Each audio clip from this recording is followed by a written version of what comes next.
Hello, hello, good afternoon, good morning, good evening, good day to you all. Welcome to another live stream with me, 320 Sim Pilot. Thank you for joining us today. We are back for a Sunday afternoon stream, not something we've done for a long time. And what we're going to do is celebrate passing 70,000 subscribers by taking Concorde back across the Atlantic. We previously flew it from Heathrow to JFK back at the 50,000 subscriber special. So this time we'll go the opposite direction, of course, and head over to London. Thank you all for joining us, and thank you for being a part of the channel. It's been a huge honor to get to 70,000 subscribers, which is just not something I ever envisaged happening. Of course, I know a lot of people say that, but it is true. It's a sort of a strange concept to get your head around. But yeah, it's been a real treat to get to experience Flight Sim and enjoy the community and the enthusiasm and the fun and support that we've all had in this community that's built up here. So thank you all so much for being a part of it, and yeah, hopefully we can enjoy a nice flight. Patrick asks, will it be a night landing? It looks like it will be. Yes, we are real time, so we're real time leaving New York where it's 9 a.m. and we're going to accelerate into the future as we head across the Atlantic, so it's going to get darker and darker as we go.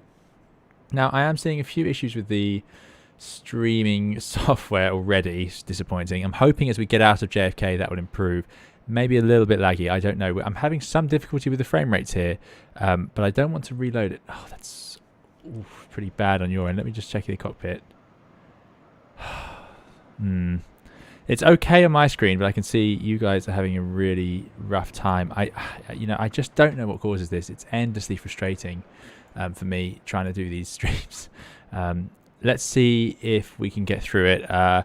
If I have to reload the whole sim, so I can turn down the settings, but once I turn down the settings, it does affect Concorde. So this is the new version of the Colomata Concorde for X-Plane. So this is updated to version 3, and it's been updated for X-Plane 12, of course, and it does work really well. But the only problem is if I fiddle with the settings and get that frame rate up, which I thought I had done, what it actually does is it dumps a whole load of the background stuff, so we lose all our DME indications like that. Four Prawns asks, too easy to fly in the daylight? Yes, exactly.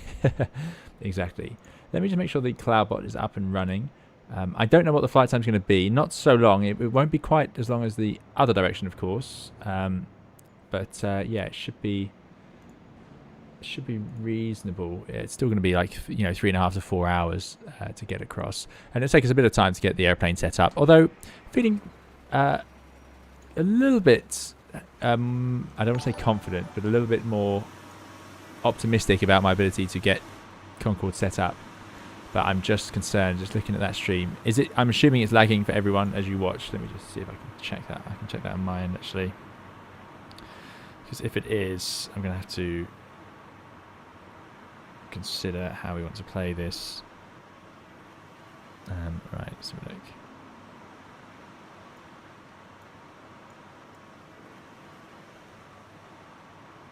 Stand by. I know this is not good streaming, but I don't want to stream and then discover it's just not even watchable for anyone. It's not as bad as I thought, actually. It's not as bad as I thought. Okay, we'll give it a go. We'll keep it going. Let's get out of New York. I think it's to do with X-Plane and all this sort of extra stuff. You've got cars and things. Oh, we did. They seem to have disappeared. Maybe it's these vehicles. I don't know. But if I change the settings, Concorde stops working. I know that, so I'm not going to do that. Right, jumping into the chat. Thank you all for joining us today, and yeah, I hope you enjoy the flight. It's a pleasure to have you all here. Aviation Landing Gear 001, George Lumpkin, good to see you all here. George says a rainy Sunday afternoon in London, perfect time for a stream. Exactly. Captain Wazza, thanks for coming and moderating, and the H1302 as well, thanks for coming and moderating. And Matteo Chewy, good to see you. Matteo says hello everyone, congratulations, 320 Sim Pilot. Thank you very much, Matteo. Matteo's been here right from the start along with Andy, and a lot of you I know, so thank you all so much for sticking with it. This is coming up to 3 years now, but I still enjoy it a lot. Okay, I think we're getting there. I think things are improving gradually with the old stream. But yeah, so Ralph, good to see you. Patrick, thank you. And thank you so much there to Mark Burgess for the very kind £5 super chat. Really appreciate it. Mark says, congrats on 70k subs. There's no mean feat. Lots of us must have learned loads from your channel. I know I have. That's really kind, Mark. Thanks so much. Really, really appreciate the donation. And I'm glad you've been enjoying the channel. It's yeah, it's great fun. I really enjoy it. And thank you so much. Really, very kind. Thank you for supporting the channel. Welcome to Paul Shoesmith, Ethan's Aviation, SB, good to see you. Lauren V2500, thanks for coming along and moderating as well. GE90 says, congrats on 70k, well deserved, appreciate the work you and others put into the channel. Thanks so much, GE90. And indeed, like I say, a big part of this community field is it is all entirely down to you guys, not me. So yeah, I just host the streams, that's about it.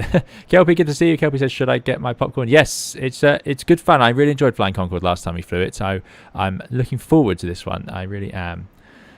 So yeah, that's you on YouTube. We are of course live on Twitch as well. I've got 2 Twitch streams running. That's not good. Right, here we go. Megabyte says, good afternoon to you. Jack says, hey man, hey to you, Jack. I hope you're doing very well. Thanks for joining us today. Megabyte says, looking forward to this. Excellent, me too. 4 prawns is over there. There you go, too easy to fly in the daylight. Yes, we'll try landing Concorde. I mean, it's bad enough in the daylight. I really struggle, so we shall see how it goes.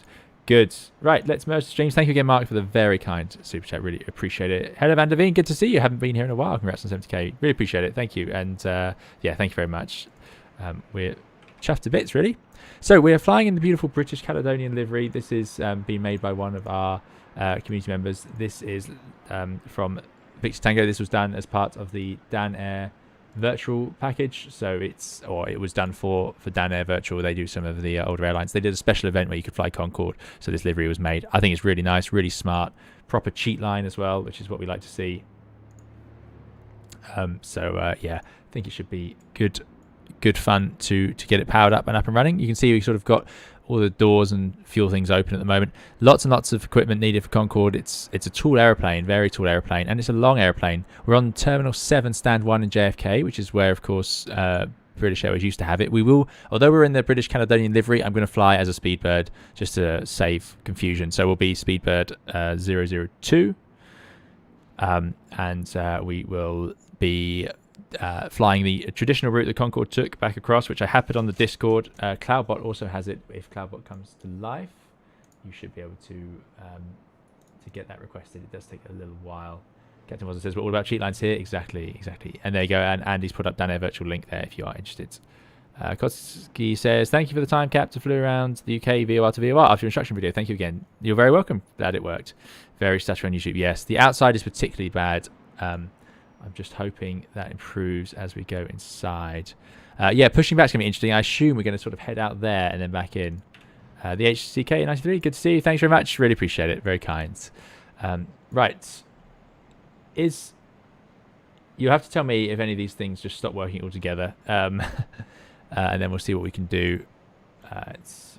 Yeah, it should be okay. What is going on? Why is it doing this? It's so frustrating. It's losing 50% of the frames.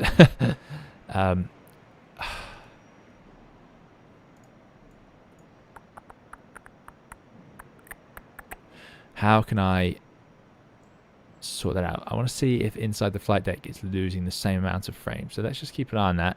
It is going to continue to lose frames, I think, but we will make do. So, things about Concorde. First of all, we've got this ram's horn sort of yoke. I'm going to click on that. That would be there in the real aircraft, but I'm getting rid of it so you can see the INS system. Carousel INS, where we just enter coordinates. It doesn't know names, or it doesn't have a database. We just tell it coordinates. It knows where it is, and it can take us to those. Very basic, but very clever system that was used to get across the Atlantic for a long time. So yeah, that is it's a great system. It is modeled here, so that's going to be good fun. We'll set that up. I've got the coordinates all ready to go for all the waypoints. We're obviously going to talk about the supersonic bits as we get going. And yeah, it's currently completely depowered, so we'll do a full cold and dark setup.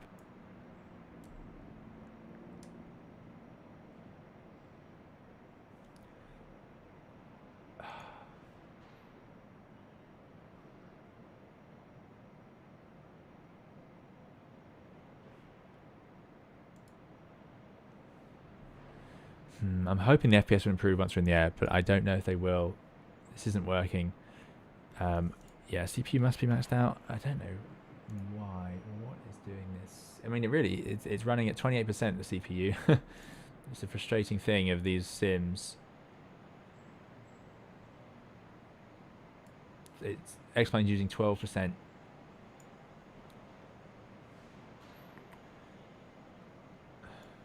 Let me think.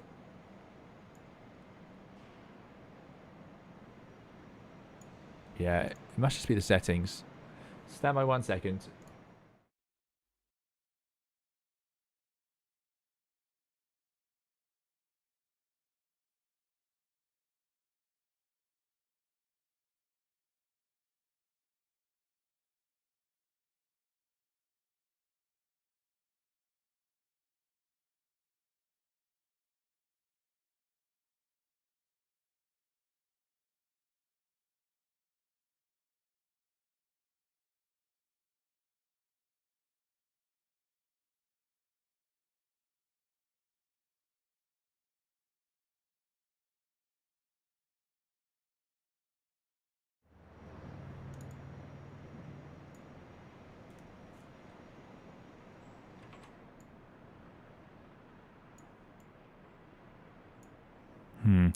Getting smoother frames. I've slightly improved the frame rate on my end, but it doesn't look much better for you guys. Nothing I can do about this really. We'll just have to see if it gets better as we go. This is frustrating. Yeah, this is frustrating. Let's get going and then we'll do it. So external checks have been done, we will say, as we arrived at the aircraft. I'm not going to do the safety checks either. You would, of course, in the real aircraft, but I know I've loaded the airplane in. It's set up like this. It's just obvious things like, is the parking brake set, which it is, and so on. Moving on, we can see preliminary cockpit. We've done technical log would be checked. Ground power on. So we head over to the engineers panel. Check it's available. Ground power available. So that is already on. There's nothing to turn it on. It is just on. Their main batteries, which are down here, go to on and on. And now the aircraft runs a whole load of checks, which are modelled, which is really nice. So you'll see all of these instruments moving around. It's quite something. Yeah, bitrate is fine.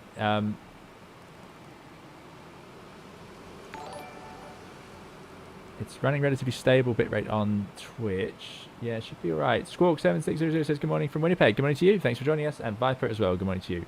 Glad you enjoy the videos and thanks for coming along. We're going to do the...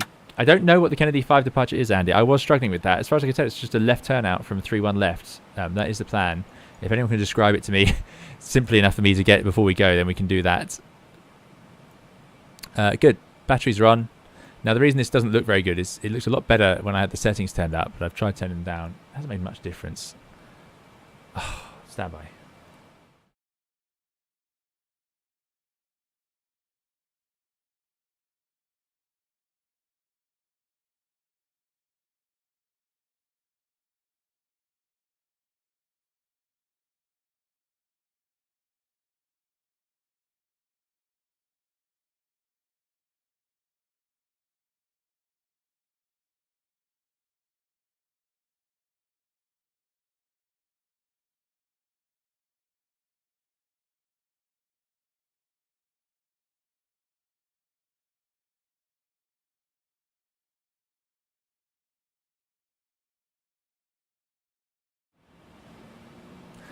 Yeah, I don't know. I don't know what to do now.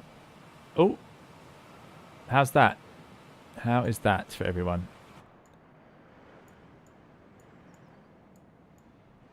That looks better to me. Is it better for you guys? Getting the 5 is just a turn to intercept a VOR and then continue the route. Okay, much better. Yeah, that's roughly what I was planning to do. A left turn out straight away. You have to turn left immediately as far as I can tell. Right.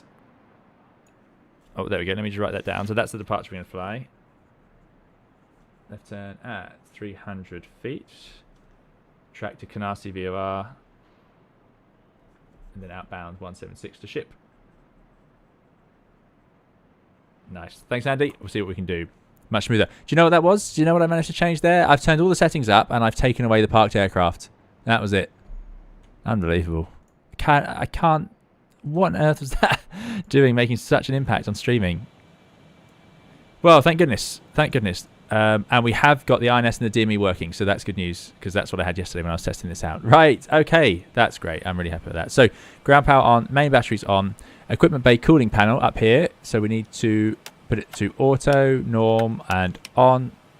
I think that's all we need to do there. I do have the... Do I need to open this? No, there's emergency relief. So we've got mass flow. Standby inlet valves can stay shut. Good. I did this yesterday using the guide from Colomata, so let's see how far we can get. Oxygen panel checked set, which is down here, and that's fine. And you can't actually anything with this logo. There seems to be a bug I've got where when it does the little rotate, I can't rotate it, and I haven't figured out why. So we'll leave that as it is. We'll say that's working. Drain mast heaters checked set, so we go to the overhead panel. Oh yeah, this is a fun quirk. If that bug happens, then you have to...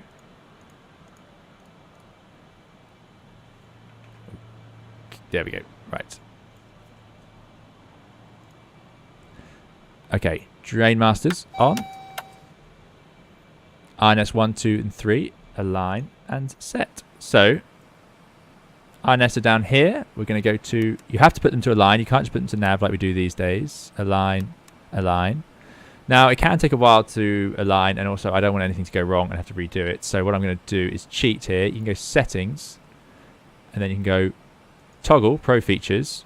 It immediately aligns them. Set them to Nav, which you would do when they were fully aligned anyway, and then put Pro Features back on. So now our IRSs are aligned, and we'll check that in a moment. Or our INSs, I should say, sorry. Air data computers on. Those are down here. It's these two switches. Strange place them, I know. Emergency equipment check. No smoking sign. And fasten seatbelts on. So up here, no smoking, fasten seatbelts. Let's get some lights on, of course. As many as we can. Hopefully that's done that rear panel as well. No, it has not. Where's the lights for the rear panel? I thought they were up here. I thought they were one of these. Glare shield, center console, center dash, roof off.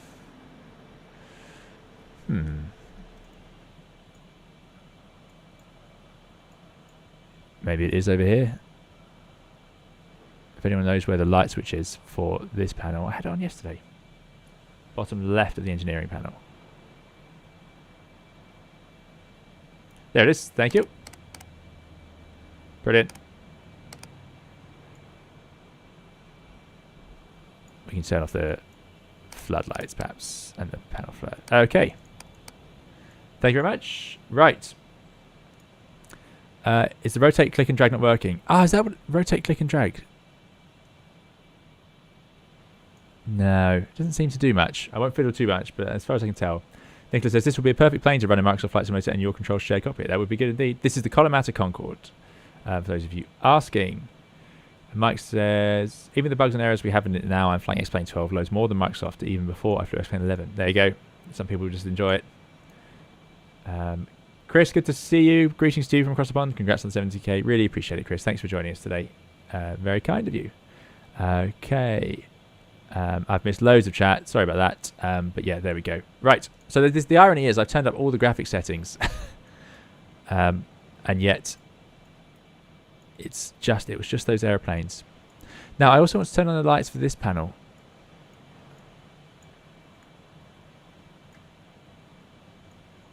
I feel like this was all done yesterday. I don't know what I've missed. Where were the lights for these? If anyone knows, anyone can help me with the lights for this panel as well. The front panel should be really obvious. Anyway, air data, emergency seatbelts, fasten seatbelts. Good. Right, master CBs checked, set, cockpit prep security complete, oxygen checked 100%. And oh, DV windows closed. Closed.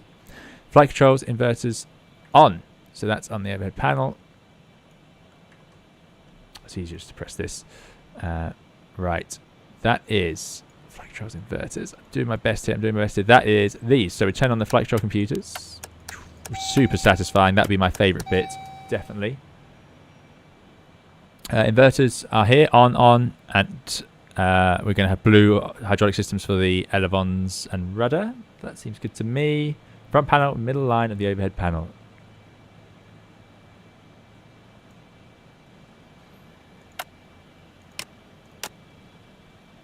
Off, glare shield, center console, center dash, console, roof.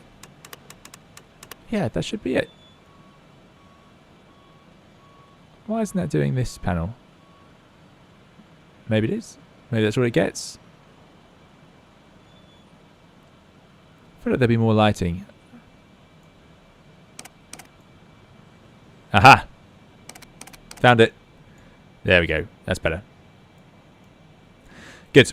Right, D windows, flight controls, inverters, flight control augmentation systems. So that's what we've all just done along here. Anti-stall systems on. Rad INS switch we put to rad, which it is. Rad and rad. Instrument transfer switch is set, so we got them set to my side. That's fine. Altimeters checked and set, so we would set the correct QNH. Now let me just see if I can grab the weather.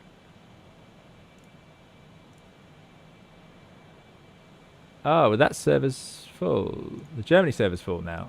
What's going on with that sim? Is there an event today? I've been kicked off of 2 servers.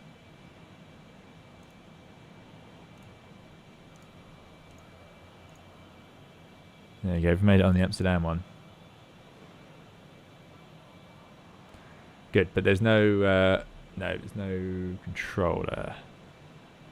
There's ABE approach. Does anyone know what that is?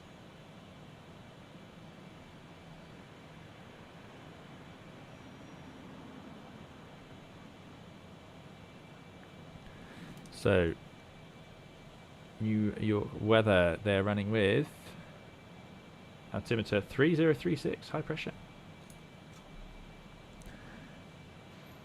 Altimeter 3036. There we go. I assume that doesn't translate across automatically. Let's back up airspeed.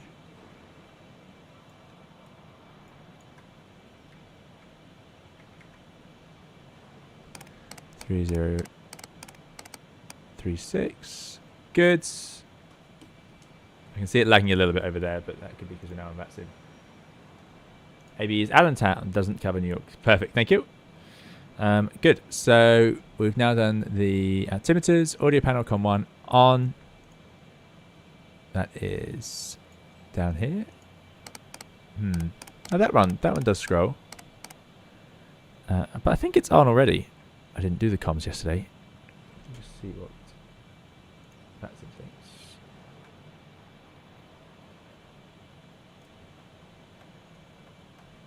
But we're not receiving. Why aren't we receiving? There we go. That's on. That's good. Nav radios set. Well, we'll set those up when we do the departure. Parking brake checked. We've got pressure on the parking brakes up here, just like the Airbus sort of system. So that is all good. Brakes, nav lights, they're on the overhead. This is going to be a slow process. I can only apologise now. Nav lights on. Throttle masters, they're all on the main. So here we have main and alternate systems for the throttles. As long as they're not off, that's fine. Ground hydraulic check out, yellow, yellow, off. So that is an engineering function. And that should be in yellow, yellow. And then I believe off, which is on the sides there. We don't want to run the hydraulics on the ground right now. Fuel heaters, auto. Fuel heaters here. Love auto. And engine reset valves shut. They are below and they are shut. Secondary air doors, we're taking off with reheat, so we'll put them to auto. Secondary air doors, auto. Batteries on, normal. So the batteries are on. All seems fine. Next. INS 123, check ready nav light. So we've had the green and then we put INS to nav. Now we're going to compare the position and enter the coordinates. So here we go. Mark says, so much to do for just one pilot, I'd be pulling my hair out. Indeed, indeed. So I'm going to set it to position, and I now need to check these coordinates to make sure that this is actually what we are expecting. Yeah, the dynamic checklist in Microsoft Flight Simulator is genius. I do like it a lot. I do like it a lot. But this is a neat system that Colomata provided us with, no doubt. So, route time. Now, first of all, let's check the coordinates. This is position, the current position. We're in pos, so does it know where it is? We've aligned it. So we go to our charts. We're on terminal 7. We're stand 1 and 2. 40, 39, 73, 47. 40, 39, 73, 47. Roughly close enough. So it knows where it is. That's good. Now stand by just a moment while I bring up the INS. The brilliant INS guide from Felix. So I'm not going to do the test. Let's do the waypoint entry. So we set the CDU to waypoint, which you can't actually see here. If I show you that. So you go waypoint at the top, and it doesn't have any information. It doesn't know any of the waypoints. So I'm going to put them all to waypoints. There are 3, but I don't think Colomata has 3. I think it's actually just one system. But what you can then do is press the remote on all of them, and it will copy it into each one. Otherwise, it just does one at a time, and it'll take forever. But there we go. It's going to take forever anyway. Turn the waypoint to selector 1, so it's on waypoint 1, and you see it has no knowledge of what waypoint 1 is. Enter the latitude and then the longitude. So, I apologise, I'm not going to be able to answer anybody here. There you go, Streamlabs is alive, which is good news. Thanks, Lauren. So, to do this, what you have to do is enter in the waypoints. Now, we're going to actually depart using... I'll show you the departure we're going to use. Thanks, Mars, for the subscription. Kennedy 5, there it is. So we're going to basically depart out via Canarsie VOR which is radio nav aids, right? So we're going to take off, we're going to head to that, and then I'm going to make it so 300 feet left turn, and then another left turn, and I'm actually going to intercept a radio out to ship, the 139 out to ship. So this is all radio navigation, which is how you would do things back in these days. Once I get out to ship, I'm then going to use the INS waypoint to waypoint. It's a little harder to do things like ad hoc, direct to this waypoint and search it up. It's much easier what we have these days. But this is a genius system, and it got many people across the Atlantic without any external. It doesn't need a GPS, doesn't need anything. Very clever. So let's put in the first waypoint, which is going to be ship. I want the route to start at ship. So we press north. So you have to pretend that you're going to the north above the equator, and then we're going on 4019.5, and then we press insert. Then we press west. No, I've done that wrong. Let's try again.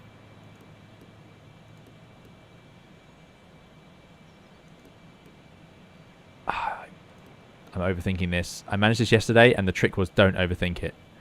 Let's try again. North. 40195. Now it automatically swaps to that side, so now I can just press W. There we go. We don't need to press insert. It's slightly different to the guide. There we go. 073145. Okay. Let's double check it. 4019.5, 731 4.5. Insert. So that is the waypoint ship. And if you see on here, we have it. Now if I go to waypoint 2, I need the waypoint Lind, which is basically where we head out into the Atlantic. So same thing again. You go north 3924.4, and then we go west 071424. Insert. So what this is, and they go, now it can do a waypoint. So now it's set up already from point 1 to 2. It doesn't have it's not working with point 0. Let's go to point 3. Which is going to be this is just a coordinate point, so we lose those decimals. Those decimal points were there because those waypoints are specific places that have been marked out. The difference here is these are now over the ocean, so they're just done on latitude and longitude. So there's no reason to put them anywhere, so they put them on intersections of coordinates to make it I assume to make it simpler, because why not? Why wouldn't you? So this is going to be north 3952. Got to take it slow with this one. 0. Thanks for those follows. Hope you enjoy the stream. And then we're going to go west, and then 068,150, because now these are sort of more rounded. They're just done on minutes of longitude and latitude. Insert. Point number 4 is going to be north 4025. So they're starting to round up nicely. West 0670. 0, 0, 0. Insets. 5 north 43070. West 06, and then this one 0, 0, 0. So you'll notice these are now dropping, these west ones. So we're actually going a bit further north. The north number's gone up, so our latitude is increasing, but our longitude is staying. Is decreasing the whole time as we head east, eventually counting down to 0, which would be the Greenwich Meridian, which would be over the UK. Insert. I know this isn't the gripping sort of content perhaps everyone wanted today, but that's what we got. It's not exactly a Formula 1 race. West 052300. Insert. 7. So I have these written out in front of me. If you're going to do this, you've got to have them written out. It's a nightmare trying to do it any other way. It's so easy to get it wrong. And this would have been checked by all three. They would have sat down. They would have agreed a moment to do this, and then they would have done it together. Because one of these is wrong, and the plane starts off in the wrong direction. You've just made such a mess of things, especially over the Atlantic, because you could just turn into someone else's airway, and you might not specifically realise it could be quite big time differences between them. This one, we're going even further north, because we are essentially heading north. New York is further south, I believe, than the UK is. Than London is. So north, 48,100. West. Now we're down to 04.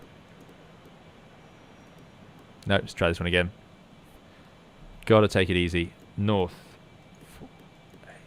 48,100. West 0, 4, 0.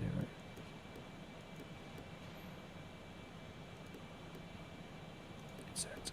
And now the last one, 9. We can only have 9 waypoints stored in here.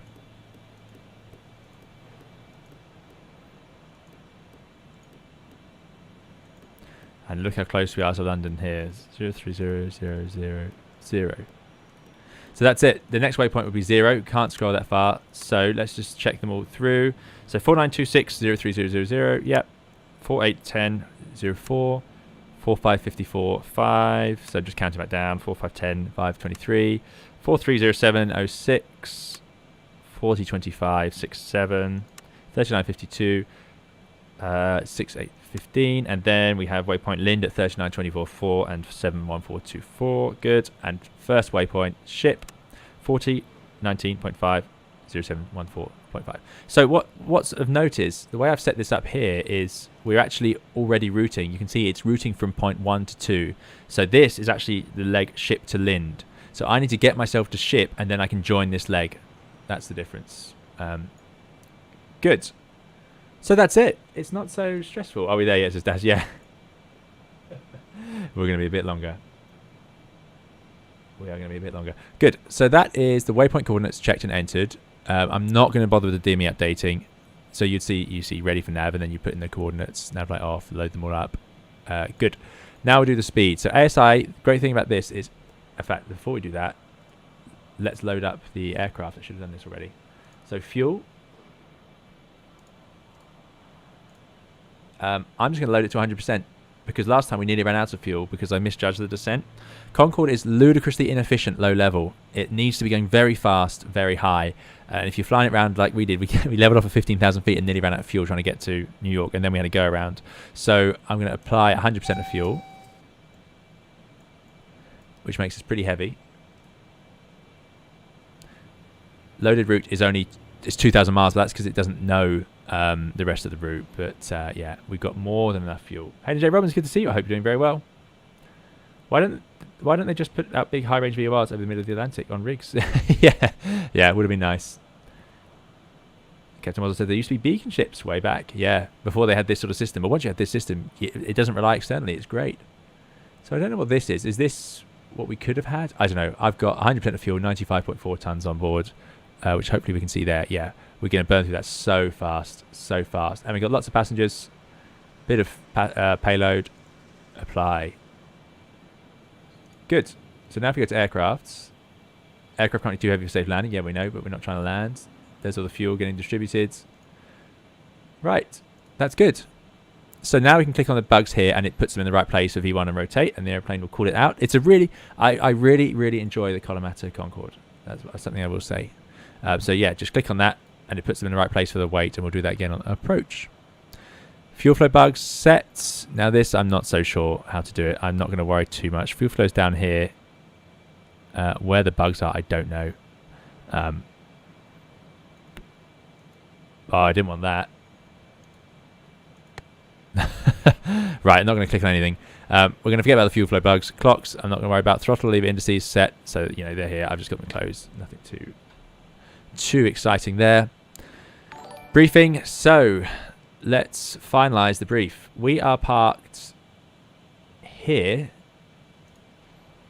Terminal 7, stand 1. We've got no air traffic control, so we can do what we want, which we shall. There's no controller, yeah. So we're going to push back out to probably here, maybe out here, and then go out Alpha 1, and then take the Alpha all the way around. And then we're going to take off from 3-1 left. So Alpha, then full length. So take Juliet out to 3-1 left.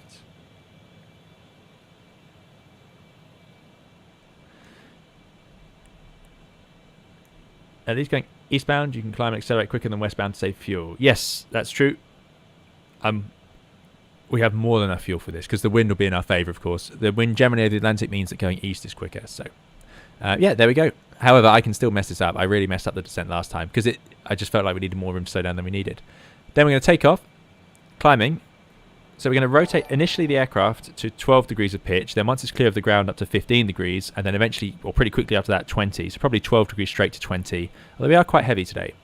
At 300 feet, which is going to happen in the middle of all of that, we're going to make an immediate left turn. And in theory, we'd go to the Canarsie VOR 1123. Now, I'm on my own. I think I'm going to struggle to do that. What I'm going to do is I'm going to put 1123 on this side. So that side is pointing, that green arrow is pointing the Canarsie VOR. And then I'm going to continue the left turn. And I'm going to take a heading, I think, of 090, which will bring me pretty close to the airfield. We'll say that's fine today. But my aim is to intercept the 139 degree out to ship. 139 degrees at 30.1 DME is the ship waypoint based on the Kennedy VOR 1159. So I want 1159 on my side. Oh, I hate that it can't scroll down. There we go. 1159. And we've got this set to RAD, by the way. Very important at this stage because I'm using radio nav aids.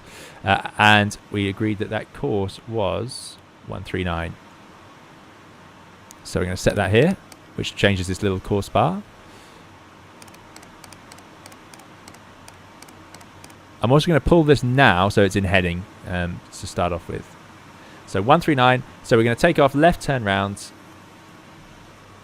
intercept the 139 out to ship. Then I'm going to go to INS and start on leg 1 to 2. That is from ship to Lind.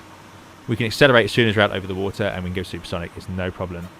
Could it be said Concorde was the first Airbus? Kind of. Yes, there are similarities, especially if you look at like the hydraulic systems being named green and blue and yellow.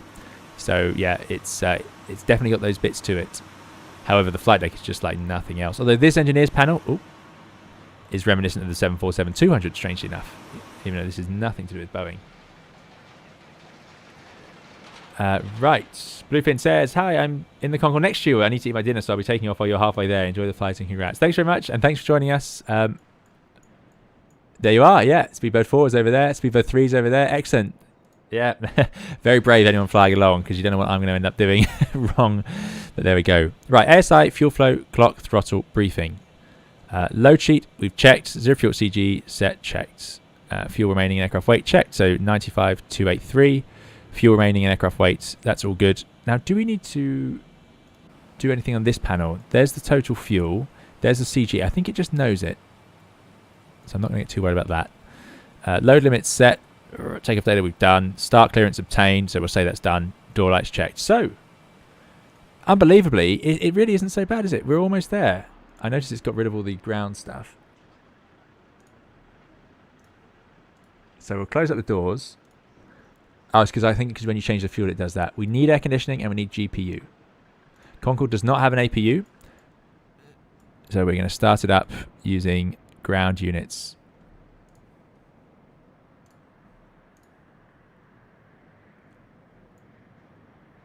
Good. So, start sequence. I wrote this down somewhere. We're going to start 2 engines on stands and then we'll push back. What engines are we going to start? You guys will know, I'm sure. Yeah. So, anyway, we'll say we have our start clearance. Door lights are all closed. Door lights are over there, I think. Yeah, they're all closed. Master warning tests. So that is up here.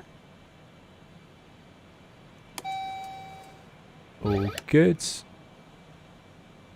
Anti-collision light on. That's the red beacon. Throttle's idle. Pretty much. As good as I can get it calibrated without the system starting, without it going into reverse. Fuel feed pumps now. So the fuel system, we're going to see a lot more. So it feels quick to get to this point. What I'm going to say is don't get your hopes up because Concorde really takes its time after engine start. It's ridiculous how many things we have to do. You have to start purging airlines and all sorts. So 3 and 2 and then 4 and 1. 4 and 1 during pushback with visor down also, but not 5 degree yet. Okay, so looking good. Beacon is on, which is those flashing lights, and I think it has rotating ones up there. Right. Let's go to 1228.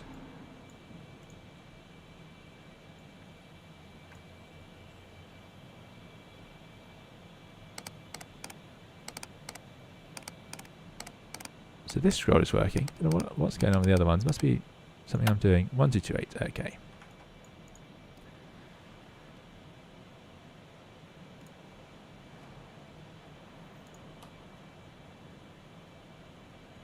Kennedy traffic, Speedbird, Concorde 2, stand 1, terminal 7, pushing back. We'll be pushing all the way back onto Alpha. Oh, that's not even true. We're starting up. Oh, well, whatever. Oh, dear. Right.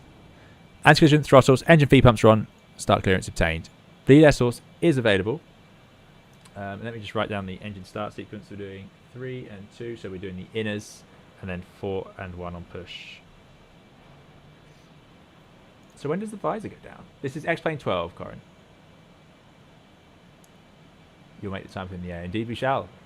Number 3 is the de facto APU, really, after landing and vacating cut 1 and 4 and taxiing on the inboard. Thanks, Andy. Yeah, I did write that down from the last stream. I did watch my last stream because there were so many mistakes I made. I'm sure I'll repeat a lot of them, but I was hoping to at least correct some. Right, bleed air source is available. Cross bleed 3 and 4 open. So now we need to open all the cross bleeds, otherwise the airplane can't get the air where it wants it. So that's up here. So we open all of these cross bleeds and you'll see the lines pressurize. 65 psi, pretty high pressure. Engine bleed air valve open. So we're going to start engine number 3.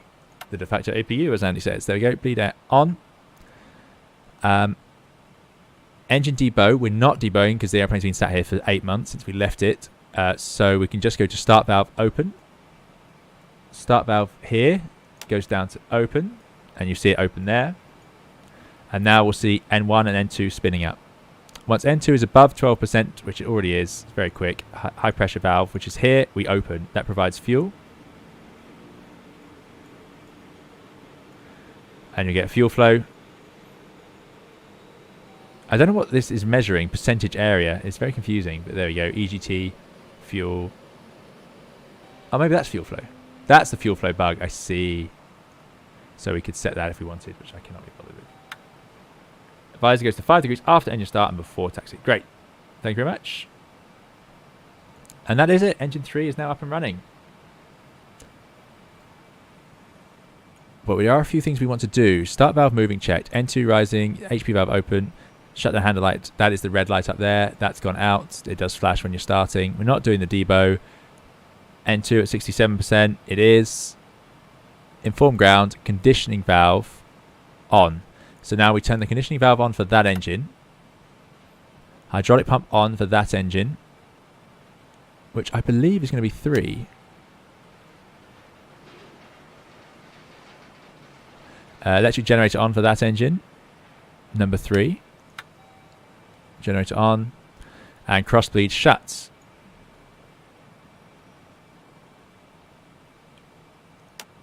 Like that.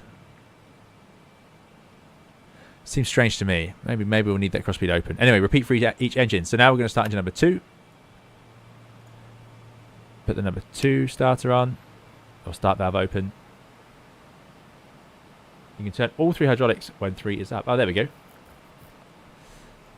Accelerates very quickly. High pressure fuel on.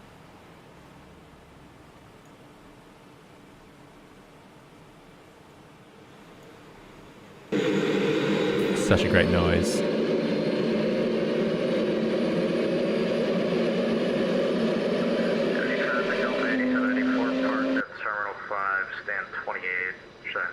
Round to Cockpit. Please show me where you want to go. So I'm going to push back. We're going to get right anyway. You can't even do that. It's too confused.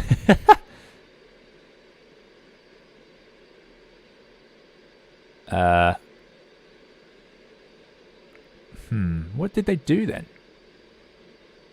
Well, let's start with that. Oh, I see. We can do it in bits.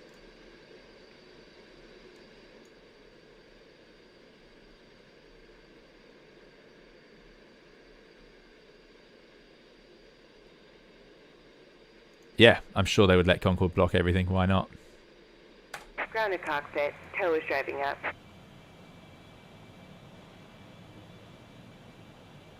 Doesn't need cross-speed air when it's running. They should be off. Great. Okay.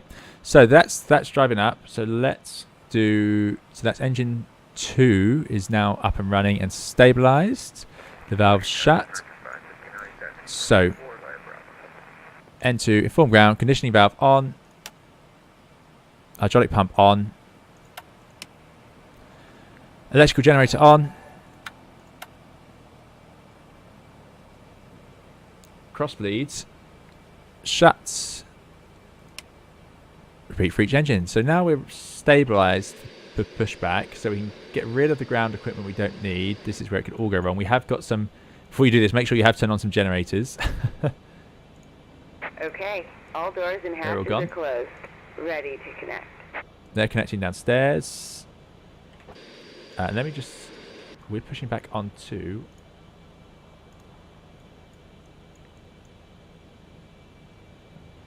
Alpha.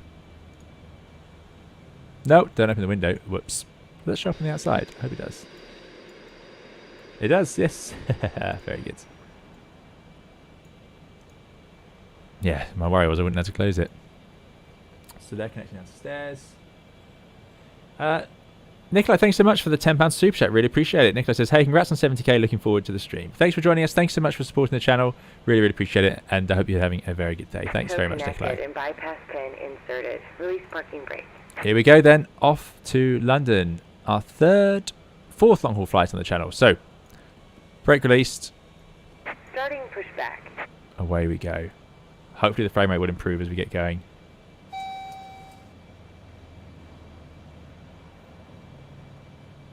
But thank you, Nicola. I really appreciate the super chat, and thanks for coming along. I'm looking forward to it too. Now we have already made an announcement, but I will say it again. I'm just going to re-announce it as we get out there. What a beautiful livery! I'm going to leave engine 3 and 4. Sorry, engine 4 and 1 until we're a little bit further back, just to save fuel. Just such a beautiful machine. It couldn't look better. I assume this is what they had to do with Concorde. This is stand 1 at Terminal 7 where it was based.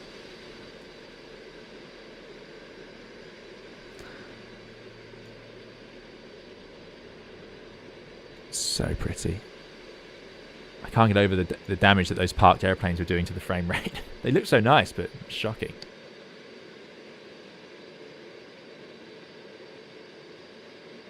Captain Wazza says, push back to the runway, yeah. Bit of a Vulcan howl there. Yeah, well, it's similar engines. Yeah, no, it's the same engines, isn't it? Rolls-Royce Olympus. The clever part about Concorde was the afterburners and intakes fitted to it. Yeah, Olympus, there it is. The magic is the computer that controls the doors, because the engines are obviously just this part here, and you've got so much going on inside here. Right now, they'll just be fully open, just like normal turbojets, but yeah. Very happy to see this aircraft get updated for X-Plane. It's, sorry, for X-Plane 12, because I, like I say, really enjoyed it in 11. Look at that heat blur. X-Plane's heat blur still best on the market. Absolutely, no doubt. I've also added SSAO, which was a nice perk of fiddling the graphic settings. So hopefully that's going to improve the sort of lighting in the flight deck a little bit from being so as dark as it has been. Let's put the visor down to 5 degrees.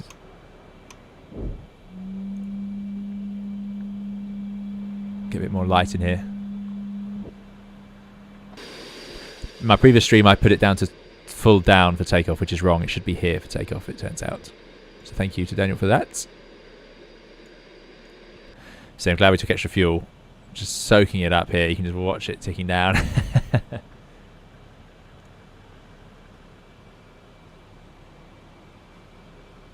Sometimes at gate 2, says Adri. Thanks, Adri. Adri's a Concorde expert, clearly. There'll be the Microsoft Flight Simulator. FS Labs, yes, that should be quite something. I want to keep... Concorde... I really wanted to fly Concorde again on stream, because I want to keep it up to date. I want to remember how to fly it. I don't want to lose it. I tried the Felis 747, and I was a long way from remembering that. But Concorde I want to keep going with, because it's really cool, and it's a big piece of aviation history. I just don't want to miss out on that. By the way, I'm not setting the course and everything for the FO, because I can't see the point. There's an elapsed time. What's that from? When did that go to run? Let's run it from now. Droop the snoot. Yes. I have filed a flight plan, have I not? Let me check.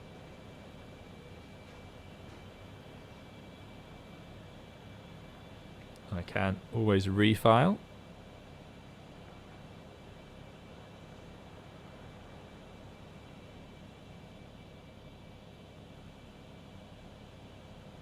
Yep, we're all filed.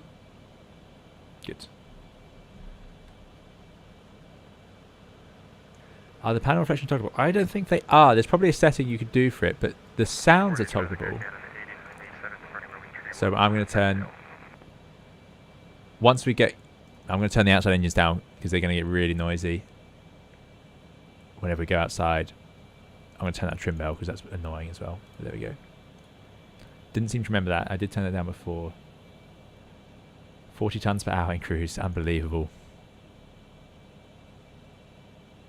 High Fidelity Concorde is coming to Microsoft Flight Simulator, which will be the FS Labs one. Airdog has, how do you know when to descend? I don't in Concorde. In a normal aeroplane, I do. 3 times your altitude plus a bit of extra in terms of track miles. Nice looking 777 there. Nice 747. Right. Kennedy traffic, Speedbird Concorde 2, pushing back onto taxiway Alpha. We'll be blocking Alpha by Terminal 7. No one around, so... Let's start up the last engines. Right. So, let's start up engine number 4. Open the bleeds. But see, it doesn't have pressure. So, if I open the start valve... Oh, it's turning anyway. You're right. I should never doubt Andy and his knowledge of Concorde. There we go. High pressure on. That light will stop flickering in a second.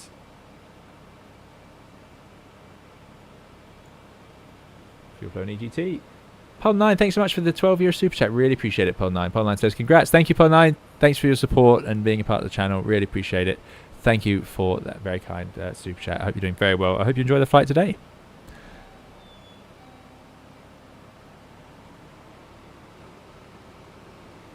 Edog says, if you don't know when to descend, when will you? Well, that's the question. We will work it out as we go. The trick, what we did last time was we descended too early and too low speed, and we got too much drag. Anyway, that's stabilized 67%. Valve has shut. So we can...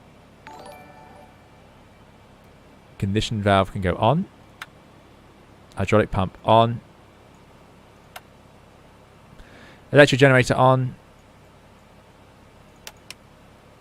And cross bleed shut. Final engine. Open the bleeds. Open the valve. Yes, it would be Speedbird Concorde 2 heavy. That's true. Yeah. Although I think you only have to use heavy on the initial cool. HP valve coming on.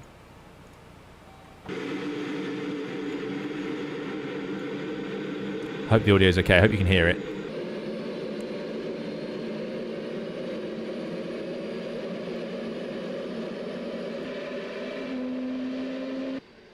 It's a shame that's not smoother. It's a really great sound effect, but it seems to just cut out a bit too suddenly. Operation complete. Go ahead and set the parking brake.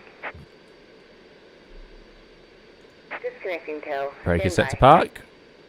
4 engines are running. 67%. Let us do the honours. So, conditioning valve on. Hydraulic pump on. Electric generator on. Cross bleed shut. Repeat for each engine. We're done. Next, emergency hydraulic generator, ground bypass. They can disconnect. Emergency hydraulic generator is here. So we flick it down for some reason to ground bypass. I don't know why. Sounds are smoother in X-Plane than version 2. They are indeed, yeah. Did you miss a switch for engine 4? I don't think so. So we'll find out. Andy, remind me of the decel when we get there. At decel point, drop to 350, then do 3 times. Yeah, that's the trick. I went too far. I should have just gone down sort of that point. The sort of transit.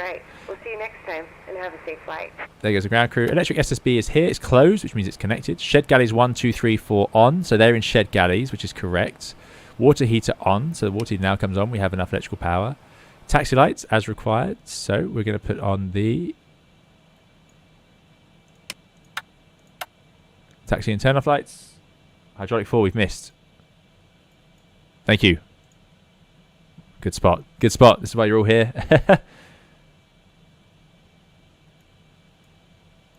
There goes the ground crew wave. Goodbye, ground crew. Thank you. That was a long and excellent pushback. Love the lighting. X-plane lighting just comes so far. Good. Taxi light, inform grounds. They've waved. Flight control deflection checked. Set nose visor. Parking brake release. So let's do the flight controls. Flight controls are down here. There's a fancy name for this thing. But anyway, full up. Full down.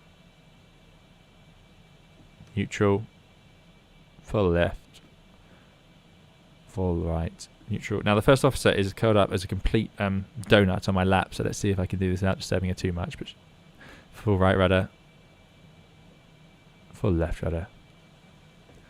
Neutral. Time to taxi. So what route are we taking? We're going to take... We're on Alpha, so we'll take Alpha. LaGuardia traffic, United 303 final 31. LaGuardia. JFK traffic, Speedbird Concorde 02, taxiing Alpha, runway 31 left. GYMMC has super chatted £9. Really appreciate it. Thank you so much. GYMCC says, amazing channel, well done. I meant to ask if you have a favourite airframe. USAF pilots often have one jet they like more than others. I have done before. It does depend. I can't get too excited about it, but you start to, there's certain sort of eras that you start to like, I'd say more in airliners, because you don't spend enough time with one, and there's so many usually. Right, let's release the parking brake and off we go. So good question, but there's sort of an age that you start to like and trust a bit more than others, and then there might be one or two that you don't like because you might have had technical problems on them or something. But you know, there's so many. If you fly for a bigger airline, then you're going to actually forget which one that was probably, unless it was a very bad day out. Right, moving under own power. Nose wheel steering works. This is good stuff. So thanks so much, GYMC, for the £9 super chat. Really appreciate it, and I'm glad you like the channel. Very kind. So here's where it goes mad. We've done engine 1, 2, 3, 4. We've done nose wheel steering, flight controls, master warning panel, engine anti-ice we don't need, flight control schedule to fly over. So that is... Now this is before taxi. I feel like we already did the before taxi. To fly over is over here, but I can't make it work, and I don't know why. That's why. There we go. You have to click and drag. Thanks. I think there's Victor Tango at that one, so thank you so much. Yeah, we drag it to the left. We do need an FO cam. So that flyover just adjusts it slightly for the noise of the fact we're flying over houses, I suppose, is the idea. We kind of only also have speedboat also? No, but they did eventually become part of BA. So it's like a retro livery that they're doing, like they did that time. Let's see. Thank you again to GYMC and Paul for those very kind tips. Laura B says, don't we have a flight engineer we pay to flip these switches in the right order? Yes, we should do, really. Engine anti-ice off. It's a nice day here. Engine control schedule flyover we've done. Brake fans can go on. I'm just going to leave it sort of gently rolling forward. Brake fans. Brake fans. It's just one little switch. I've lost it. Ah, I knew this would happen. I've been doing really well, except for the lights. Brake fans on. Engine idle switch low.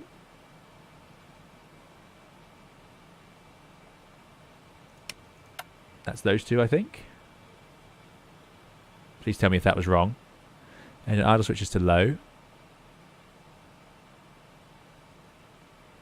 Stall warnings tested and off. They're off. Engine feed pumps, we checked them again. That was all these. They are all on. Hydraulics checked. They are all on and in the right place.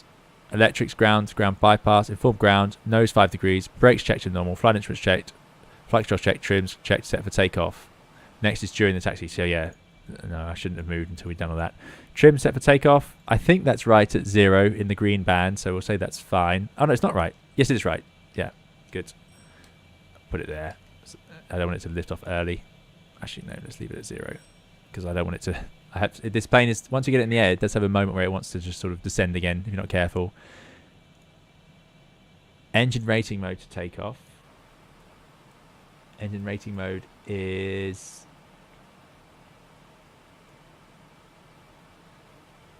somewhere here.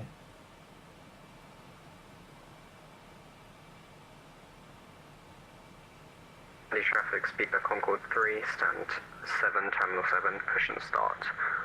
Candy. Where's takeoff? Engine rating takeoff, come on.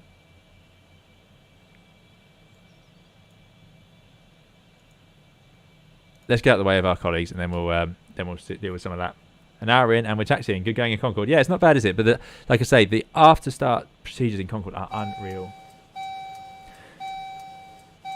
This is the new V3. Yeah, so that Concorde wants to push back, so let's get going. Below the auto throttle. Okay, it wasn't the overhead panel. Yeah, let's get out the way, and then we can get going. It takes a huge amount of power to get Concorde to move, by the way. It's just so heavy.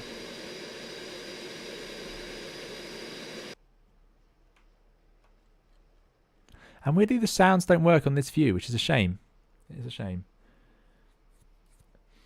Wuxian, thank you so much for the $5 tip. Sorry about that. Wuxian says, please give the first officer a pat for me. Thank you for all you do for us. Right, she's getting that pat right now. Thank you so much, Wuxian. Really appreciate the $5 tip.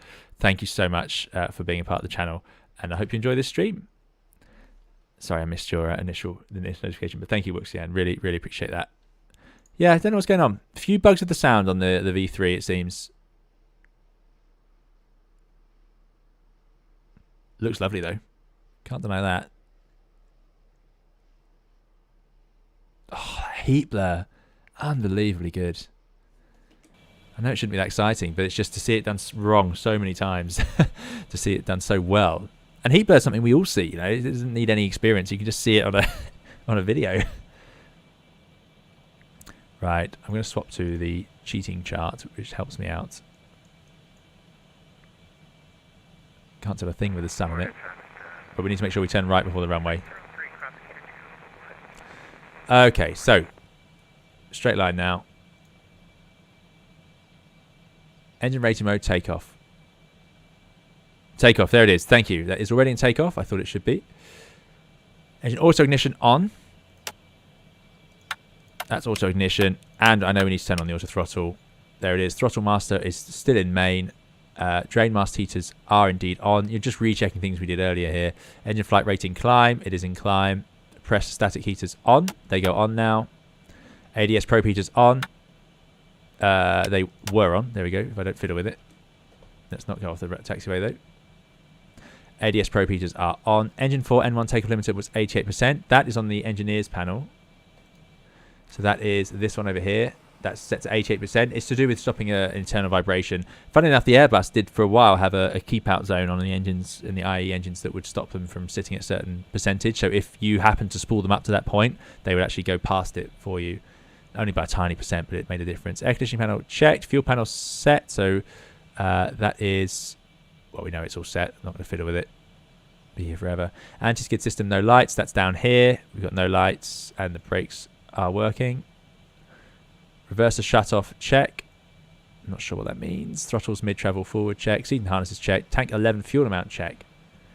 So yes, what we need to do now is we get our flight engineer to trim for takeoff. If you don't, it won't work. You need it to be done, which is why that checklist includes that, because we need the fuel in the right place for takeoff. We've got loads of fuel tanks. We'll look at them on the way. But that's in the right place. And now we de-air 6, 11, 8, 7A, 10 and 5A fuel tanks. All we have to do is de-air this one, and whatever this one is, pumped number 10, de-air. It then automatically de-airs the others for us. We're going to follow this taxiway alpha round to the side.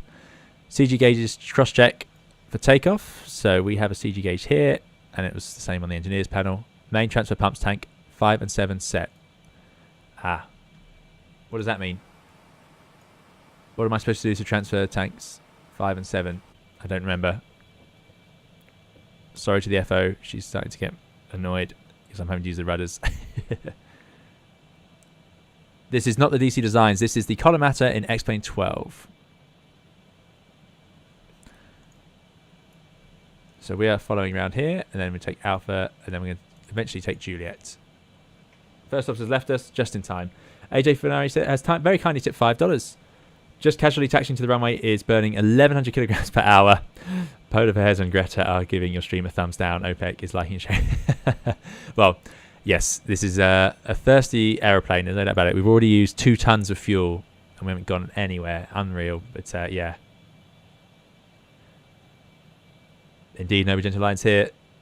You should also disable 5A and 7A inlet valve to keep fuel inside the wings for takeoff. That's another thing I need to work out. How do we do that?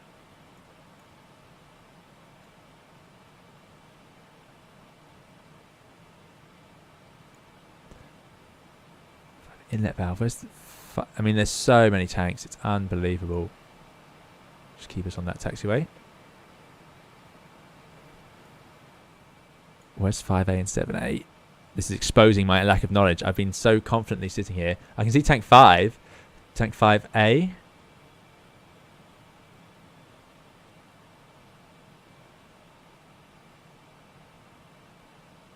5A and 7A. 5A. Come to a stop again. This one. 5A and 7A. We'll shut those for now. Okay. Thank you. Thank you very much. There we go. That's good. And what is... So that's main transfer pumps 5 and 7 set. Is that what that's done? Is that good enough? That's probably good enough. All right. Let's get going. It's burning more fuel taxiing than a NEO in the air. Indeed it is. Indeed it is. Shame you can't do shared cockpit. Would be brilliant to use 3 people. It would be good. That would really help me out. Thanks, Adri. They're on already. Perfect. Thanks, Andy. Excellent.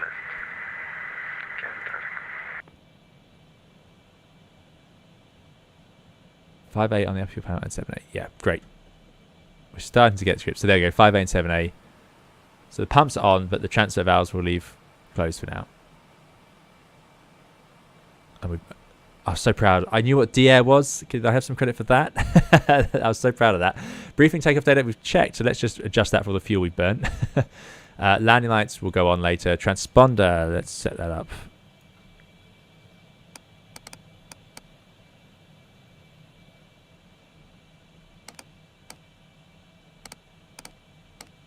Yeah, that's fine. But how do I set 2? Oh, it's up here. We'll have 2000. Transponder on. Altitude reporting on. We'll leave that on for now. Haven't got any brake temperature warnings for now, which is good stuff. I mean, it doesn't seem to need the brakes at all. I don't know if this is true to the real thing, because the guide suggests it would be quite heavy on the brakes. They heat up. They're very powerful, but they heat up. They're quite light, I think, because it's a heavy airplane for such small wheels, especially on the taxi out. But the reality is, it's taking so much power to get it moving. I'm not having much trouble with that. Beautiful default airport, this. I've got no add-on scenery yet for 12.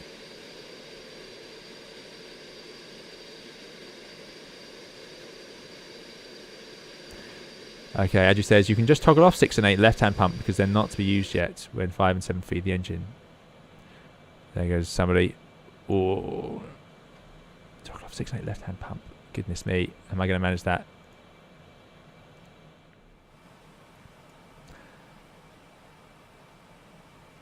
I know this all seems really easy to you guys. Oh. I'm going to just leave it alone. Not because I don't trust you, but because I don't trust myself to press the correct thing. Right, here's taxiway Juliet. So we're taking a left turn here.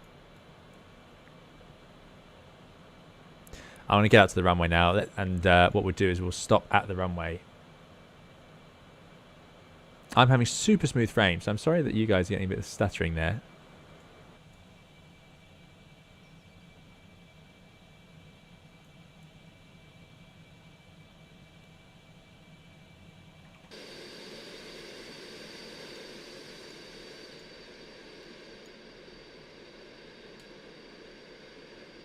Come on, round the corner.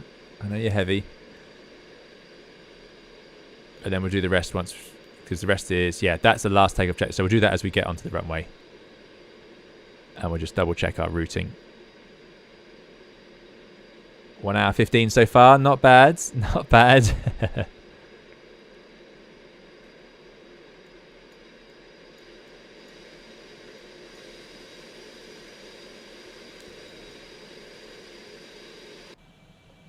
Kennedy traffic. Speedbird, Concorde 2, crossing runway 22 right, 4 left. Can't see anyone out there. Let's get our lights on now, because that's something I'll definitely forget. They're all on.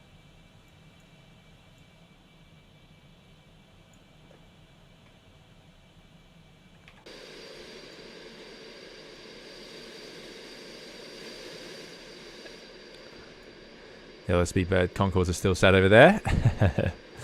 They'll be on the way soon. Glad we got that extra fuel. Shouldn't they be closer to 3-1 left, right? Yeah, you'd have thought so, but nope. I will try and do the countdown if I can get it to work, yeah. Thank you again, AJ Fanari, for the very kind tip.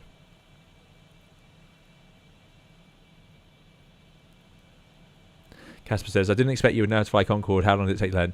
Ages, and I don't know how to fly it at all, as I'm exposing here. Concorde 3 taxiing to runway 31 left, Kennedy. So we're going to take Zulu. Oh, please don't open.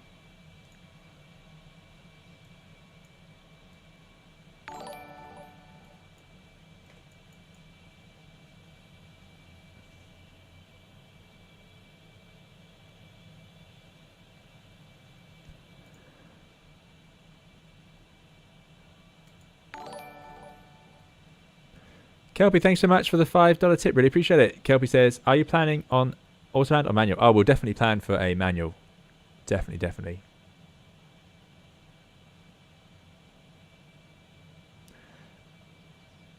Definitely, definitely.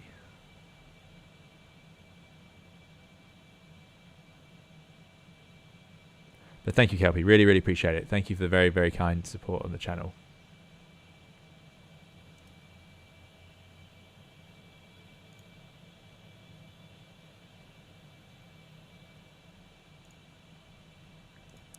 Right, sorry about that. I'm just checking a few things ready with the stream. Okay, so let's just go from this intersection here. No, we'll go full length, actually. We'll go full length. We weigh an absolute ton. You're still on rad, select INS or your route follows as max. So I'm going to use INS initially. So just to remind everyone of our departure, we're going to take off at 300 feet. Well, we're going to take off and rotate. Let me get this right. I've got all these notes in front of me. Trying to remember everything. We're going to take off, rotate to 12, and then straight up basically to 20 degrees. 300 feet, which is going to happen straight away. We'll make a banked left turn all the way around onto 090 to east. I'm going to then intercept this radial. Well, that's not going to work, is it? No, it should work. It should work, yes. Intercept this radial to join the... No, that's not right. Aha! We found it. I need to intercept the 139, but I've set the heading bug to 139, not the course. We need the course on 139.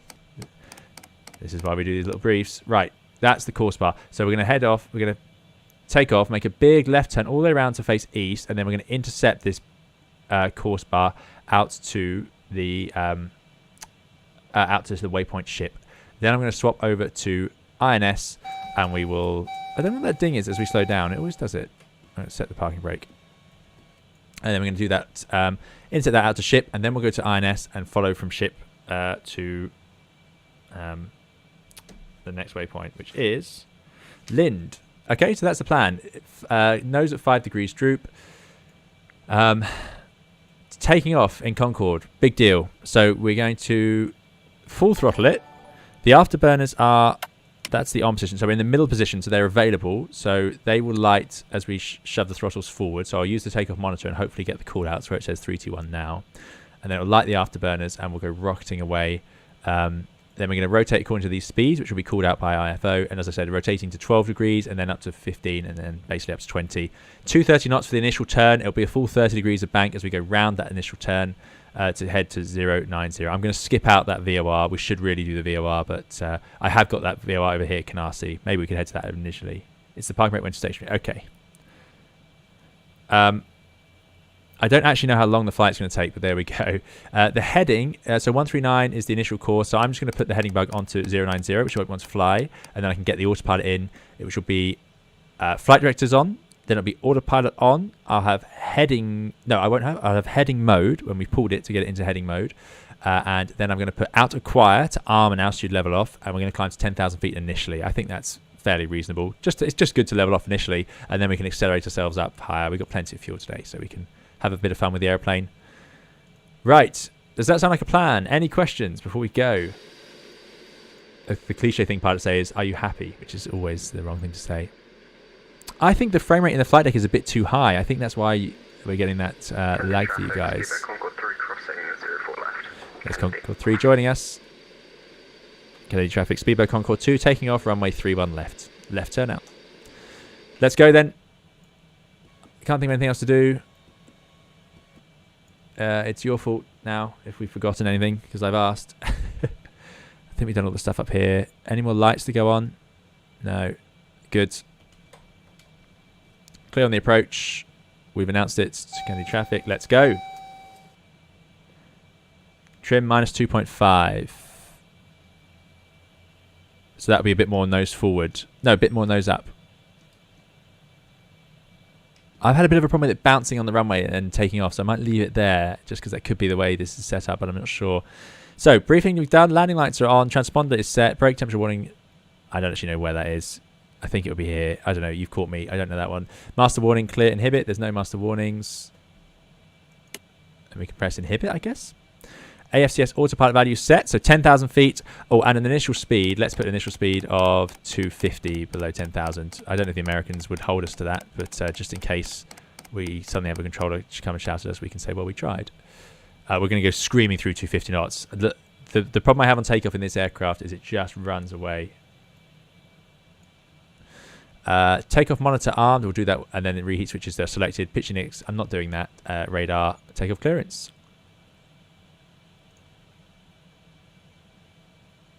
Yeah, well, we'll do that checklist when we have a moment. This is all going to go so fast now, we're not even going to have a chance to think.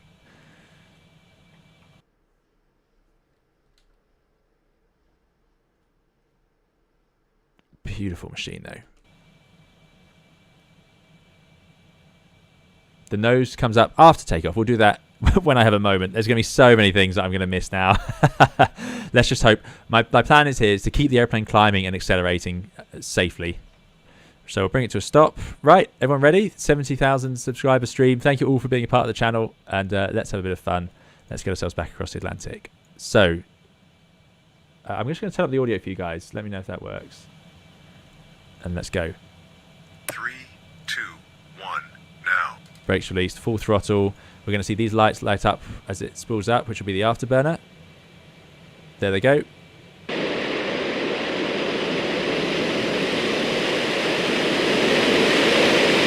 She's moving.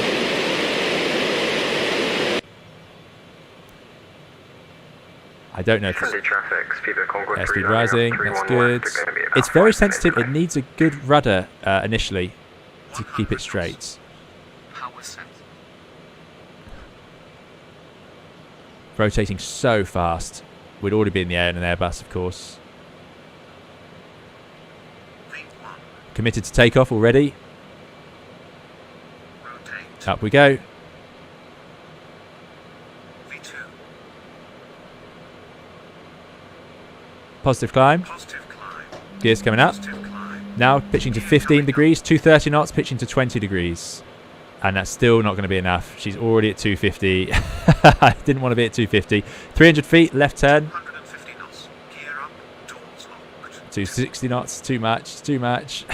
The turn might help us bleed some of that off.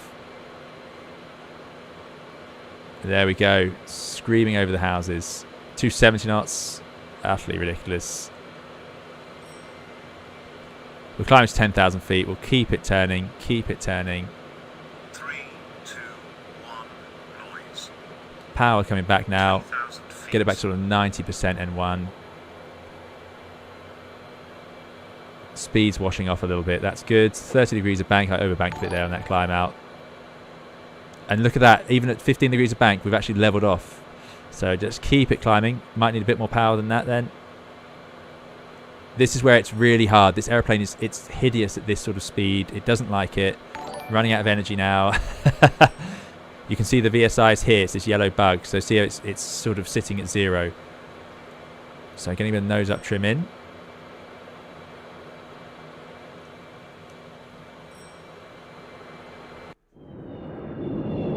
There she goes, New York in the background, gorgeous.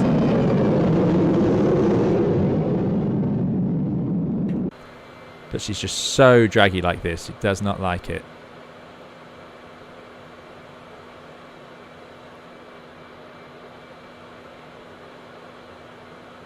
.320 knots now, unreal. Should I change too fast. I'm powering back. Get that energy back. So there's 090, because at 300 knots trying to intercept the radio is going to be a complete nightmare. But don't want to power back too much. The last thing you want to do is just get stuck nose high with low power in this thing, and 250 knots is slow anyway. Right, it's relatively stable here. What I'm going to do now is go flight directors on, autopilot 1. I'm going to put it into heading hold, track heading, and I'm going to put out acquire and vertical speed. Check trim setting. Check trim setting. I'm going to put the vertical speed 1,000 feet per minute up. Let's just get the airplane under control. I'm going to Concorde arm 3, 4 taking lock, off, 31 left, and it should Kennedy intercept traffic. that as we get a bit closer to it. There it is. Right, we're intercepting that localizer, or sorry, that VOR out. We need more power. Need more power, need more power, need more power. Oof. Get below 230 knots and you're not going to recover it. You have to get that nose right down. I'm actually using the afterburners here. Right, there we go. 250 knots. That's a bit better. We're only doing 1,000 feet per minute up in vertical speed mode.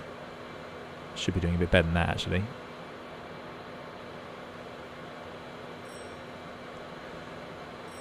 And we are currently 5 DME out, so we've basically gone right back over the top. What I can do is I'm going to engage the auto thrust, and we'll do IAS hold at 288. That's a pretty safe speed to hold for now. And there we go. We're 5 miles away, accelerating 280 knots. So we took off, round, back on ourselves. Now we're heading out to the waypoint ship, which we'll see. There we go. I think we've done it. Look at that.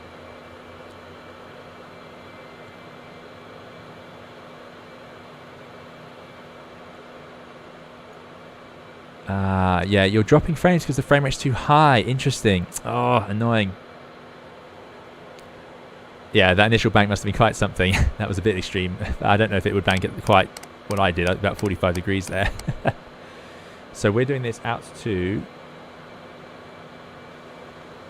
well, we're basically there. Ship is at 30D. Oh no, we're not. That's ignore this. This is the radial, but it's not to scale. We're going to 30 miles. Right, there we go. We made it into the air. We can bring the nose up a stage. It will level off at 10,000 feet. We're only doing 1,000 feet per minute out. This is incredibly high fuel flow. So let's go up to our en route, or an initial point of 28,000 feet. So what I'm going to do is put 28,000 feet. It's currently 288 knots, so I'm going to put IS hold. I'm going to turn off the auto throttle.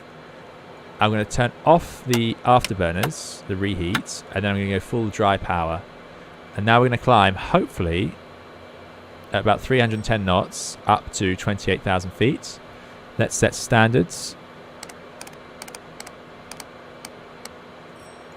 And standards. 350 knots. 350 knots is fine.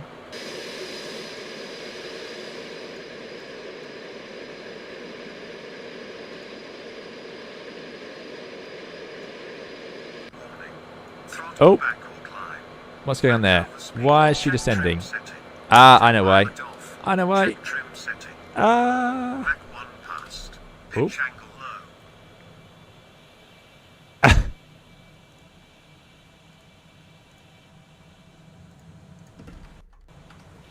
Oh dear. Not sure what happened there. Oh dear. Right. And that's the end of that. Let's see.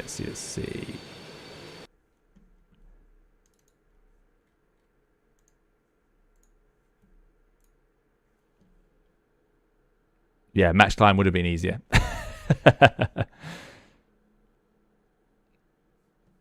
Stand by.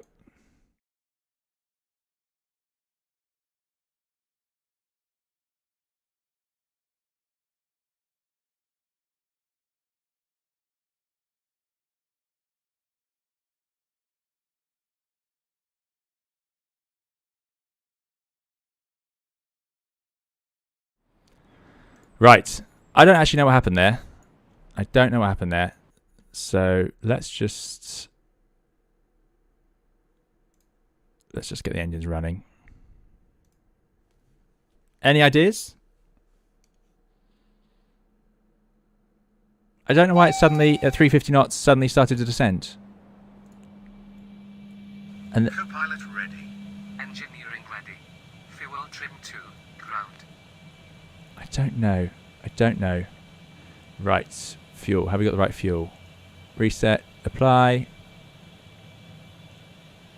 Then we'll go to aircraft. That's fine. Engines are running. That's good. Center of gravity. That's fine. Don't need anything in there. Let's go to flight engineer. Trim for Fuel trim 2. takeoff. Takeoff. Okay. Turn off the flight directors. Don't need them. Yeah, I bet someone did spill the champagne. Is it just the not trimming it in flight? Was that what it was?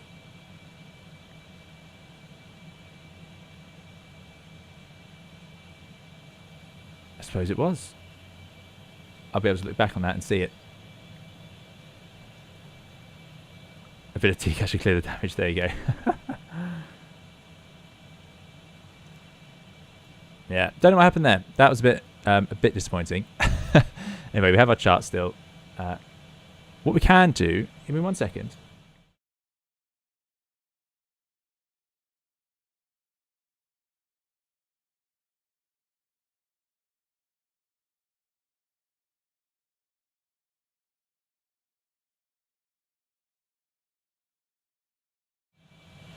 Right. I'm hoping I've reduced the frame rate now, so hopefully you guys will get a smoother experience once we get in the air. What's happening is my computer can't handle having it that smooth. Right, let's put in the course 139. We've got the Kennedy VOR. That way. I don't know. I don't know. It just suddenly dropped the nose, and as soon as it dropped the nose, I couldn't do anything. Couldn't do anything. Now, it could have been the trim, but we weren't very high. I didn't think it would matter that much, but maybe it's because of the speed. Maybe we were too fast for the speed we had. 250 knots we got there. Heading back to 090. Engine's already running, so don't panic. We've set the stuff for takeoff. INS looks like it's remembered.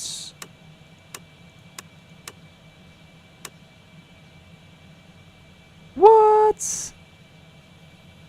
No way. Waypoint 6 should be 4510, 5223. Going from waypoint 1 to 2. I can't believe it. Wow. That's seriously good. Trim is in the right place. These are in the middle position.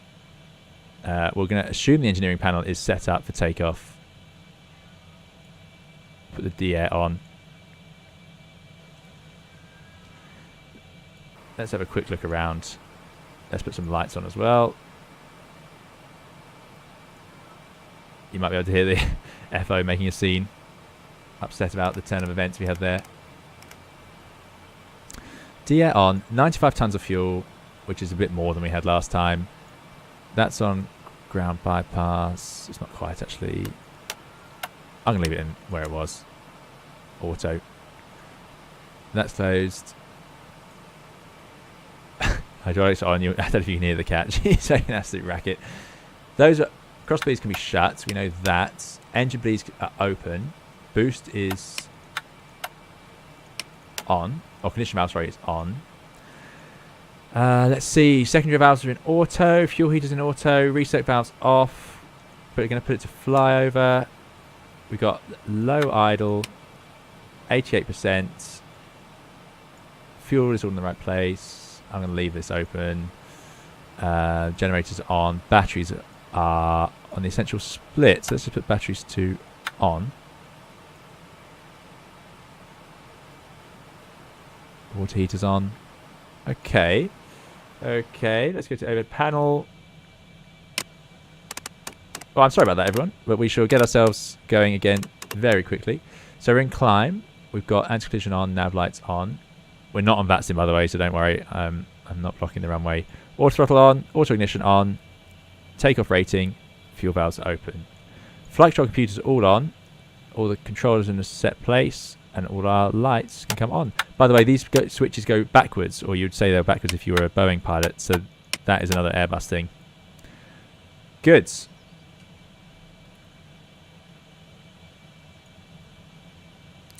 Lights. There we go. 10,000 feet. And let's just put the QNH in. We know it's quite high because it's basically at sea level here. I'm not going to worry about the QNH for the FO. Set to our side. Set to radio. It's got position 1 and 2. You do have to treat this add-on with a bit of respect. It's not going to work if you don't get it. Trim setting at takeoff is to takeoff, so that is really important. We have got the right amount of fuel. We've got the route loaded. We're going to take off.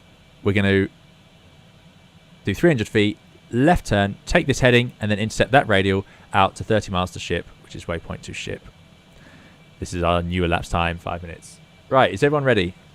The FO telling you what's wrong. Yes, you might know. We'll have another go now. It's my first day on the job. And what we'll do here is we'll be quicker at getting it into flight trim. I didn't realise it had to be done that quickly, but maybe that's it. Hello, you going to join us for this one? See, we didn't manage without you. FO has returned. Okay. Right. Yeah, let's just forget all that other stuff. Yeah, so 70k subscriber stream special. Let's go to Heathrow. Let me just check. Let's get the airplane moving and just check everything works.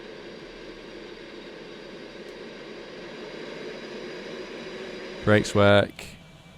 Rudder works. Flight controls work. We're going to forget the Canarsie VOR. Right, this time, better control of the speed. I'm going to get the automatics in earlier, and we're going to go to 250 knots. We're going to climb at 1,000 feet per minute, and we're going to get trimmed for flight.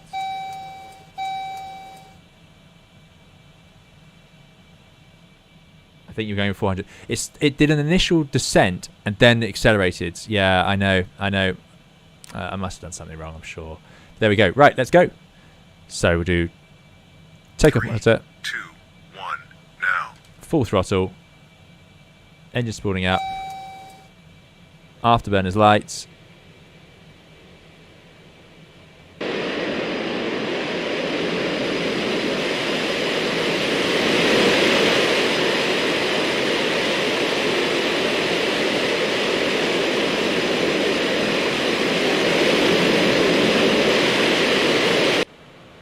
Huge amount of rudder needed on the runway.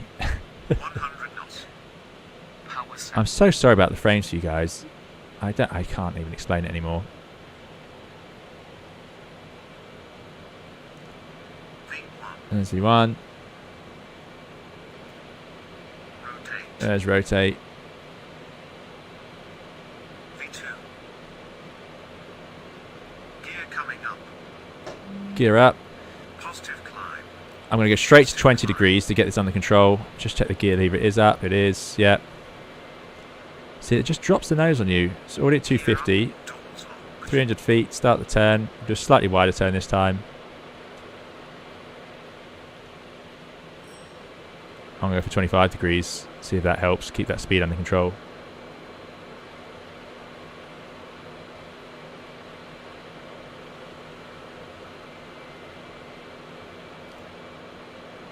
So we're going all the way around to 090 like this. 3, 2, 1, noise. Power back. Get the afterburners off. It's a big change in thrust, so the nose does have to come down at that point. I don't want to get slow. Bit of retrimming.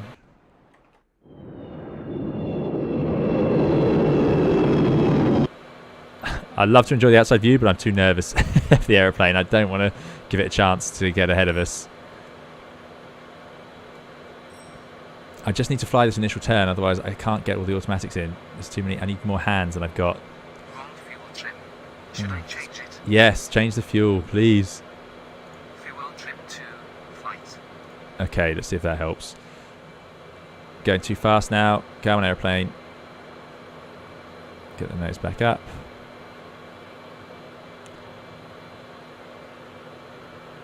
It's just so unforgiving when it gets into the part of the envelope it doesn't want to be in. It absolutely hates it, and it will bite you so fast.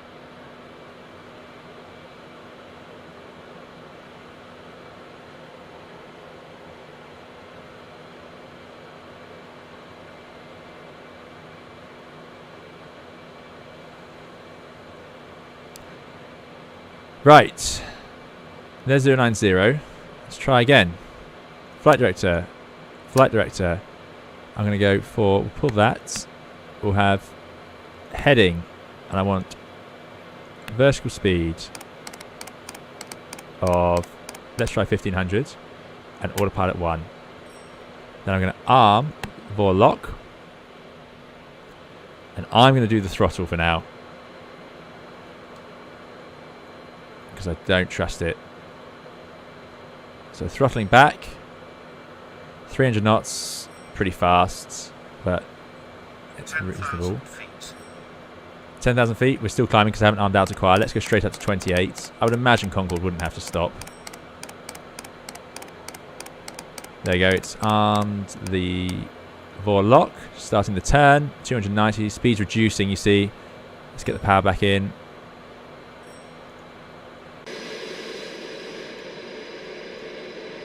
Right. Check trim setting. What about the trim? Trim for flight. It's trim for flight. That's fine, isn't it?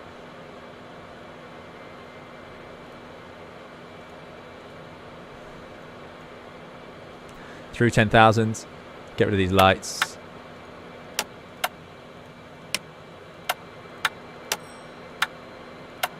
Okay. 280 knots still. Climbing up to... What was that?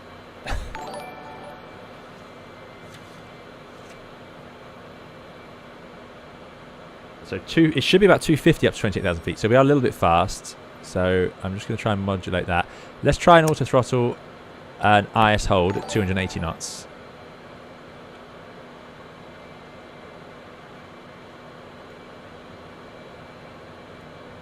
12,000 feet. Okay, things are looking reasonable. 10 degrees of pitch. Reasonable speed. Excel says, the engineer warned you about fuel a couple of minutes before we went swimming. There we go. Visor up now. Visor coming up. That's where it all went wrong last time. Must have just been the trim. Must have just been the fuel. Yeah, if you don't get the fuel in. I'll have to go back and look in the stream and see if it went out. Maybe it's getting close to that limit. Maybe it went to the forward limit and we couldn't... it felt like a nose-heavy aeroplane. So I'm assuming it hit the forward limit. Landing lights off. Off, off, retract, retract, off, off. Yeah, they're all off. Excellent. So we can actually go up a bit quicker, I think. Because we should really be doing 250. So if I... Let's increase the vertical speed.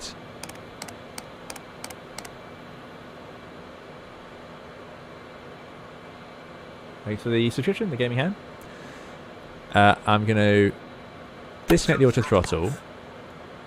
And I'm just going to go to full dry power by turning off those. Otherwise they come on. I'm going to wind the vertical speed up. This is definitely not how they did this. But I reckon we can get out of here quicker than this.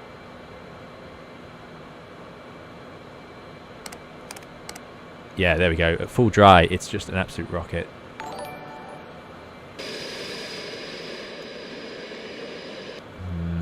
I don't like this.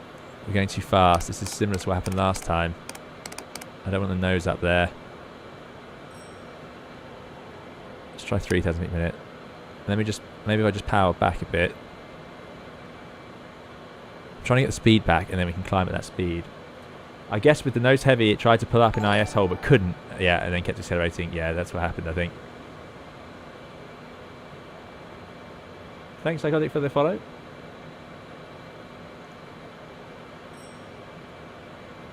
Right, we're almost at ship point, so I'm going to put it back into heading hold.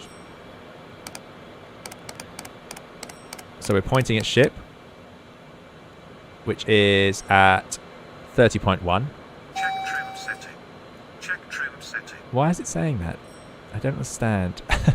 Heading. INS. INS. And then it's 92 miles to the next point. So it's effectively a straight line out after ship.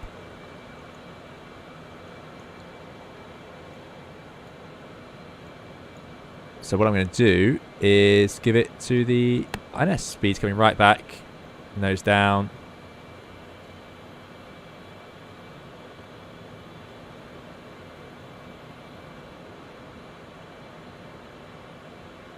Autopilot off.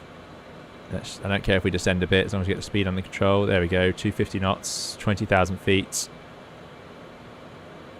Okay, back in the room. Autopilot 1 on. Let's do IS hold. Clearly that other system wasn't working.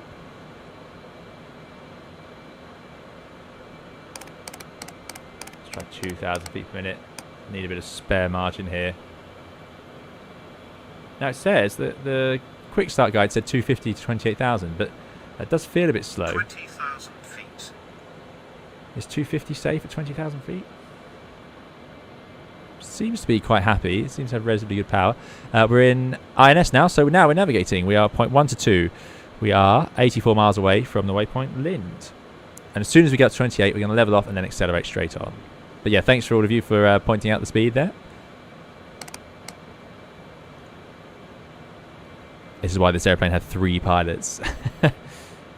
400 knots. Ah, we can get 400 knots. Okay. Right. Auto throttle off. Full dry power. Let's get the nose down. It's not got the same sort of performance at these levels. It handles very differently. Look at that. It's full dry power now, and it can't do 2,000 feet per minute. It needs to get up higher before it can get the or get faster. Maybe I'm just too slow.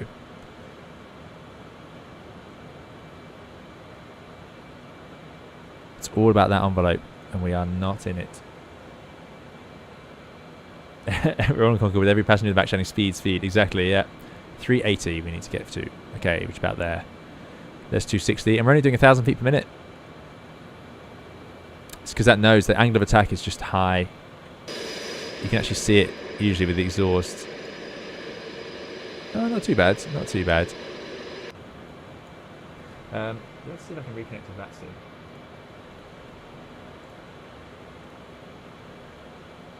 There we go, we're back on VATSIM.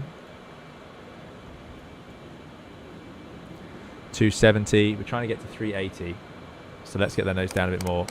Why isn't it doing it? It's in vertical speed Check mode. trim setting. Check trim setting. What does it mean? We're in flight.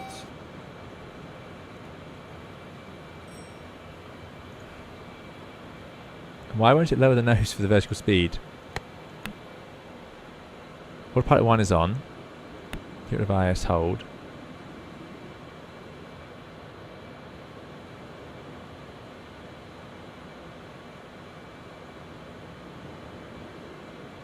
Does anyone know what's going on here?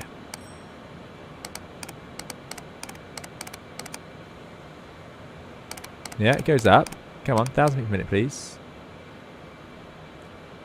Nose 10%, IS 350.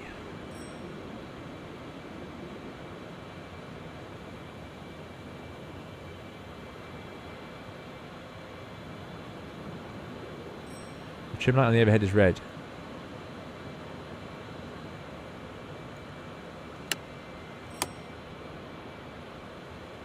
Trim. Is it talking about this trim? The pitch trim. I can hear it moving a lot. Maybe it's just getting confused. Because the CG seems fine. There's 330 knots. So now, if I go to IS hold, it should, and we'll arm out of quiet, it should climb at whatever that was at 330.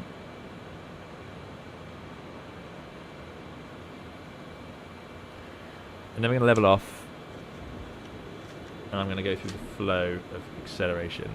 I have to do it from level or I won't get it right. Not that I'm managing to get things right anyway. Vuti2, thanks so much, Vuti. I'm just going to replay that one.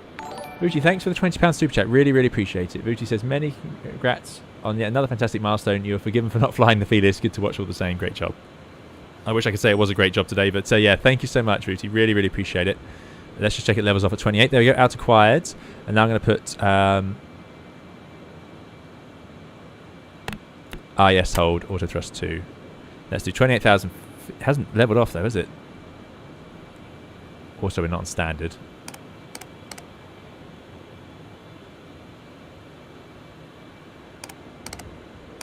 Whoops. There we go. 2992. Right. So, let's see. Should hopefully raise the nose now and get us back up to 28. Looks like it is. It's slowing down to 290 though. Look at that speed washing off. Why isn't it adding power? Auto thrust off. Full power.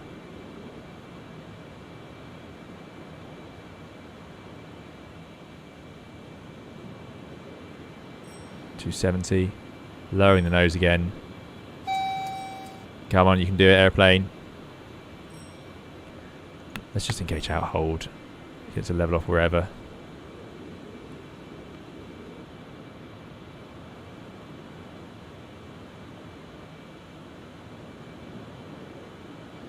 Really doesn't want to do this. Okay, that's close enough.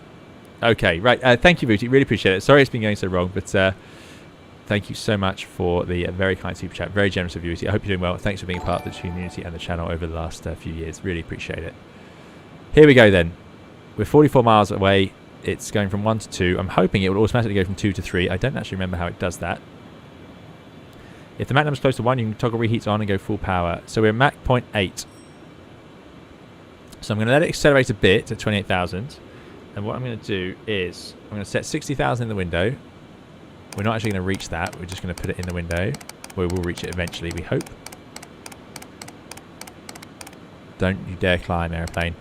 You sit there. 60,000 in the window. Max climb mode. Arm out acquire.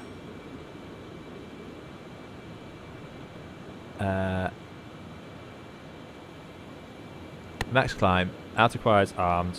Full dry we are at. And then we're going to put reheats on. Inners. Outers. Afterburners are lit.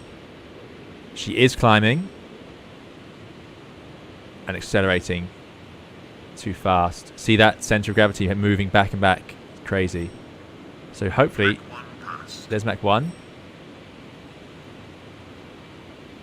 which is normal for it to do that on the VSI. 1.01. Okay, with supersonic. Mach overspeed warning. Throttle back or climb.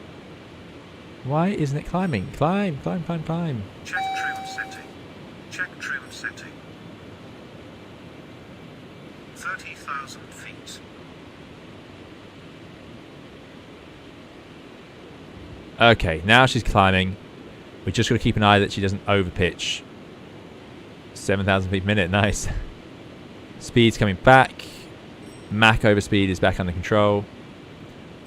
I don't think that's doing anything because the auto throttle system is not engaged. Okay, here we go then. 25 miles out from our points. 360 knots, Mach 1.03. So, reheat on. At Mach 1.7 we'll turn the afterburner off again and we'll go max cruise, max climb. Okay. Things are looking better now. She's stabilised. Bit of a rough entry there. E-Boss, thanks so much. Oh, Captain was asked, is there experimental flight model? I don't think there is. I haven't noticed it. Do you think I've got the wrong flight model on?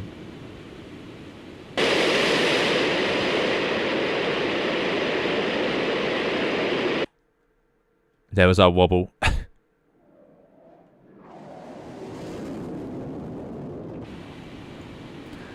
1.1.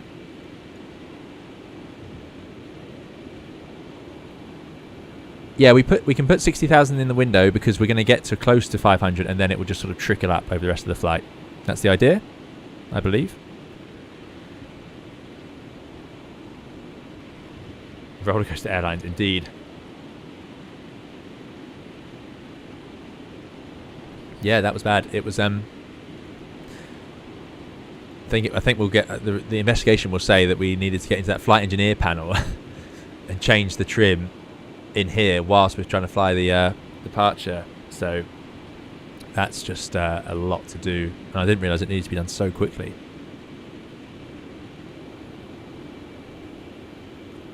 Andy says Ben's got for 1.3. Oh, it's just turning. It scares me every time. 1.3.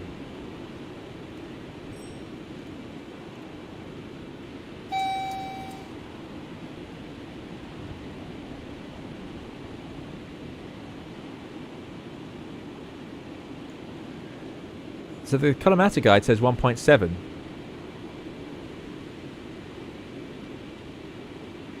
At 1.7 reheat off. It says for the climb. Ah, here we go. So the climb should have been 350 to 4. Yeah, but that's what we did. We accelerated to the right speed. Yeah, so it must have been the trim. Because I think we were at the reasonable speed. We're supposed to be faster than we were. We were perhaps a bit slow, if anything. But then we got fast, and then it all went wrong. Anyway, that's good. It's moved on to 0.2 to 3. I like that.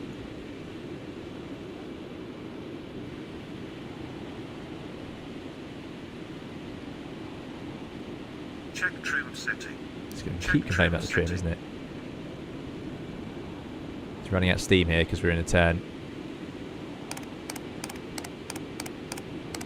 Hopefully starts climbing again. Grab your parachute says, I fly X-plane not as often as I used to, but we do fly it with some regularity on the channel. Thank you again, Vucci2, for the very kind donation. The whole thing is an experiment anyway currently, so September was it? Indeed it is. Come on, airplane, climb. Faster than that. You can do it. It's getting bounced around. Mach 1.3. Ramps moving confirmed.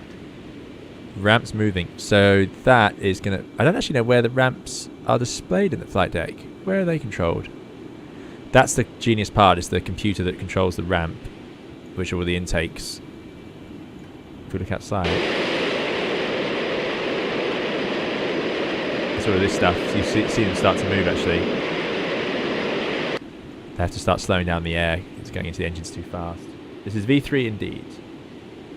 Matthew Presley, good to see you. Matthew says Bernard's off at 1.7. Andy says, really? 2 BA captain told me he goes off 1.3. One of them was trained by Brian. How strange.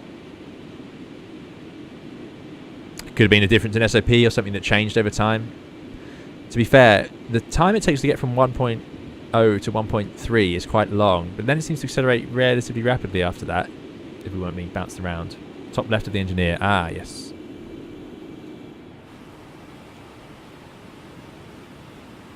That's cabin pressure. Brakes test. Air intakes. Here we go. Oh, I can't read any of that. Is it talking about these dials here? Yeah, there you go. They've all moved. The ramp, which is what he described. Very cool. 1.5.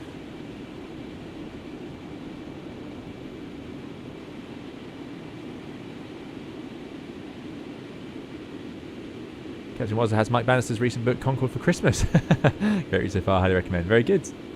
Stephen says, is it worth the upgrade fee if it is? 40,000 feet. That's a tricky one, because it depends what you want from it. It feels very similar to the X-Plane 11 one. It's obviously just, we get this, look at this lighting, it's just all nicely improved over what we had in X-Plane 11. Overspeed warning. Throttle back or climb. Yeah, and I mean, this is X-Plane 11 overdoing it on the turbulence a bit, so we're getting these overspeeds. It is trying. I don't want to fiddle with it. I'd rather go a little bit fast than mess around with it too much. There's 1.6.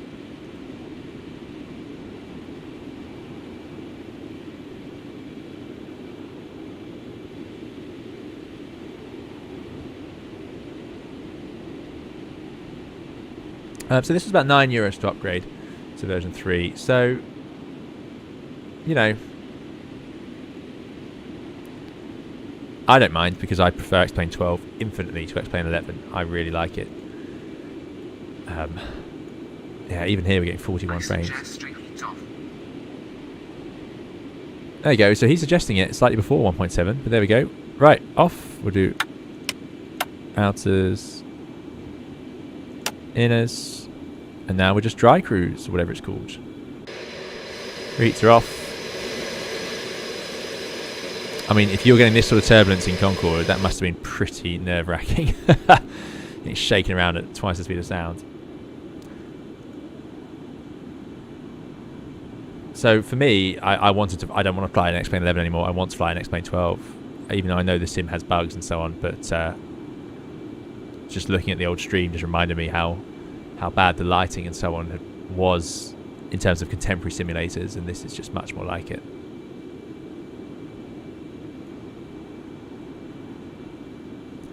.8. So at some point we have to change the modes to max cruise. I don't know when I'm going to do that. What I am going to do... I don't know if we're going to... This is really not great to see it shaking around like this. Let's bring up the... Oh, no, not that. Checklist. So climb rate checked, yeah. Well, landing gear up, yeah. Engines checked. Master warning panel checked. QNH we now on 1013. Airspeed and pitch, yeah, we checked. Fuel trim to flight checked. External lights off. Nose and visor up. Good. Takeoff monitor off. Altitude checked. Climb rate checked. Master warning panel checked. Reheats go off. Adjust pitch. Airspeed, pitch, climb rate, fuel trim to flight. It's too much to do. Too much to do all at once. Yeah, this is a hard airplane to fly. Leanne says, can't go back to X-Plane 11. No, agreed. Has X-Plane 12 been improved? Yeah, it's slowly ticking along. Airspeed, pitch. Engines, master warnings. Center reheats. Or CTY reheat, yeah, they're off. Fuel trim to flight. Yeah, anti-ice. Fly, so optimal Supersonic, fly Mach 0.95 at 280. We've done acceleration, fuel, throttles, reheat, engines, above 1.7, reheat off. Yeah, that's what this says. I don't know why. So we're not at Mach 2 yet. We've just turned the reheat off. So next we're going to do this. 50,000 feet.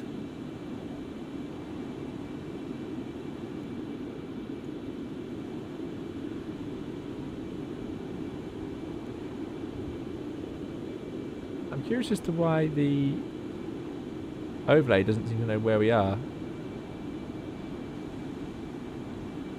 Passing Mach 2.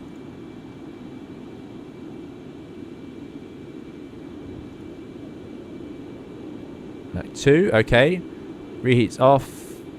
I'm not going to turn off the fasten seatbelt signs because it's ridiculous. No smoking sign off. No, they can leave that on. Anti-ice not required. Engines checked, fuel checked. Yep, still got 75 tons of fuel. I'm not going to fiddle with the distribution. And then we can engage max cruise. It has, there we go. Max climb, max cruise. I don't know why Mach holds come on as well. So do I just leave it as alone now? Do I need to... I don't need to turn on auto throttle, do I? Just max climb and max cruise should work for us.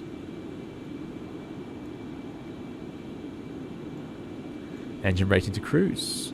There we go. That's something to do.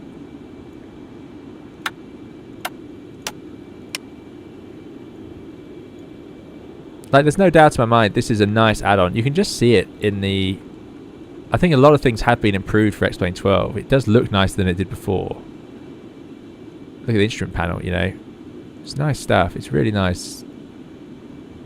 It just feels well put together, like someone's really cared about this. No, it's always overspeeding. Why is it doing that?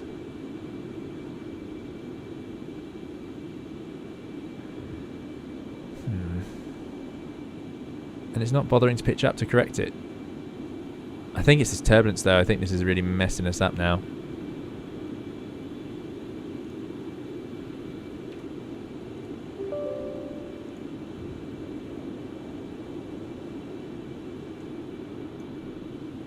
Yep, now we're descending. Any explanation for this?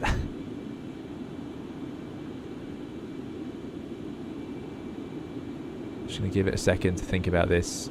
I think it's a turbulence. I think, having said how good X-Plane 12 is, this is a sign that it shouldn't be shaking around like this at 50,000 feet.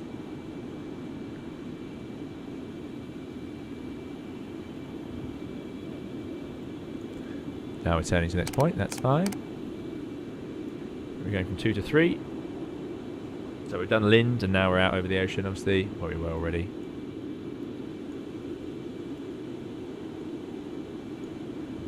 Thank you, JFK. That was fun.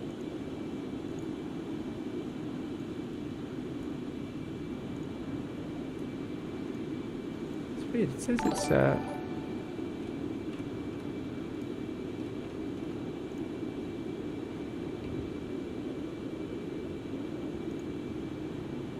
says it's connected to the sim and everything, but unfortunately, my overlay is not getting any information.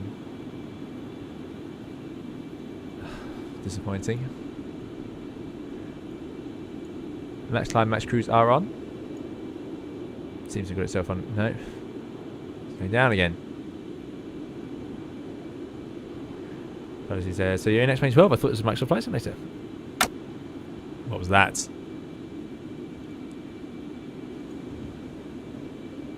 What was that noise?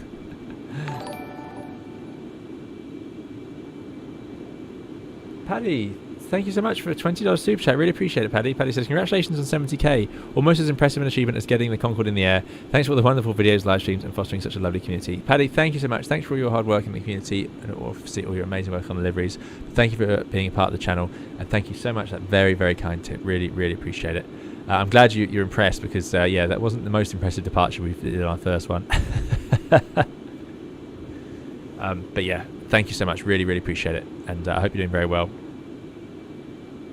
And thank you for being a part of the community. Yeah, it's you guys that make it such a nice community. There we go. Gentle climb again. Speed under control. It's just that turbulence. But yeah, thank you so much, Paddy. Really very kind. Thanks for supporting the channel.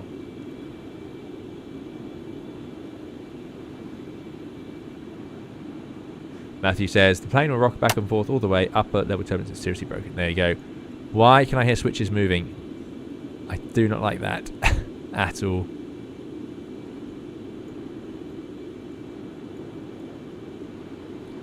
So 3 to 4. Next will be 4 to 5.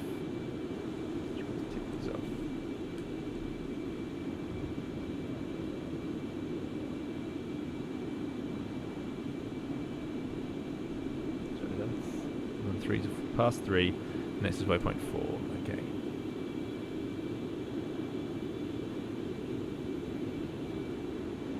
Hayden says your toaster's just popped up. The ministry noise. Yeah, it does sound like it. Ethan says this flight has got me on edge, not wanting to see a crash again. Yeah, no, don't you? Yeah, I can tell you it has me as well.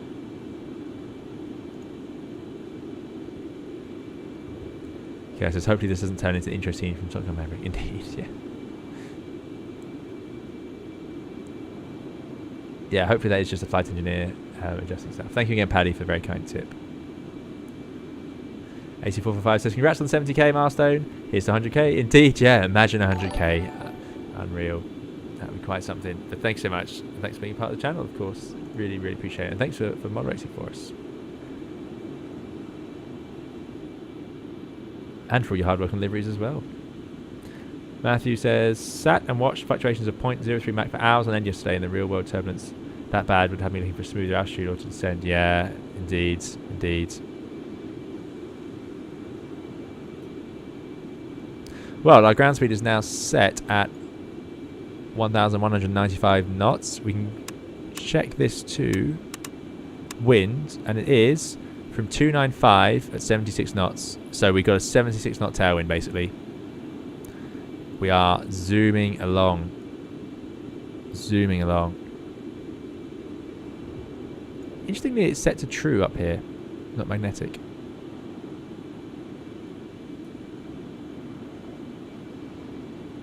$337 miles to the next waypoint. So this is it now. We don't do a lot else. We just leave it gently climbing and negotiating the air at its optimum, which is the cruise rating for the engines, full forward power as far as I can tell, afterburners off. Oh, let's put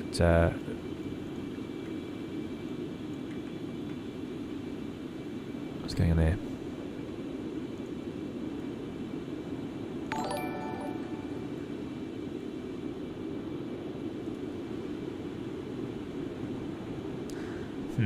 I can't go to the external view anymore.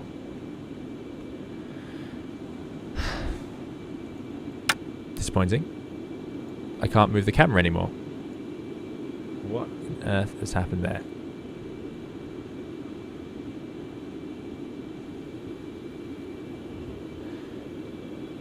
Robert says, the Concorde climb, the best way to cruise in Concorde. Yeah, exactly. Just leave it. High power. It's just where it's most efficient. It's where it wants to be. And you can see here that the CG has shifted back a lot. This is why you've got to have all the fuel in the right place. I won't do it while I'm streaming, but I will have a look back at this stream and see what happens, because I'm sure that will reveal. But I imagine My guess is what you'll see is down here, you'll see it go out of balance. Probably forward. Probably forward. Gabby Sponge says, I like the retrofitted TCAS. Yeah, me too. Yeah. Yeah. Oh, it'd be magnetic in radio. I see. If we put that to radio, that would say magnetic. Fair enough. Yes, of course, the INS would be true. Why can't I get to an outside view? Patrick says, sorry for the absolutely stupid question, but how do you have Unicom in real life? It's not a stupid question, Patrick, at all. Unicom in real life, it would just be area frequencies. So there'll be a specific frequency to use in a certain area. So it's not one frequency. But I suppose there's the emergency frequency that's sort of like Unicom, but you can't talk on it unless you have a problem or you need help on it. The only other thing I can think of is I'm sure there's parts of the world where you would just tune onto a frequency and that's what you could use if you needed to. But generally there'll be an agreed frequency. Like if you're flying into an airport, there'll be a frequency for that airport, even if there's no controller for you all to talk on. There wouldn't just be one frequency for all the airports in the area. Yeah, the overlay's not working either. I don't know what's going on there. Ah, yes. Yes. Well done. Typing into Avitab. Well done, everyone.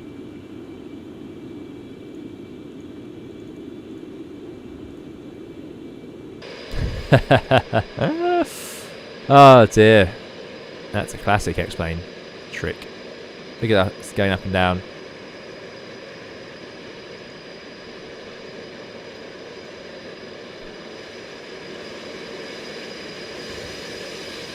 It's pretty heart-stopping to look at, isn't it?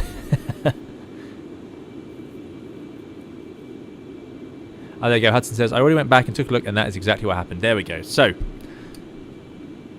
we had the airplane in the right place. We just didn't get the trim sorted in time. I had no idea it needed to be adjusted that quickly. I really didn't. I think when I've flown it out of Heathrow, and when I did my practice yesterday, I did it out of Heathrow as well, because I had the waypoints already set up from our last flight. I put the coordinates in, and then we set off, or I set off, and I had more time because the departure was sort of take off, do a turn, autopilot in and go. But the turn on this one seemed a lot longer. It's a bigger turn, sort of further than 180 degrees. I don't know, it just felt like it was happening a lot quicker.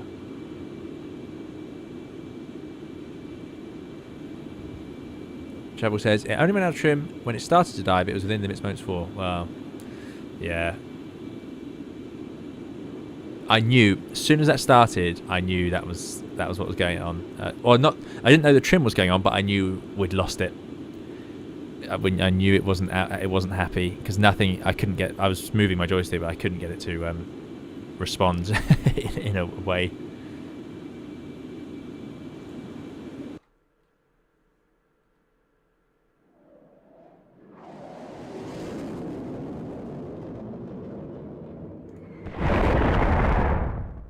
Oh, thanks, cool. Sonic Boom. I didn't know I had that modelled. That's Cirrus Pilot, good to see you.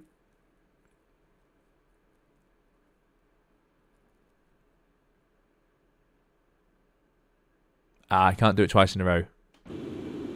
Fair enough.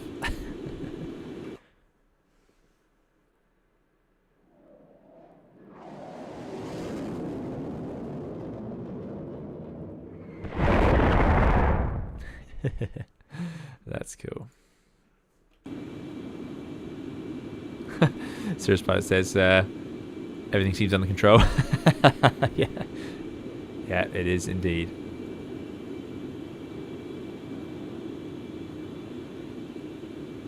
Matthew Pressy says we use 12345 as air-to-air frequency over the oceans. There you go. There you go. There's one.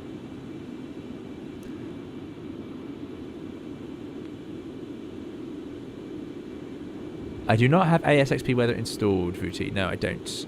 You're out. The following winds are over 140 knots. I just flew from Kiev to Gatwick in the Fearless and under 6 hours. Good. Well, we are racing along then. We're only 62 knots, to be fair.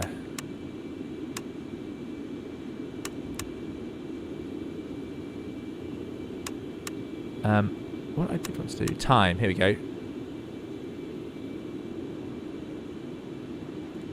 So it's 205 miles to the next waypoint. Take us 10 minutes. So, bit of in-flight maintenance now. We need to start adding in some waypoints. So if I put this to waypoint,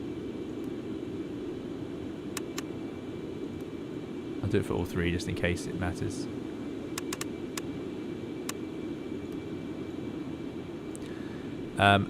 We're at waypoint 4 to 5, so waypoint 1 is no longer in use, which was 4019.5, as you can see.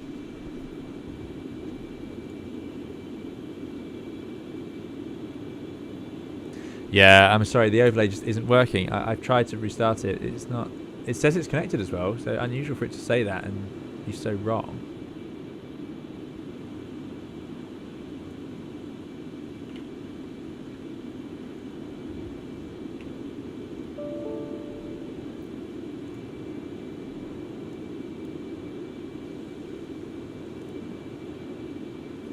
I don't know why it can't recognise this. Has it worked on X-Plane 12 before? Maybe it hasn't worked yet. Right, so anyway, waypoint 1 we're not using anymore. We've gone past it a long time ago. We're actually going from 4 to 5, so I can't use waypoints 4 or above. But waypoint 1 I can now change to... let's just type it in. I'm going to start a new waypoint 1, which is going to be effectively waypoint 10 on our flight plan. So just go north,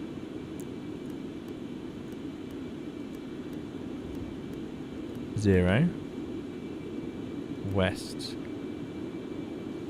0, 2, 0, 0, 0, 0,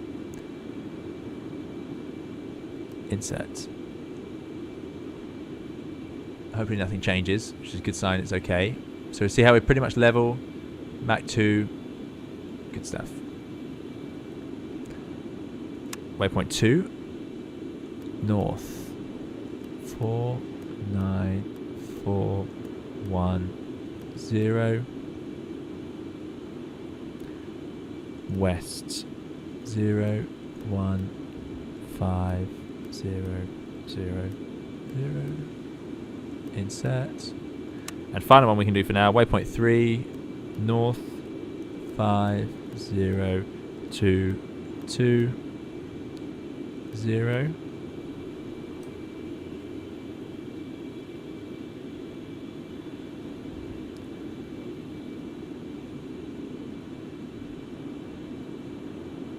west, 0, 8. No, wrong.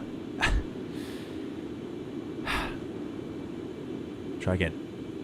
Waypoint 3, north, 5, 0, 2, 2, 0, west.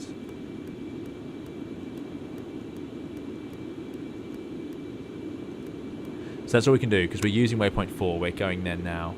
Sorry, we're coming from 4 to 5, so I'll leave that alone. There's 5. So I'm going to leave that all alone. So I'll tick off that we've done waypoint 3. 50, 22, 8. And then we need to add in the next ones later. But that's good. Now, can someone tell me, when it gets to 9, you would automatically go from 9 to 1 again?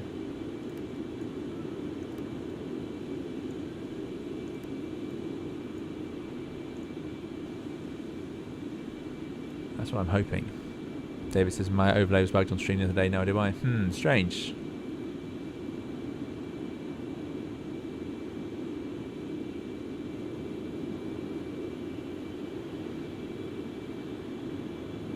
Robert says I have this jet in Microsoft Flight Simulator. I was running it across the Atlantic at like Mach 2.3, bit toasty on the nose. Yeah.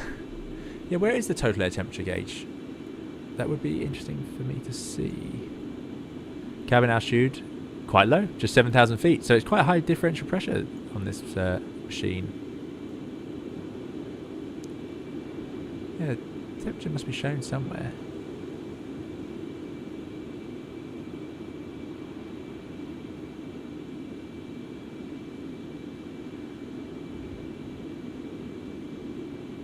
I know it's minus 53 outside, but that's not the one I want. I want total air temperature. I feel like it'd be something really, really obvious on the pedestal.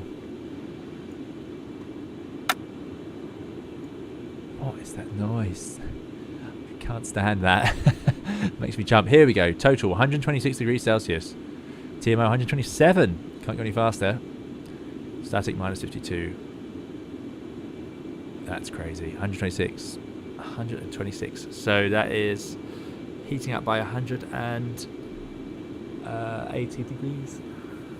Just from the compression of the air getting squeezed against the front of the airplane. Absolutely amazing. You have to set 9 to 1 manually. Oh, they had to move the temperature when T-gas was added. I see. Thanks, Jeffrey Sponge.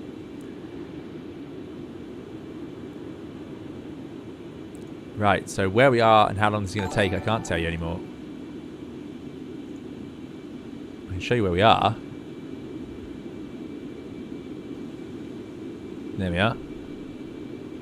We go quite a lot further north, I think, this way than we did coming the other way. But I suppose we have got to get all the way up there. Whereas maybe the normal New York route would go like that. A bit more overland. I don't know. Because we want to be over the water as much as we can.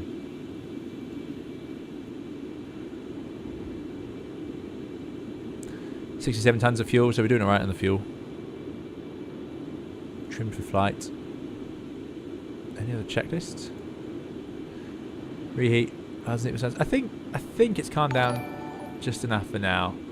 So let's. But we'll leave them without smoking. We'll have to deal with that.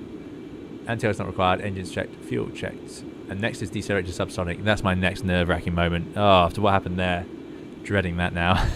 We've got to make sure we keep on top of that trim. So when do you change the trim? Fuel trim to descent. Yeah. So you do that even as you start the descent? Is that safe?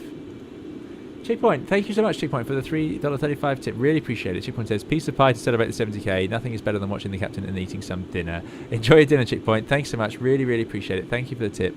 Thanks for being a part of the community and all your hard work for the channel and the community as well. It's great to have you here. Thanks so much for the tip and enjoy your dinner. I'm very jealous. I might take a little break shortly to go get a cup of coffee. We've been going for 2.5 hours, which has been quite something. Quite something. And we had a stressful start to the flight, I'll say that. I'll tell you what though, how about the Kalamata saving the waypoints in the INS? I don't know what happened there. That was really good. Really, really good. I'm so glad I clicked on restart flight.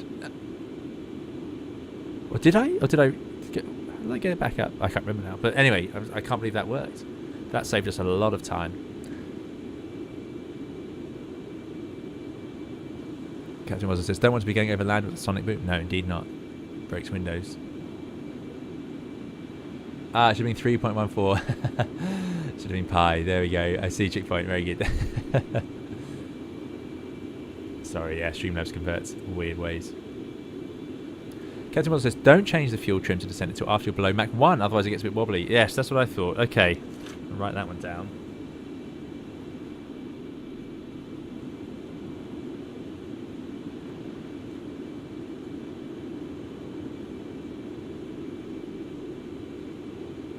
Because the difference in this airplane is that when you start the descent, it's not like an Airbus. You don't just idle the engines, get the speed where you want it, and descend. You have to basically keep flying it at Mach 2 and start down gradually and do it all slowly. It can't go to idle. It can't just put the nose down. You're just making a complete hash of things. Because it can't descend at Mach 2 at idle power because it's just too much drag. You know, it wouldn't go twice the speed of sound if you just put the nose down, I don't think.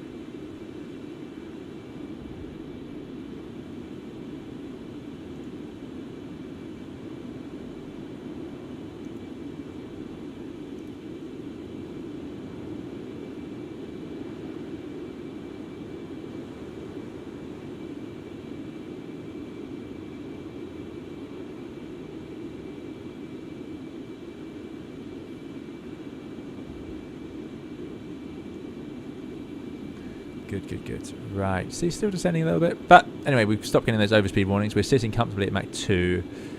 Belts are off, lights are off. And systems-wise, 65 tons of fuel is looking good. If we just go to the engineers panel, there's the trim right at the back, so that's absolutely fine. I'm not going to fiddle with any of these switches because we've got that flight engineer doing that for us. Anything else we've changed? The high idle, does this idle change? High? Now we're in flight? Maybe that'll help us from stalling on approach, I don't know. Four Prawns, thank you so much. Four Prawns, very kind. It's at $40. It's really kind, Four Prawns. They said, well deserved 70k. I really enjoy your content. Hopefully you have some refreshments arranged for your arrival.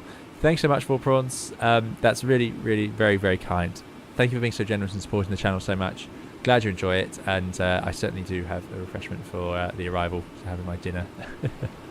But yeah, thanks so much. Really, really appreciate it, Four Prawns. I hope you're doing very well, and thanks for joining us today.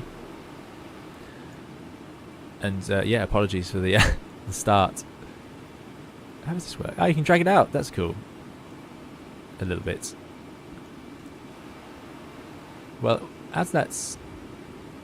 I don't really know what else to look at here. I mean, I'm sure the engineers spent ages checking everything over. Checking the oil. The TRU amps. Yeah, yeah. All looks fine. Absolutely great. Lovely. Yes, the PSI is exactly right at 27. That's exactly what I thought that should say. All good, all good. Kelby says it'd be horrible if something happened on the flight while you're on a short break. I know. I have thought about that, especially with the way it's shaking around. Keela says, I'm up in your tail end in the Junkers 52. Just about keeping up, I imagine.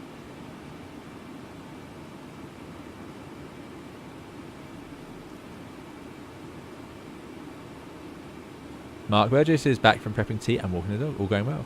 Excellent. Hopefully you missed yeah, the part that didn't go so well. Let's go and have a look around. No window on the door.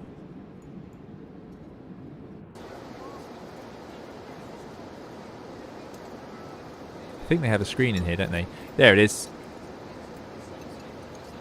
Awesome.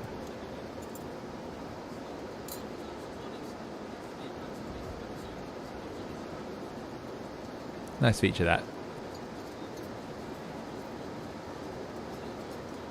Look at these clouds. That's just been such an improvement. A now Probber says there's no way to tell what the this is from the description, title, or thumbnail. I listed it as X-Plane 12, I think. I should have done. And also the thumbnail said X-Plane 12. I don't write it in the title just because I had so much writing in there anyway today. So yeah, it was on the thumbnail. But I know the thumbnail wasn't working properly. So the only problem with Concorde is that it looks lovely on the outside. It's hopeless for, like, there's no good wing views.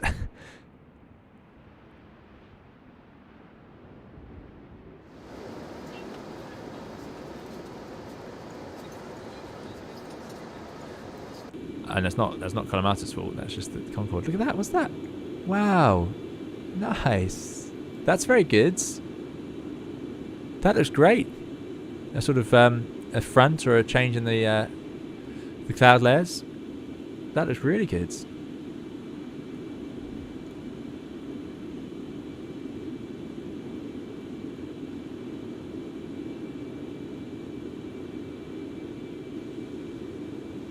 Paul looking into our initial incident.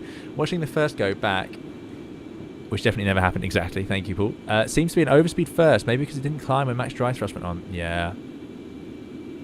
As it speeds up, I think it then goes rapidly out of trim, then into the dive. It was in CG trim when it all started, though. Yeah. See, I suspect, I'm sure, I think what happened is I probably did something wrong, and then it went, if I'd got the trim right, we could have saved it, but it just, as soon as it all started, I couldn't do anything with the airplane anymore. Gaming Hamster, 3 people used to do pre-flight walk around on Concorde. Goodness me, really?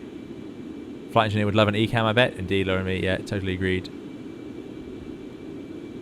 Oh.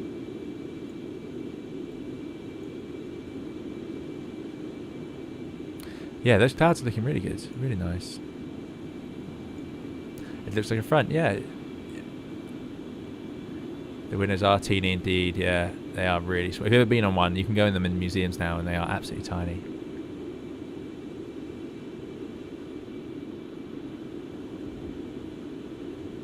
Supersonic toilet indeed, yeah.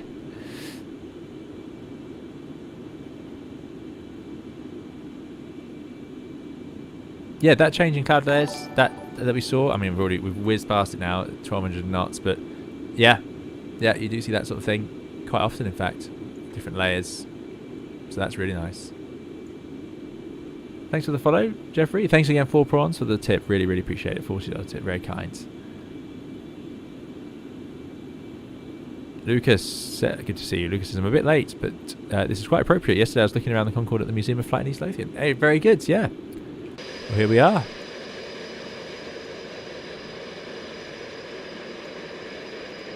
Not sure about that as a graphic for the sun. I feel like you could do better than that. That's pretty...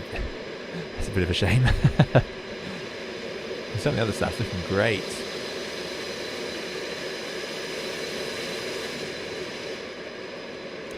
Like in Microsoft Flight Simulator, that would be blooming around the airplane. It would have you know, a lot more to it than just a circle. Unless it's the moon. Am I embarrassing myself here? No, because the shadow's coming from that way, isn't it? There's the tail, I think.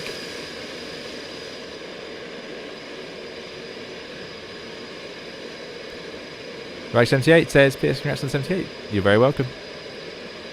No, you're very welcome. Sorry. No, thank you is what I meant to say there, right? I've been talking for too long now. Thank you, right. Really appreciate it. Right, says, I saw the divider curtains in the cabin. Did Concorde have multiple classes? I would have guessed it was all first class given the price. Yes, it was. Well, I don't know what Air France did, but you can go onto these in museums now, and yes, it's all the same class. I don't know if these curtains would have been drawn at all. Probably just to separate the galleys and the toilets, make it feel a bit more, so that if you paid all the money to go on Concorde, then you got to sit in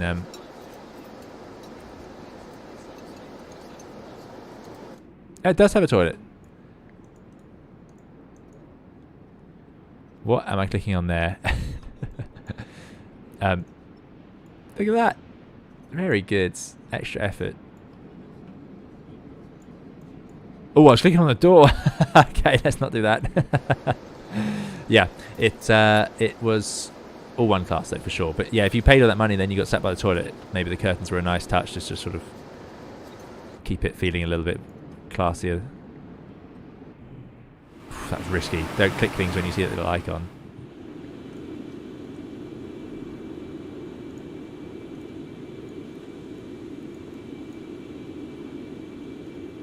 So we're now going from 5 to 6. So past 5. So we've got 6, 7, 8, 9, 2, and 3 all done. So can I go and make a cup of coffee? Show us the ramps again. Good point. Let's see the intake ramps. There you go. Look, they are modelled. So they're down low now, creating shock waves. And a shockwave would increase the pressure of the air and slow down its velocity. So you see this on like F-14s and so on as well, but this is a really clever one because the combination of these and the design on the nacelles is what allows this plane to fly supersonic without afterburner for such long periods. But yeah, clever stuff. Lots of danger signs. Do not use for access when hydraulic power is on, because of course I suppose they might test or something, and that was, I mean, those will be very strong doors, I can guarantee that.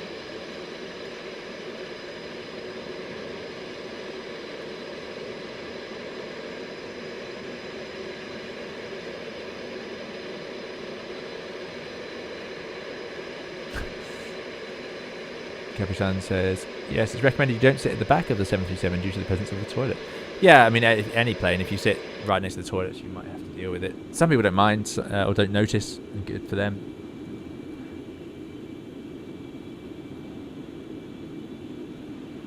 Ah, I should have flushed the toilet. I didn't even try. Yeah.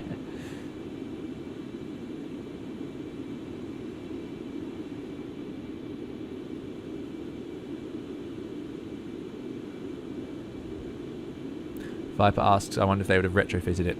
So with like a glass cockpit, it's very rare, very rare. As long as it can be certified, you're not going to fiddle with an airplane like that. It's really really rare to retrofit, unless it's your own personal sort of thing. But it's just not considered economical. NASA did it with the space shuttle, but obviously that's a slightly different budget.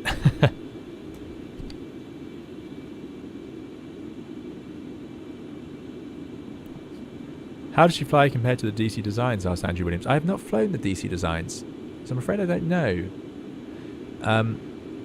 I think it flies very nicely, except what happened earlier. So the only thing I don't like is on landing, and I still don't know if this is true. It was the case in the X-Plane 11 version, and it's the case in the X-Plane 12 version. When you land, you get into the ground effect, and then the nose just wants to rise on you, and you have to actually push forwards just to keep the airplane from going back up in the air or tail striking. I don't know why that is. I don't know if that's a real thing or not. I don't know if that's what Concorde did. Wow, 2,000 feet per minute down. Dear. See, the problem we're going to have is if it climbs suddenly because of turbulence and gets to 60,000 and locks in at 60, it's going to then start to struggle with the energy a bit, I would have thought. Well, we shall see. No, thanks for the follow. George says, go and get yourself a coffee. Yeah, I think I'm going to go do that. Viper says, Concorde can actually supercruise at a higher Mach number than the F-22. Yeah, it's an amazing machine. Okay, yeah, everyone else keep an eye on things. I will be gone. So it's just going to be a 5-minute break. We can actually have the break music.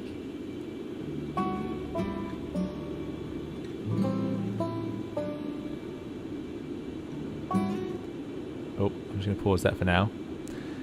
Right, so bit of break music. I'm just going to get a coffee and a snack, and I'll be back in just a moment. So, yeah, just let me know if anything goes wrong. Can you guys just sort it out for me, please? Thanks. I'll appreciate that. Okay, that's not quite as realistic. Oh, come on, X-Plane. You're doing so well. Let's do that. Actually, no, that shows off our up and down curve. That wedge.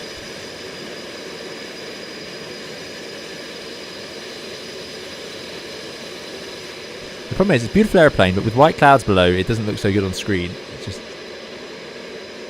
Maybe we'll do that. There we go. Right, we'll be back in a moment. Good luck, everyone.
never know.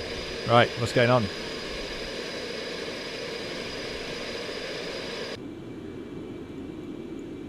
Okay, we're still at Mach 2. We're still at 58,000 feet. We've still got 57 tons of fuel. Looking good. Success. Excellent. Thank you all for looking after the airplane there. I hope it was not too stressful to watch. But yeah, I have now got a suitable cup of coffee and a snack. I'm sure I've missed plenty in the chat. I guess we'll ignore the plane roll on its side. It did a bit of rolling, did it? We're going from 0.6 to 7 now. Behaved pretty well, such a point. Good, good. I should have probably left you with this view. It might have been a bit more useful than the external view, but there we go. Good. Buki Malice, good to see you. Buki says congrats on 70k. Thank you very much. Appreciate it.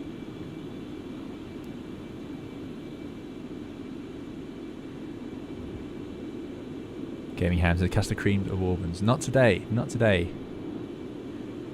Oh, I see. Pink waves of parties. They would have been good. They would have been good.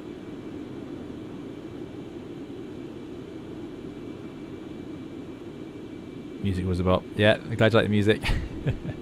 I like it too. So, you can leave it rocking and rolling. Where are we now? We're getting there. This bit goes a bit quicker. Remember, this is effectively a Mercator projection.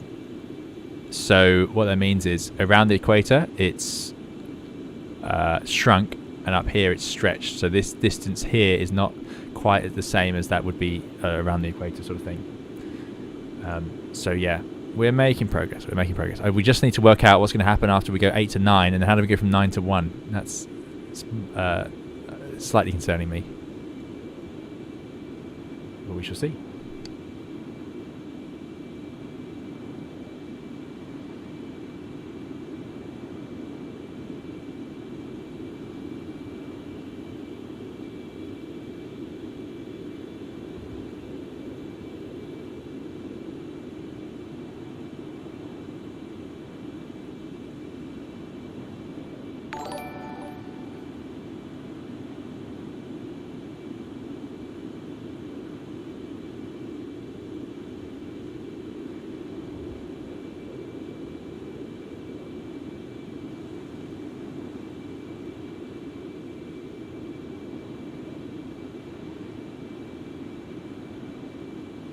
Twitch, you can just put in 320 SimPilot. It should take you to my Twitch.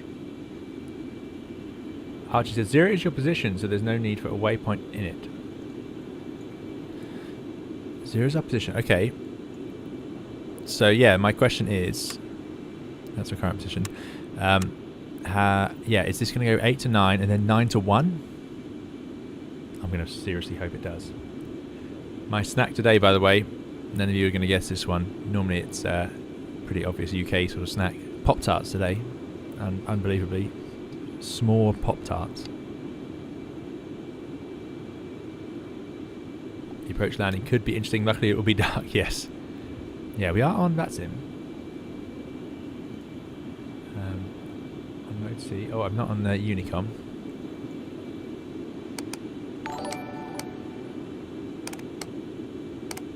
Why doesn't it let you scroll down? I'm sure. Surely the real one did. White Spirit, thanks for the follow. I got them when I was in America almost a year ago for a little holiday. And I picked up some Pop-Tarts and I just haven't got around to eating them. They are the sweetest thing ever, but they're very tasty. Hayden, thank you so much, Hayden, for £5 super chat. Very kind. Hayden says, I was going to send £70,000 to mark your milestone achievement, but need the money to pay my gas bill. Looking forward to more great content in 2023. Hayden, thanks so much. Very kind. Thanks for supporting the channel, and thank you for your super chat. Really appreciate it. And thanks for being here and being a part of the community. So many of you, so active, and yeah, Hayden's been a big part of the community for a long time, so really appreciate it. And thank you so much for supporting us. And yeah, lots more to come in 2023. Hopefully some smoother Concorde flights. I don't want that to happen again. That's why I want to keep this airplane in use, keep it in service, keep ourselves current. But thank you. And yes, good luck with the gas bill. Yeah, it's. I've not got my heating on today. I'm relying on this streaming computer to sort of heat up the room enough. I'm having to warm up my fingers on the glass.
Andrew asks, how long is the flight? That's a great question. If I had the overlay, I could tell you. I really don't know how they worked it out. I assumed they would have a flight plan that would have told them. My flight plan was done on SimBrief, which doesn't know that we're flying this fast or high, so it just said 6 hours. It's not going to be 6 hours. We've been going for 1 hour 22 since effectively takeoff.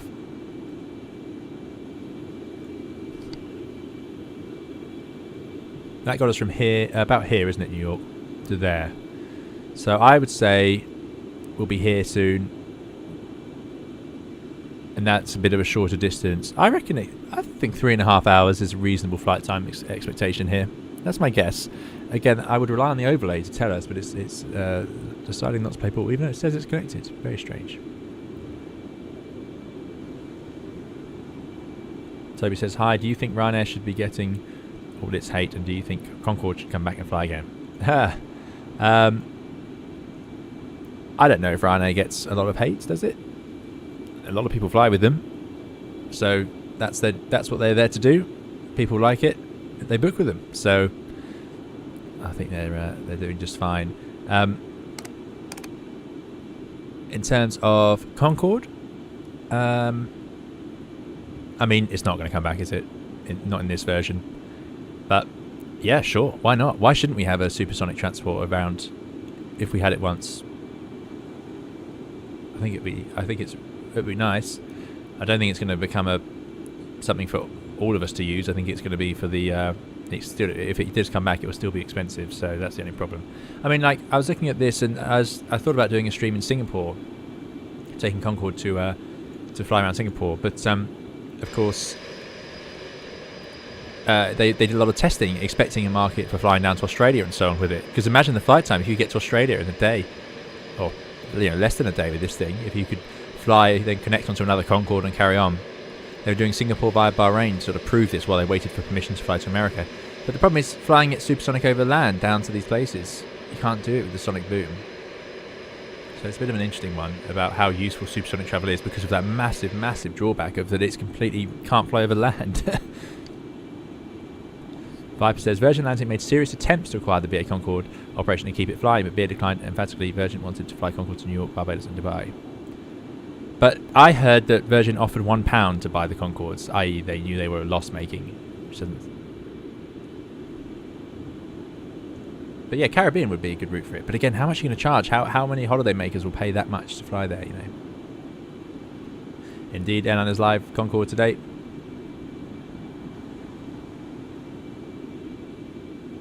That Serious Pilot says, did you know that you're an influencer? I tried getting one of those chairs that you had, and Costco had sold out. You mentioned it on your last stream. There we go. I mentioned it. Everyone went out and bought one. Yeah, it's a big lazy boy executive chair with a big sort of lumbar support, which it looks bad on the picture, but when you sit in it, it's just lovely. Really nice. I couldn't do any more streams in my old chair. The reason I haven't done a proper long haul stream, it's not because I wouldn't do it, but it's because last time we did it and I sat in that chair, I remember towards the end I couldn't take it anymore. It was so uncomfortable. So this is a good test of this chair. This is the longest stream we've done in this one. Only my second stream, and we'll see if it's up to it, and maybe we can take the 340-600 for a flight.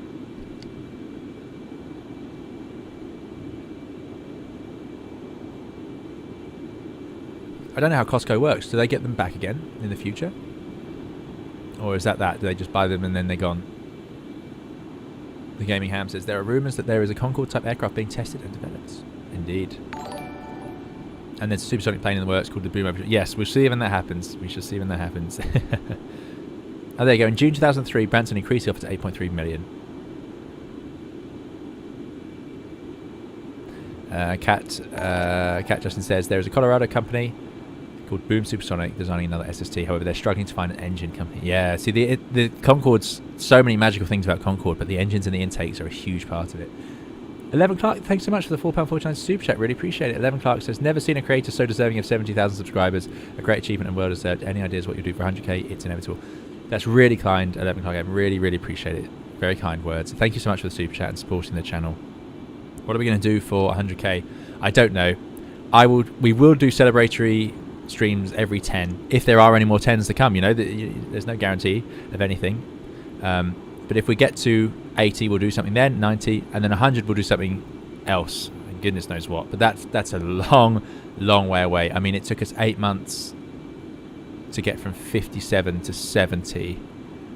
So it's going to take us a long time before we have to worry 100. But yeah, I think we'll do some more long haul stuff for sure at the next 10s. I think we could do another proper long haul, i.e. just a duration one, endurance stream.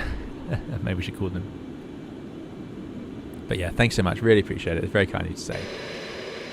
These clouds are getting pretty high, or are we just going too fast? So pretty though.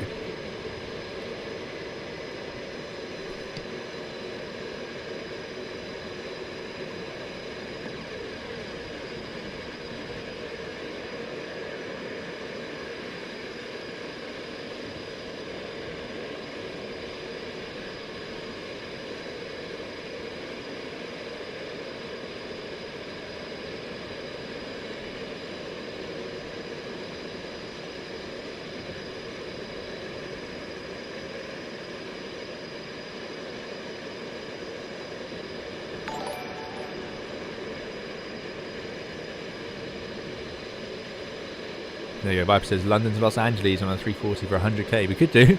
We've done similar length. We did London. Marley was the first one. That was a big one. Ryan Lee wants Sydney to London for 100k. Yeah, we could do that. I would have to get some sleep on that one. Paul Smith says face reveal. Unlikely. Very unlikely. Won't be revealing my face after today's stream. I'll tell you that. Oh dear. George says, no, I think Costco buys the products and once they're gone, they're gone. The products that sell well stay, just a guess. Okay, yeah, well maybe they'll get this executive, lazy boy, armchair back in again.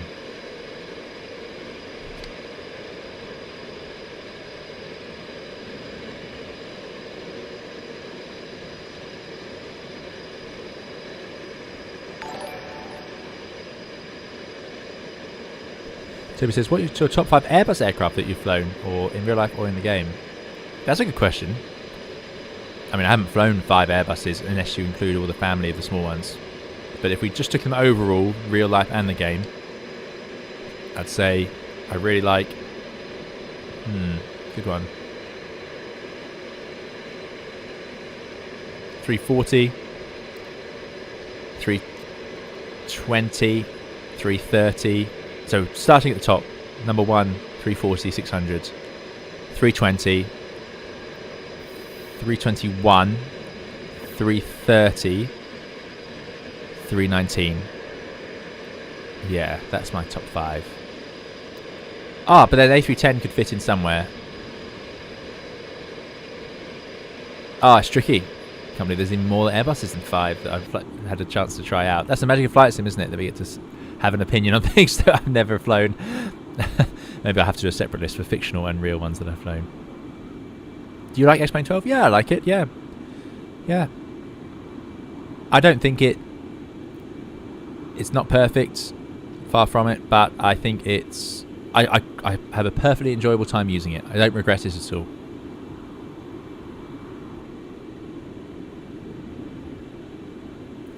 Ah, so we're talking about this E-Jet. Now, what's going on with that?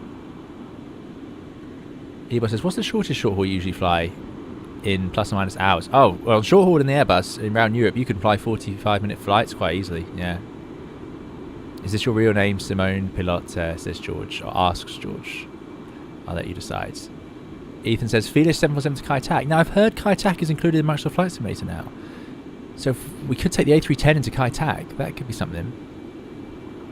I'm not sure. Well, we could fly it. We could do A310 from London to Hong Kong.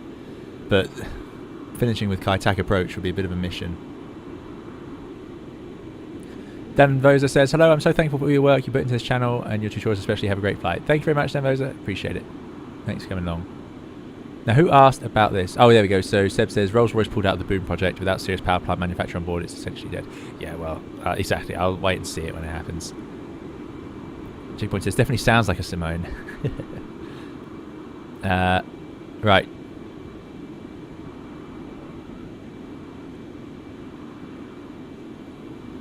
So Matthew Presley says about the E-Jet. So it's not my opinion. This is Matthew Presley who says, here the thing with the E-Jet. 1, it's not their 3D model. It's X-Crafts. 2, what have they actually done on that aircraft outside of the bought 3D model as default everything? Is it? So I saw some pictures and some system screens. I saw them on a screenshot on an article a week or so ago, and I was interested. I thought, oh, interesting, because I heard good things about the real aircraft.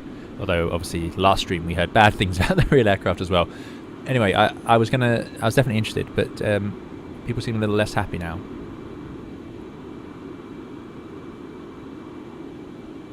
And he says they want to charge $33 for it, go to Toliss do some work. So I thought the screens looked customized, but I suppose, is it just running relatively default systems then?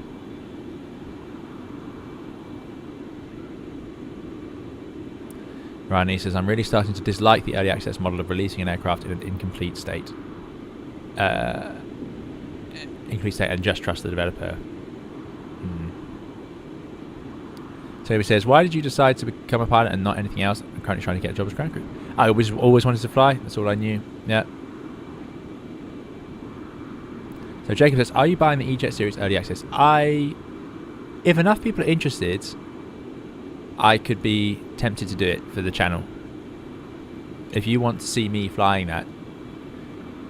Now, what I won't do is if it doesn't have any systems. So do the systems work? Does the overhead panel work? If I look up a tutorial for the real E-Jet or, you know, an FCOM, will I be able to roughly use that?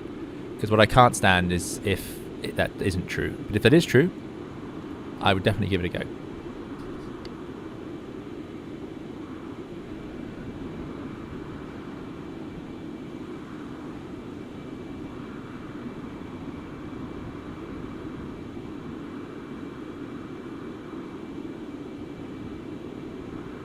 Oh yeah, it had some good trailers, didn't it?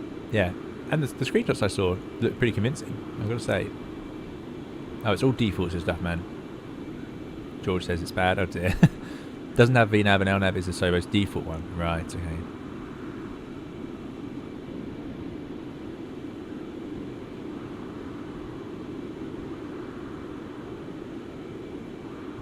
Doesn't come with VNAV, out hold and constraints, and yet they say that it can do all normal operations. Okay. Yeah.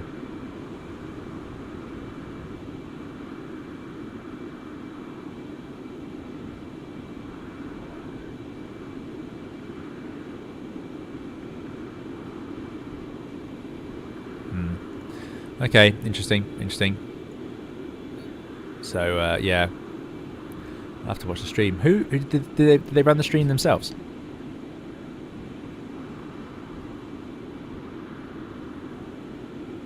Oh, it doesn't have the unique E-Jet things, VSD, VNAV. Yeah, because of course the E-Jets are famous for having that vertical profile, which is sort of a luxury on Boeing and Airbus. It's on the longer haul aircraft. That little sort of sideways on display showing the ground beneath you and stuff. It's quite clever. It would be nice to have that. You can't do direct too. Oh dear. Okay, that could be a bit frustrating because I can't really do much with that.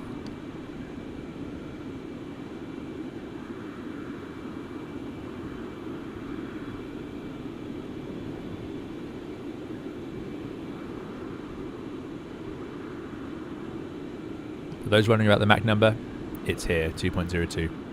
This is our little MAC display. You'd think it'd be this, but this is the VSI. Now, this rocking is unbelievable. I don't even know if Concorde could fly along like this for this long. It would be so uncomfortable. I'm sure those clouds are getting closer. We are definitely still high enough, are we? We are at 58,000 feet, yeah.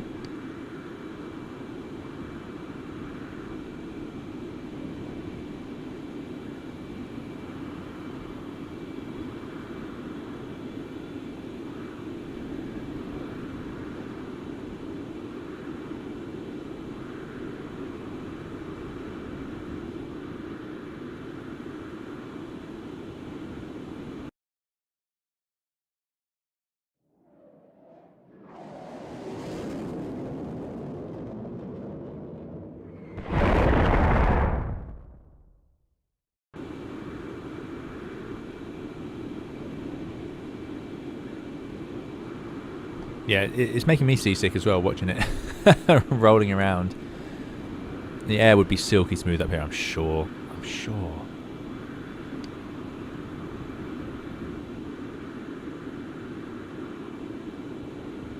They stream to the German channel cruise level. Okay. Okay.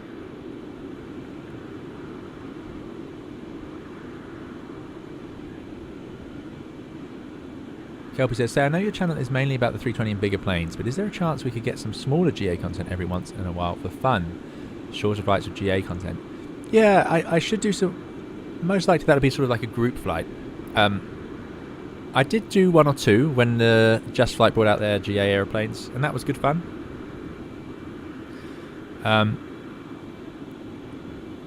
There are. Let me see if I can find it actually.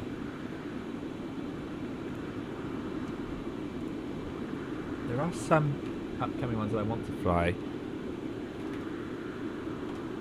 So the only thing is I haven't done many I haven't done many videos lately. I've mostly just been streaming. Let's have a look at DC Designs Concorde. What do people think of the DC Designs Concorde for Microsoft Flight Simulator? Is it as good as this one?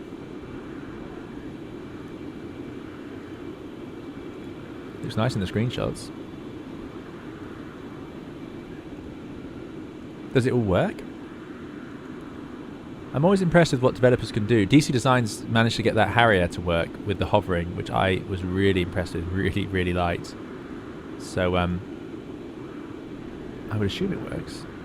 So here it is, the Just Flight Tomahawk. I'm looking forward to that. Yeah, that hasn't had an update since May on their website. I'm looking forward to that a lot.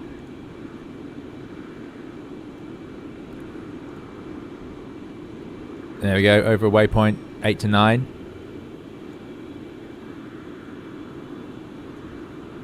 Peter says it crashes too often. Oh dear, well we've managed to crash this one, so...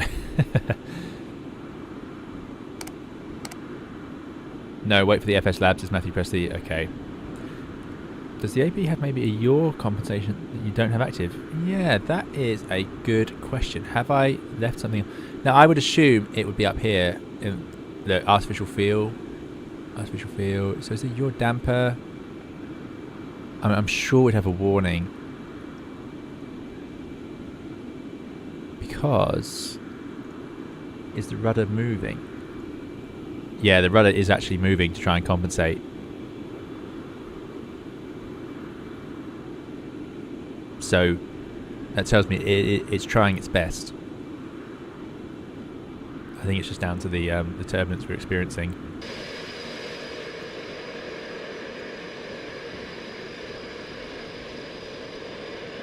I feel like if it did this all flight, that tail would be put under a bit too much pressure.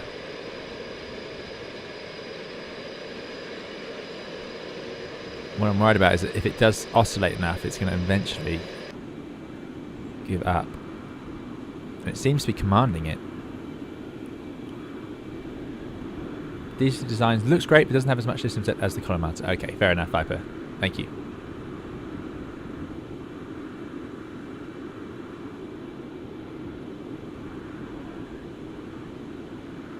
Oh dear.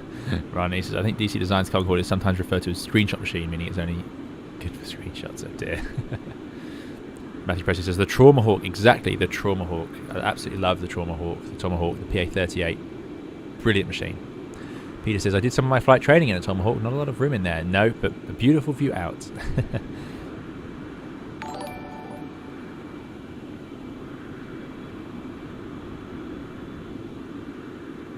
Megabyte prefers this to the DC Designs. Okay.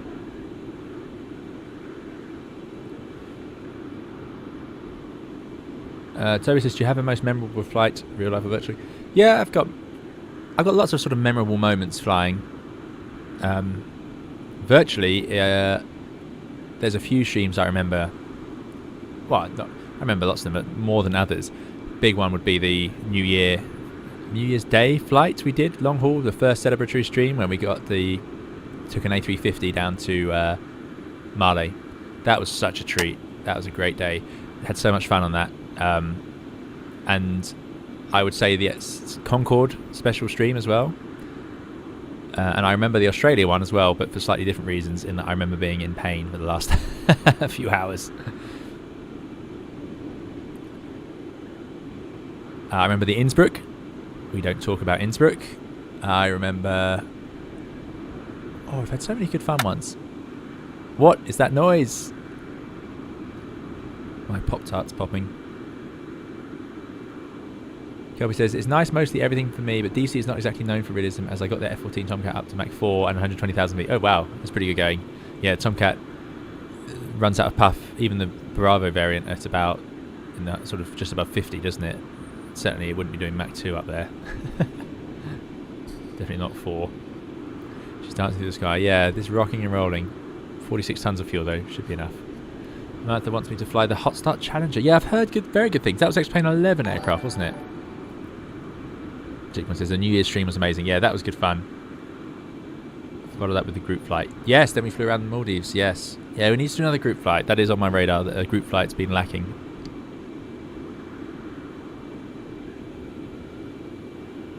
Concorde says perhaps it's the expansion joint clicking. Yes, maybe that's it. I hope it's the flight engineer messing with the fuel, putting it in the right place, because we already hold the flight engineer responsible for what happened earlier, don't we? Yes, we do. We absolutely do. Couldn't be my fault.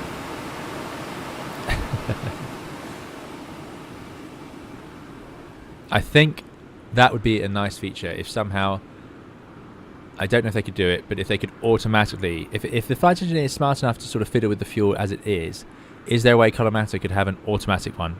Does it already? Have I missed? No, just got the trim. And these are just sort of start up and shut down. So, yeah, if they could have it change the trim correctly once you get in the air. Because it did tell me, it said, oh, we need to change the trim for flight. So, surely if it recognised that, it could just do it. Or they could just say, setting the trim for flight, you know, that would be really nice. Not a criticism. It's fantastic what it does have available. And the tools that Colomata give us to be able to fly this at all. Really remarkable. Great manuals. Great checklist. The cold and dark checklist is fantastic. And really nice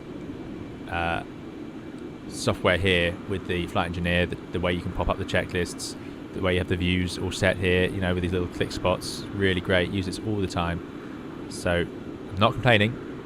I'm just making excuses. But I would like it if the flight engineer could just do the fuel, because I would like to sort of do a bit more flying of the machine. But then by the time I'm sort of getting into menus and clicking on things, it just unraveled. F-14 Dark Star, indeed, yeah.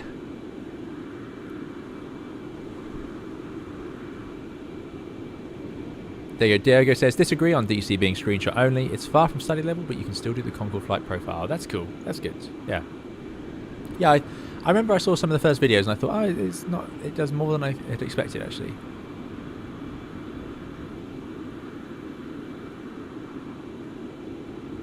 Ah, Hot Start Challenge is already updated for X-Plane 12. There you go. I don't know if it'd be above my abilities in terms of how much time I can spend learning it.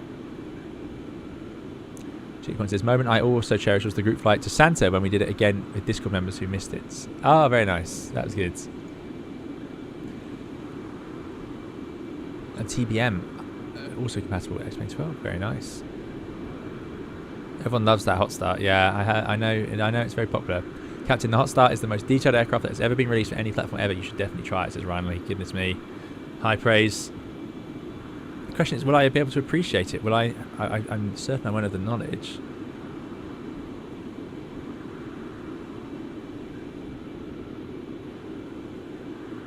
And he says, in the real thing, he just did it. Talking about the flight engineer doing the fuel here. In the real thing, he just did it without being asked. Surely it should be a choice in this. Yeah, that would be nice. That would be a nice feature. Matthew Pressy says, is your FO popping his knuckles when on his way to arthritis? Did I see someone here?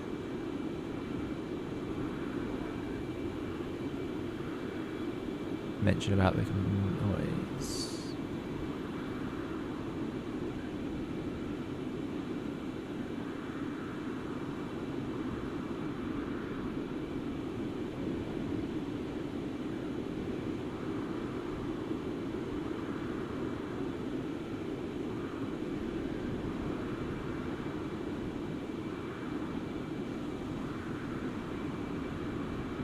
Captain Wazza says, I worked out the noise is the air flight engineer flicking light switches.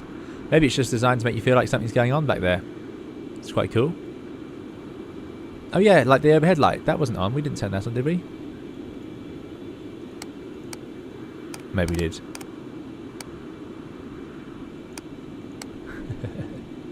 Anyway. Is it still safe temperature? 1 degree below, yeah, 126 degrees. I don't know what we'd do if we reached it. Can't really slow down. That's my big thing. If this airplane had to like depressurize now and divert, how does it have enough fuel to make it over to sort of Iceland? I mean, I'm sure it was all planned out. Of course it would have been. But that's a long way. And it's so inefficient lower down. It must have had all sorts of contingency procedures for when it can't fly supersonic anymore. What if you lost the afterburners? Or what if you lost one engine? Then you can't go supersonic anymore. So you have to descend. And then you know, on and on it goes. Must have been quite something. The amount of emergency procedures you'd need for this aircraft.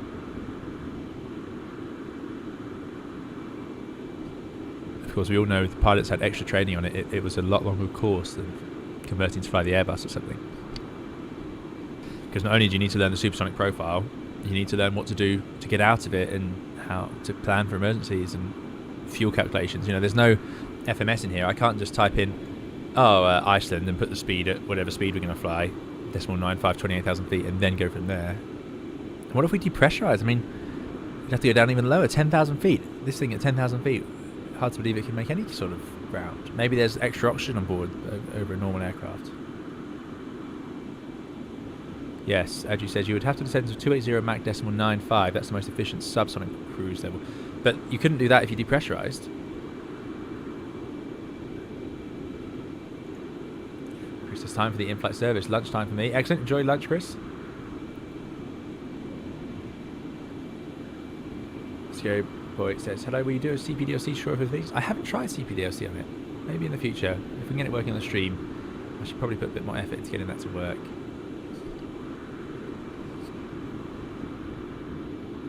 Demon says, wanted to fly this today, but didn't get time. I know it's quite a chore. Yeah.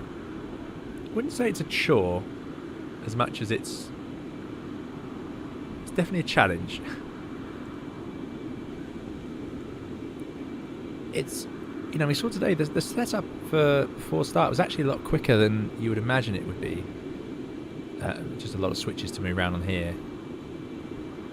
More of the issue it is when I underestimated the workload when you got in the air there. That was just so much going on. And unfortunately, you can't delay any of them. Or it doesn't work, as we found out.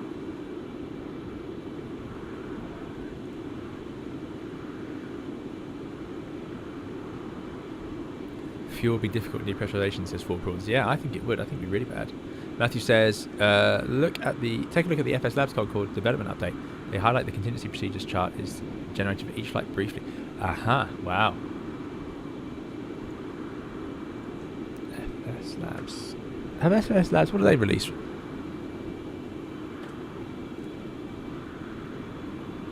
Where is their development update? So they've got the A321X and the A319X, but those are for Microsoft Flight Simulator X Service Pack 2. So there's their Concorde.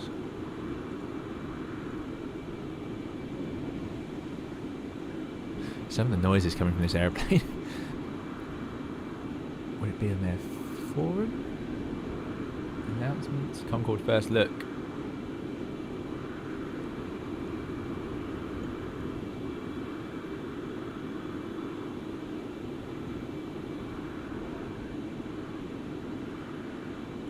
Right. Oof, looks nice. Does look nice. Got the volumetric lighting in Microsoft Flight Simulator.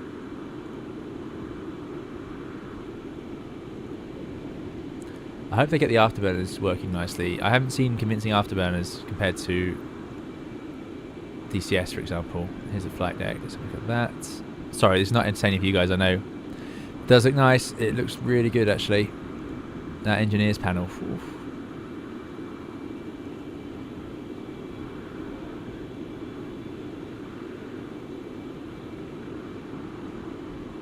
And you can do a remote connection to the INS. Very cool. No, that does look good. Looks convincing. Concorde never had a depressurization since travel. Yeah, very good. So that's one way to avoid it. Oh, we're going to run out of space here. So we're going 8 to 9. It's about to happen. And then we need to start loading up some of the next waypoints. Azure Island says up to cat. Ah, there we go. Yeah, that could be one. G90 says the Challenger includes excellent study screens to help learn. Also fully operational first officer to help configure. Ah, okay. Okay. That does sound good. I love those AI things that they put in. I think they're really quite fun. For example, Jester in the Heatblur F-14.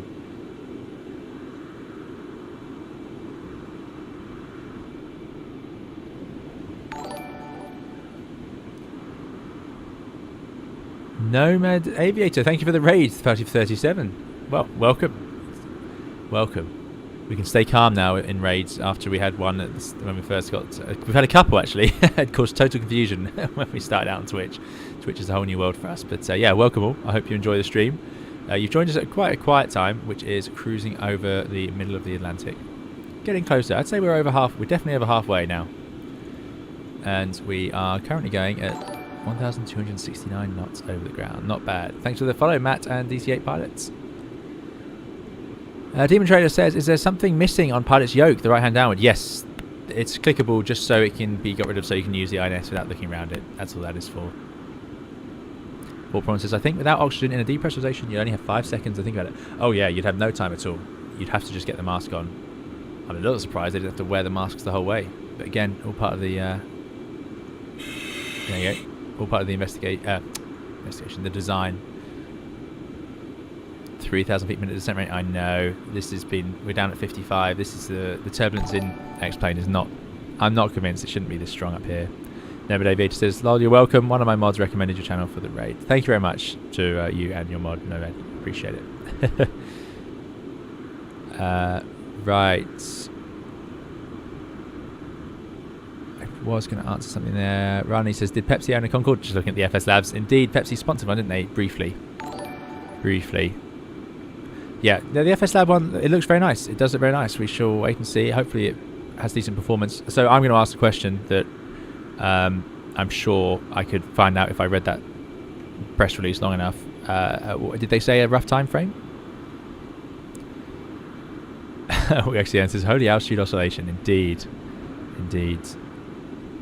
But still, at least we're the only ones up here, so we're allowed to.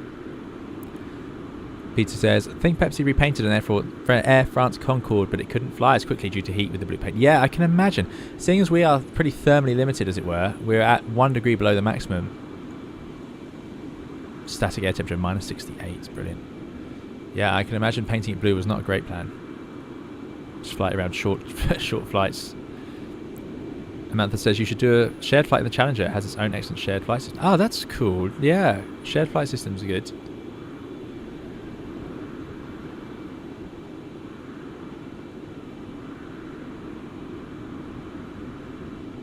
Step says apparently they're going to model the performance loss on the blue livery. That would be quite something.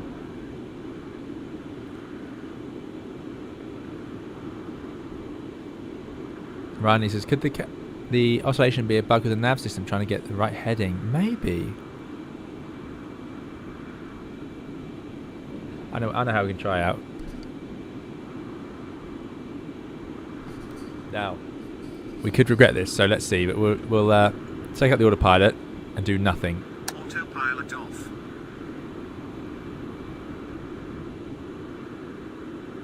What do you think?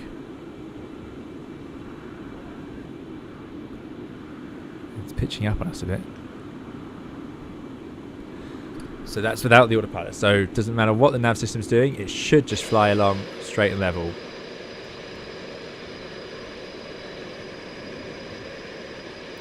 I think you're right. I think there's a little bit of destabilization. But I think primarily it's all being triggered from the turbulence up here, because there is a bit of turbulence. Look at those clouds. That's great. That looks really nice. Really, really, really nice. That was a bold move.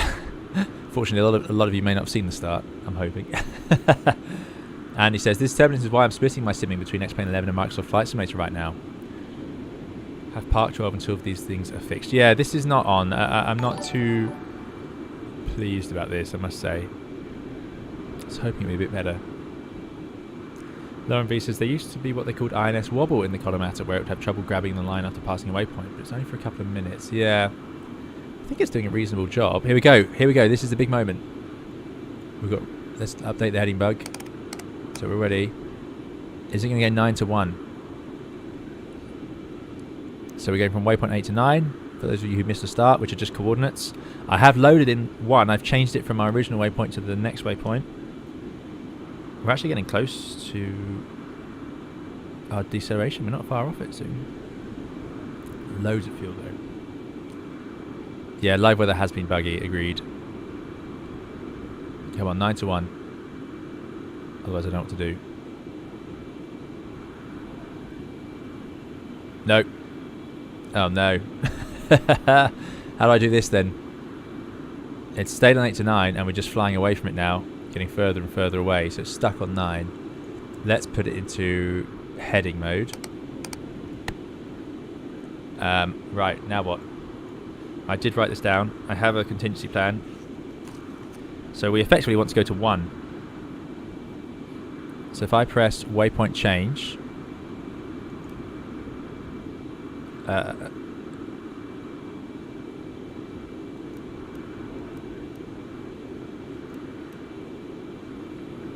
9 to 1, insert. Fuel status 40 tons. INS, 40 tons of fuel, 370 miles, counting down. Why is it flashing? Does anyone know that? Ah, there we go, waypoint change off. Okay, so all we did there, press waypoint change, 9, 1, insert. Found that in my old notes, thankfully. That seems to have worked. Oh, Matthew says waypoint change 0 to 1 would have also been the correct way to do it. Steven says 9 to 1. Okay, we got away with it. Back in nav mode, or INS mode, I should say. That's good. That's good. 40 tons of fuel. Now, if I go to the GUI, we can get a sense of what that means. So we got aircraft. Fuel. So we've emptied 5, but look how much fuel we've burnt. Unbelievable. Well, we've burnt 50 tons at this point. We've burnt 50 tons. 50 tons of fuel. That is the empty weight of an Airbus A320. It's heavier than that, in fact. So we've got a lot in tank 11, the trim tank. Then some at the front. Then these center tanks. And we're finishing up tanks 5 and 6, 7 and 8. Goodness me. Should be fine though, because if I go to flight prep fuel manager, this is the sort of planned fuel. So we've got the expected fuel that we can see what we need to go. So we've done all of that. So to decel we need not a lot, 0.7. Then we need 4 tons to descend, 4 tons subsonic, 3.2 for the approach, 5 tons for the alternate. So we need to land with, let's write this out, let's have a good idea. So we want 5 tons alternate. It doesn't seem to list final reserve on here. Did Concorde not use final reserve fuel? Which would be a bit of holding and a diversion. Well, an approach would be 3.2 tons. Subsonic would be 3.4 tons. And the descent, so you can see, interestingly, the descent is 3.8 tons, which is as much as the subsonic bit. It's a bit more actually, and that's because we're going to descend not at idle. In the Airbus, the descent fuel is very, very low because you just go straight back to idle. And when you're in the cruise, the idle fuel of the Airbus is similar to the taxi fuel. The engines go right back. Thanks, Scotty, for the follow. Andrew says 9 and 10 should be almost empty, 6 and 8 almost full. Oh no, don't tell me that. I'm hoping that engine is doing things. We didn't fiddle with it.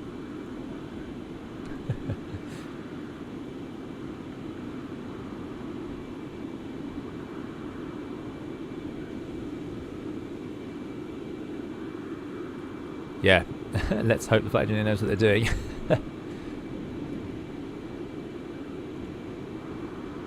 Right. We'll do descent after Mach 1, we've all agreed. So what's going on then? The engines... No, the engines are being fed. Here we go, from 2, 1, and 3, and 4.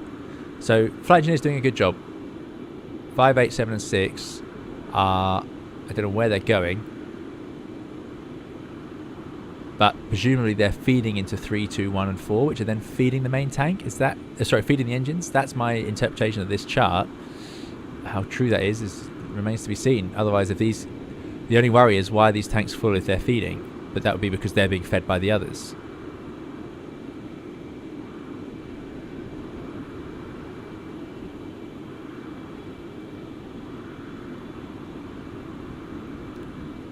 Okay, Adri says 5, 7, 6, and 8 should go to 1, 2, 3, and 4. Okay. So, yep, 1, 2, 3, 4 are actually feeding the engines. 4 goes to engine 4, 3. Okay, so those should be full because they're being fed. If they were, they're feeding the engine directly. So if we had any trouble, these would drain out. So that we're in a good place. 5 kilos a second, yeah, not bad, not bad. Travel TR says, what time is stop and descent roughly? Good question. I wish I knew. I really wish I knew. I don't think it's going to be too far. We're at waypoint 1 of our second round of waypoints. So we've only got 2 more, and then we're going to be decelerating. So... Oof, not long. Could be under half an hour. This is a quick flight. Quick flight. Look at that descent rate. What's it doing? 4,000 feet a minute almost now. Certainly 3. We're never going to reach our 60 because of the turbulence. Andrew says fuel from 9 and 10 should feed 5, 7, and 6 and 8, but oh well, as long as we're not at 0 yet, we're fine. Exactly. Hopefully we'll be alright.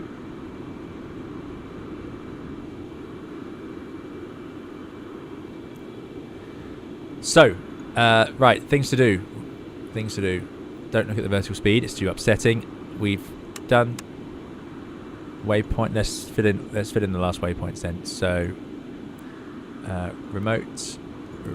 I don't think the remote thing matters in this, but there we go. Waypoint 3 is correct at 50.22.8. Waypoint 4 we need to put in. So it's north 51.30.12, west 0.04164. That's because this is waypoint ASRAX. These are now real waypoints. Insert. Waypoint 5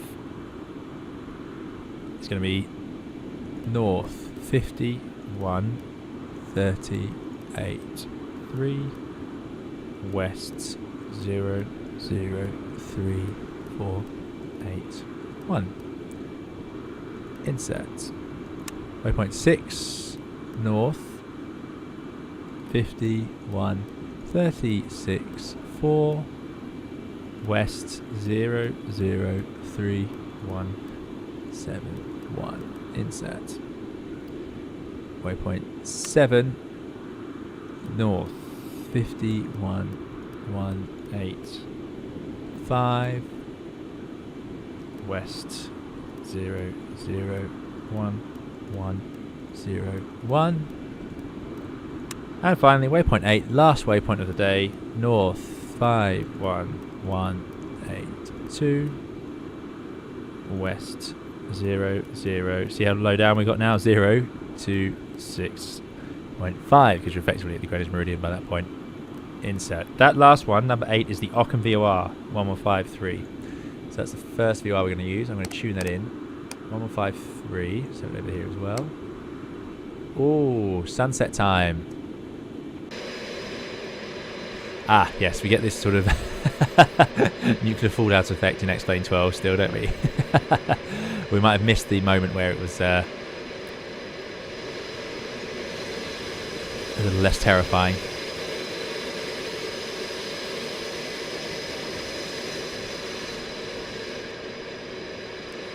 Great work on the livery though, Tango, really nice.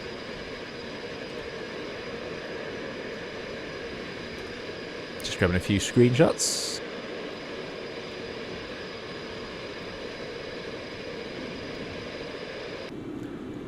Excellent. Down at 52,000 feet now. That's not great. And it's doing a Mach overspeed. Yeah, well, not surprised. Don't know what else I can do about this really. It's gently climbing back up. We're at autopilot 1, max climb, max cruise, 36 tons of fuel, and I think it's just this weather. Let's have a look at the wind. So let's get rid of remotes. Hopefully we won't need to load anything else to those.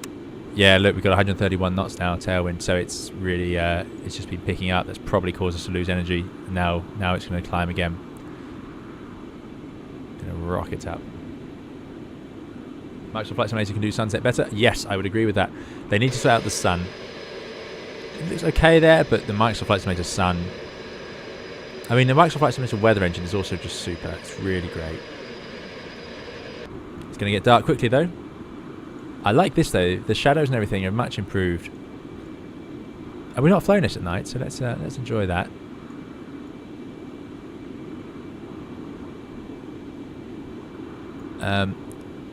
Right, so I've put up the Occam VOR. Let's start getting some charts. Because we are going to decelerate. We're 171 miles away from point 1. Point 2, and then point 3 is our deceleration at Lulox. So if we go to time... What's this arrow for? What does that mean?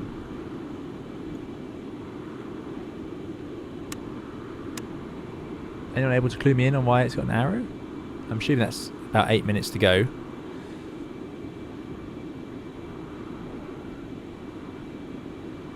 To get to waypoint 1. Cool, dead red. Ted likes the look of this Concorde. Yeah, it's a very nice one. It's very nice. I really enjoy it. I was looking forward to flying this one again. We're just getting sort of bounced around a bit, but oh, it's gone purple out there. Look at this. Whew. It's have any of you seen that game No Man's Sky? It's starting to look like that. Although you have got the Earth shadow. That's new. That's nice. That's a good effect. That is what it looks like. So good on them. That's looking good. These clouds are too high, I would say. And the colours are a little bit rich and vibrant. It wouldn't be quite... It would be a bit more blue and a bit less of the bright purpley. Lovely. I mean, it's beautiful, but yeah, a little bit sci-fi. That machine. I love the underside of Concorde. I love these joins between the fuselage. Look at that, the front, the way it sweeps into this landing gear sort of holder, and then the tail. Gorgeous, gorgeous thing. And I think Economata have done a great job bringing it into X-Plane 12.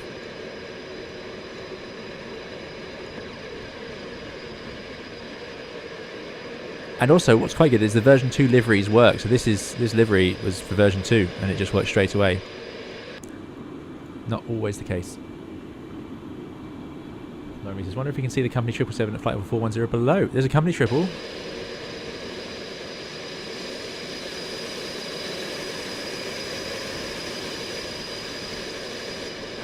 The problem is if they look close on like bat scope, they could be miles and miles away.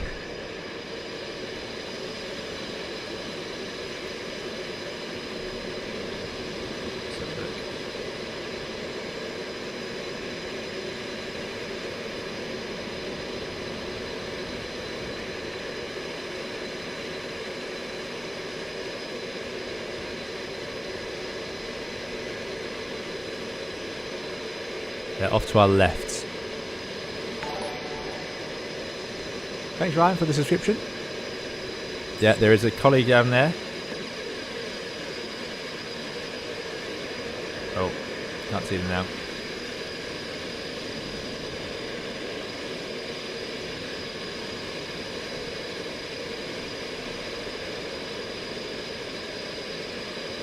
I can't see us on the my back scope. There we go.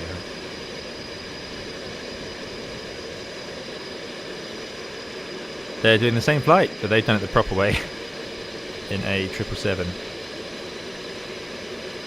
They're directly down there, probably lost in the clouds now. And they're probably using the actual North Atlantic tracks. Into the night we go. What was that? Bit alarming. What's this? Oh well, we'll get rid of that. Thanks for the follow. Patrick says, I went on Concorde in Manchester. Very impressive. Even got to sit in the captain's seat and have the cockpit tour. Surprising how tiny the passenger windows are. They are absolutely minuscule, but very cool that you got to do that.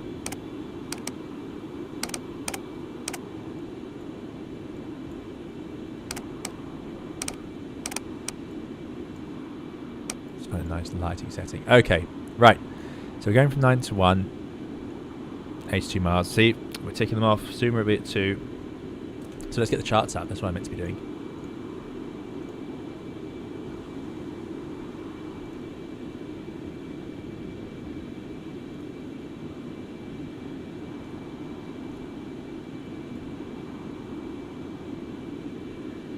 Let's go for...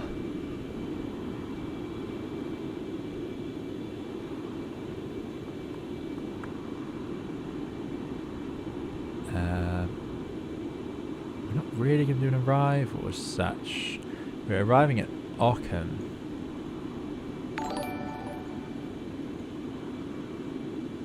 Well, we're not going to do that. We need an R radio arrival. I think, there we go, initial approach from Ockham. That would do it, wouldn't it? There we go. Perfect. So we don't get radar vectors, we'll just do this. What's the runway in use in London? Thanks for the subscription.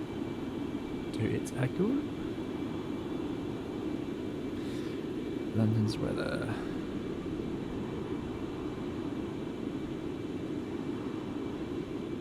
Westerly there. Is anyone on VATSIM in London by any chance? Can they tell us what runways in use on the ATIS? Is there a controller?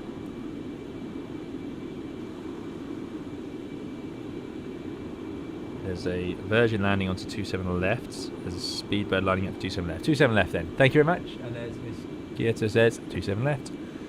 So that's what we're going to do. So we'll have that chart. Then we have the approach. ISDME 27 left.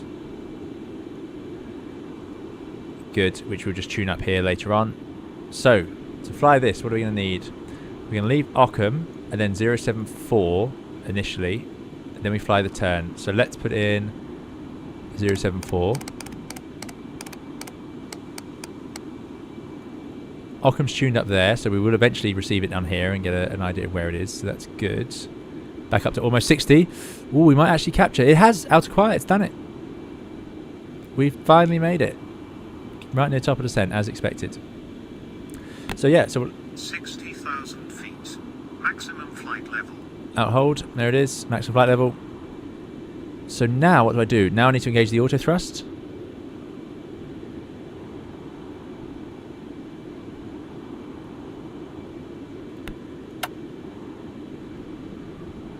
I don't want to go faster than I am.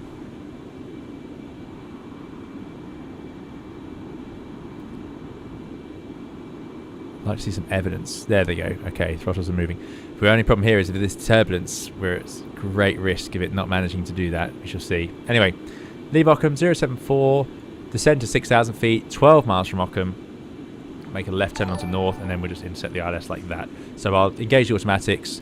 I can leave Ockham tuned on the right-hand side, 1153, which will give us the DME. So we'll set off on the course, then I'll swap over my side to get that done nice and early, so I can tune the ILS frequency along here. When I see 12 DME on the DME2, we'll make a left turn 358, and then 13.5 DME, I can make another left turn, intercept that 109.5 ILS,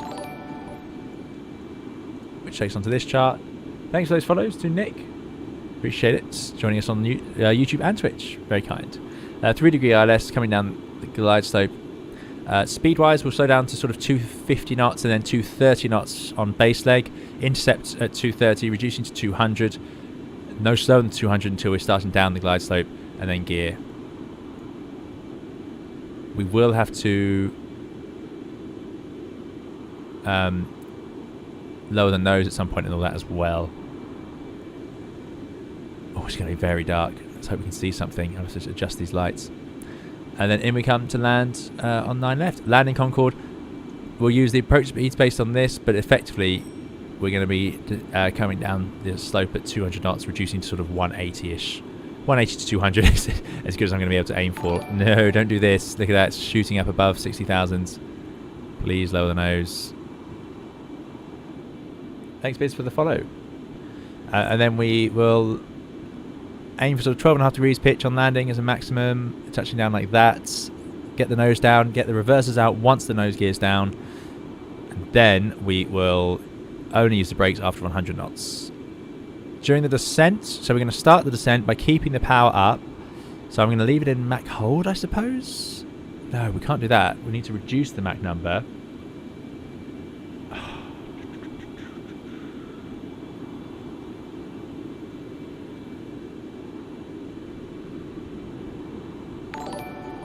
Hold on. Let me bring up the chart. So to descend, supersonic deceleration and descent. Throttle back very slowly. At subsonic speeds, thrust reversers can be used. Yeah, we don't want to do that.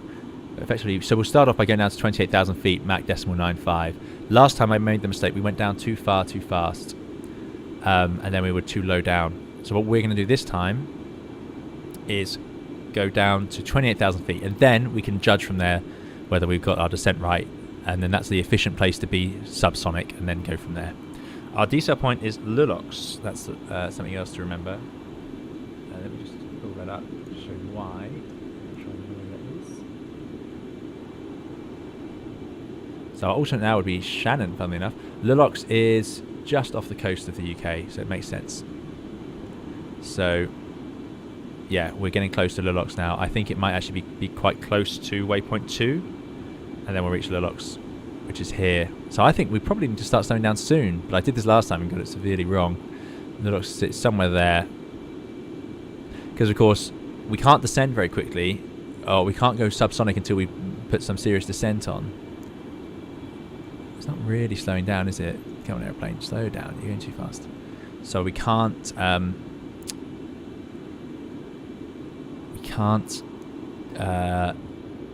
afford, if we arrive over the UK too high, we'll have to stay supersonic just because we can't get the slow speed back. Much appreciated, Director 11972. Thank you very much. 11972. Thanks, Lauren.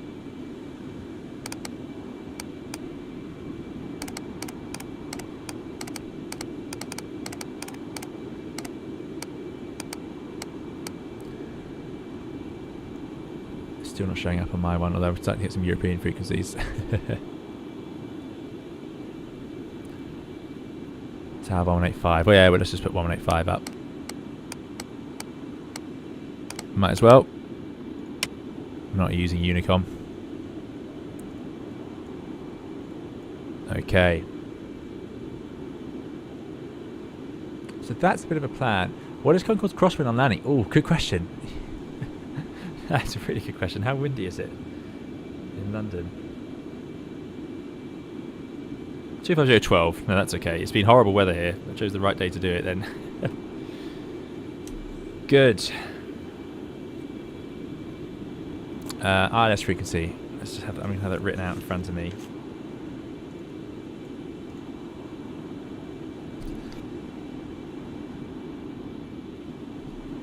So it's 109.5, inbound course 269 degrees, which is the ILS for 27 left. That will be useful later.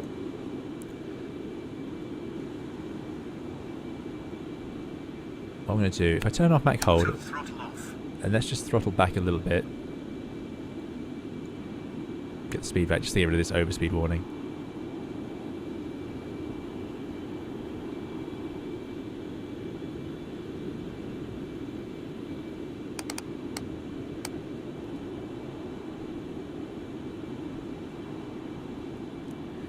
Ryan says, would it be a good idea to clear waypoint 9 to make sure once you hit 8 it won't try and turn the aircraft back to 9? Good question. That is a very, very good point. 2.01, so let's do Mach hold. There it goes. Okay. So waypoint 8 we are using. Yeah, waypoint 9 we don't want. So how do we do that? How do you just clear out a waypoint?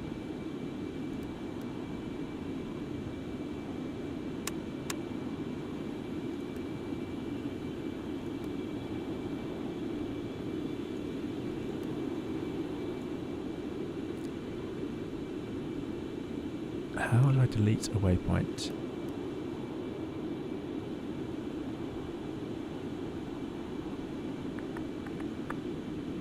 I do not know. I don't want to just put zeros in because that will obviously, that is a point. That would be North Pole, Greenwich Meridian.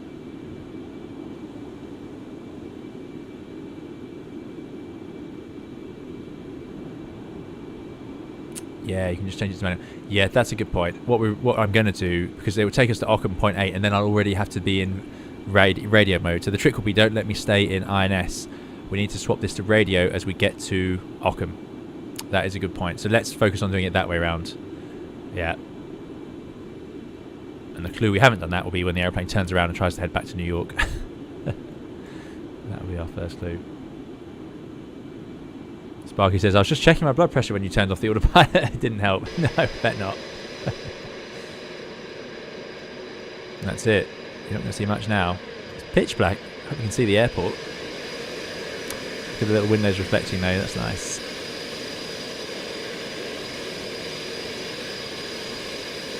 Not entirely convinced about this lens flare sort of thing that they do with the lights. A little bit. Not as good as Microsoft Flight Simulators, is it? Let's face it. Perhaps a little bit more stylized in a way, I suppose. It's maybe they could go for that sort of look. Let's face it, there's plenty of flight games or realistic.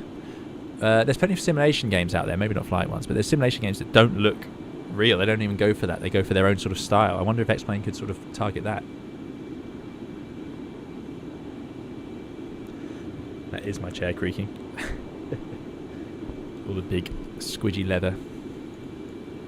Right. So, let's get a grip on this. We are 1.8 minutes away from waypoint 2. Waypoint 3 is our decel point, Lilox. I assume that's where we start decelerating. It says normal flare, says Kelpie, is 10.5 degrees. Okay, interesting.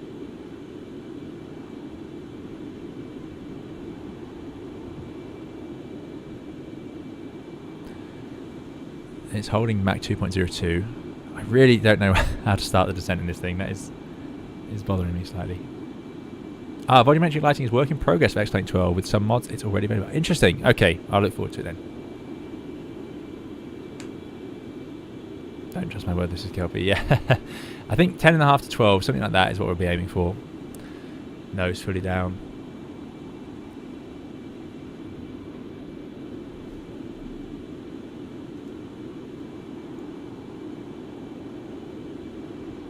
There we go. Still doing 1,300 feet knots across the ground.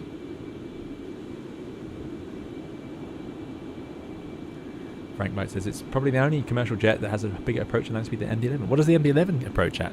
I need to get that rotate MD-11. That does look good. Here we go. So point 3 is the end of our oceanic stuff. We're done. We've crossed the Atlantic now. We are arriving. Pretty cool, right? We did all of that. We'll have to just take this overland next time. See what we can get to in one go in just a few hours. I know that I was looking at doing a Caribbean route. You can fly from Barbados to Heathrow, but it's apparently it's right on the edge of the range of Concorde as to what it could do.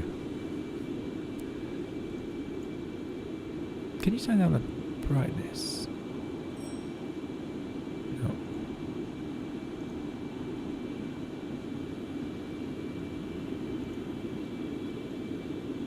Nice. Good old Abby Tab.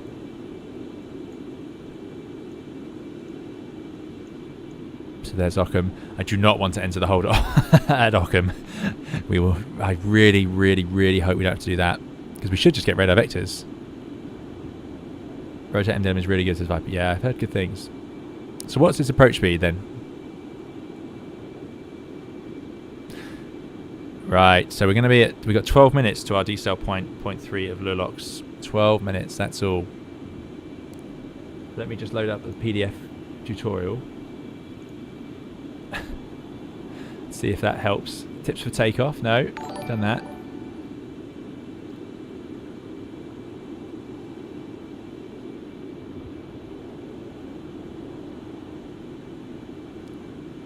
Different autopilot modes.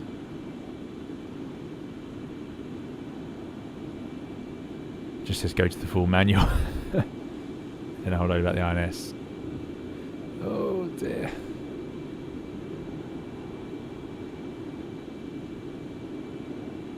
No, that didn't help. Thanks, Ludwig, for the subscription.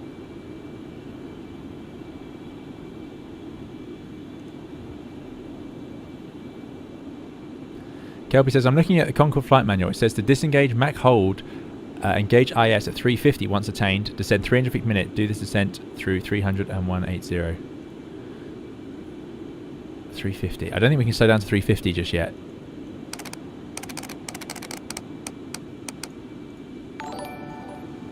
So my assumption would be that we need to start down faster and then sort of let the Mach decelerate. Oh, tricky one. What's going to happen is, as we descend, the maximum airspeed is going to come slicing down. It's going to be interesting.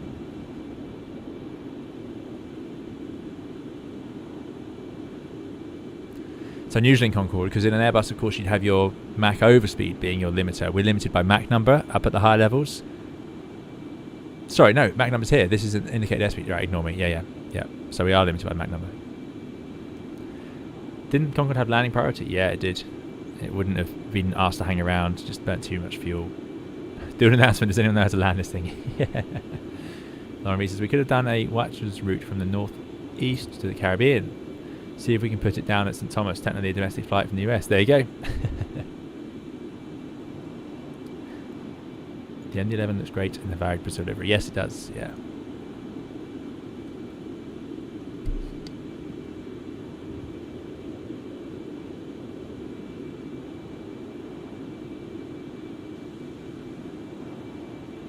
$200 miles. It's happening. We are going to have to get there and deal with it. How are we doing on fuel? 28 tons, that's fine. We've already discussed that we need 5 tons alternate, 3.2 approach, 3.4 subsonic, 3.8. So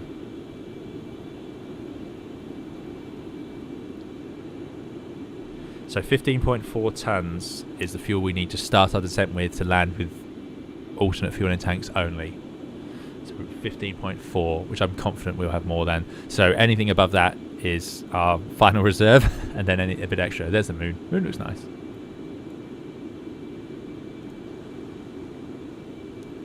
Anyway, so engage, out hold, reduce throttle to 93 at 350, descend, holding 350. Can we come all the way back to 350 up here? Won't that be too slow?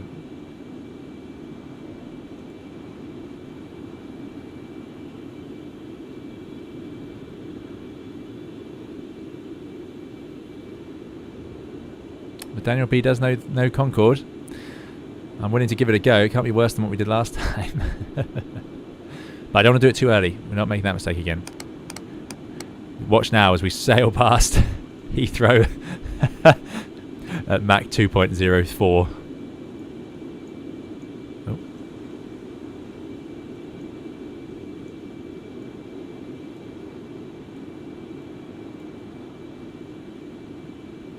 Manual throttle until subsonic. Okay.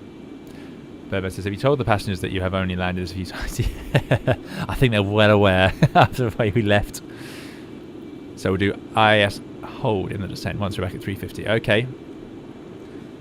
Okay. I've got someone else to blame now. Daniel.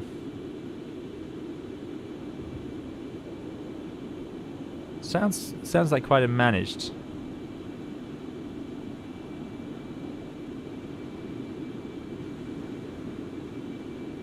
So we've got autopilot and IS hold. And then what do we do with the throttle? Leave it at 93% and just let it descend?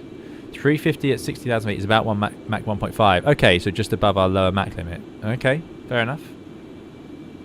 Casper says, if you will die by airspeed, you'll have time to recover. Yes. Well, yes. And then and we're all in agreement. We're going to change the fuel trim. We're going to tell them to put it into descent mode once we're below Mach 1. Is that all agreed? Everyone happy with that? And then you'll dive like, yes, of course, because to keep the speed up, this thing does have a huge amount of drag when it just dives down. You literally can't see anything out the windows. The speed will reduce gradually with M1 at 93, says Mal. Great, thank you. only at 97 now. It's actually, as we got so light, it's been able to reduce from full throttle to keep Mach 2.02. Can you believe that? We're not full throttle and we're doing Mach 2.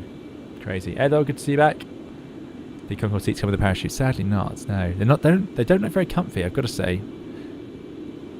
They look very thin and crammed in.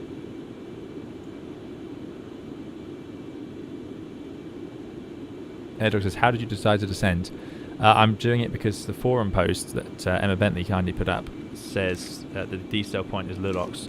So I know I need to decelerate below supersonic at Lulox because we'll be by the coast. So I'm going to use that because we can't stay up at 60,000 feet subsonic.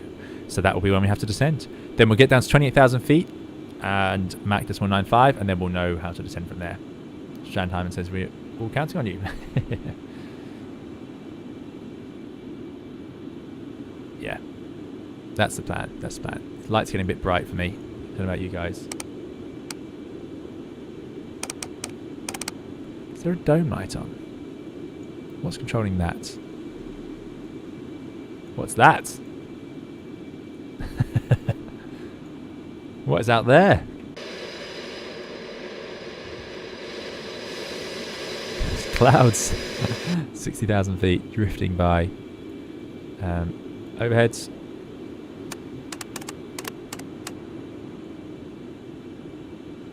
Oh, it wasn't that one.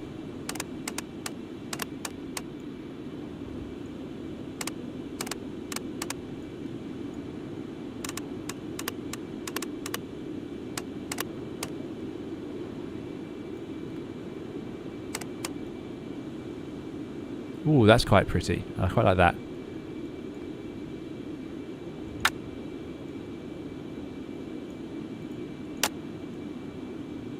How's that? What's that like to watch? That's a bit nicer to look at for me. I think that's quite good. Yeah, let's do that. 99 miles to go.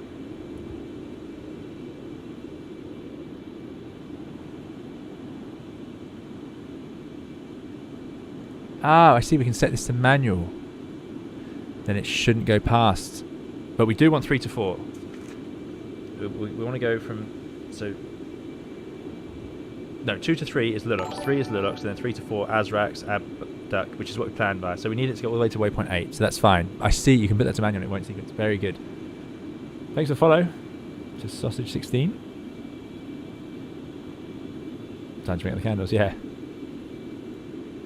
It did look like a UFO.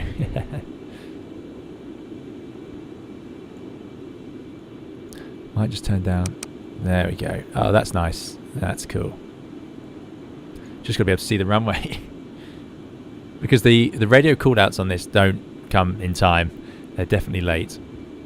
So no, I'm making no promises for the landing. I just want to get it down without a massive bounce, and there's no guarantees of that because it's hard to land this thing. I don't know if it's what the real Concorde was like, but it's really, really, really hard.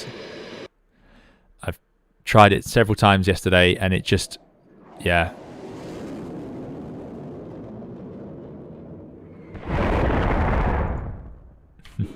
It just wants to bounce back up in the air.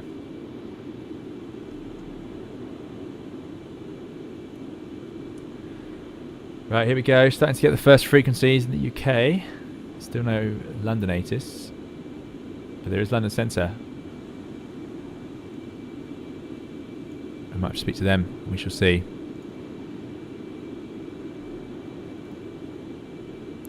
Delta should really float rather than smack down, says Richard Dastardly. Yeah, so what it does is it actually does float, and it tries to go back up again. It pitches up as well. It's the pitch up I'm not sure about. You have to I have to push the nose forward once I'm in the flare, which I find a bit confusing. I really don't know if I'm going to see anything out the windows though. I'm a bit worried. It's shockingly dark out there.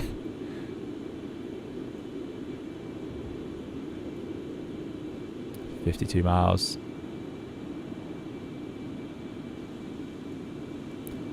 Almost at the coast.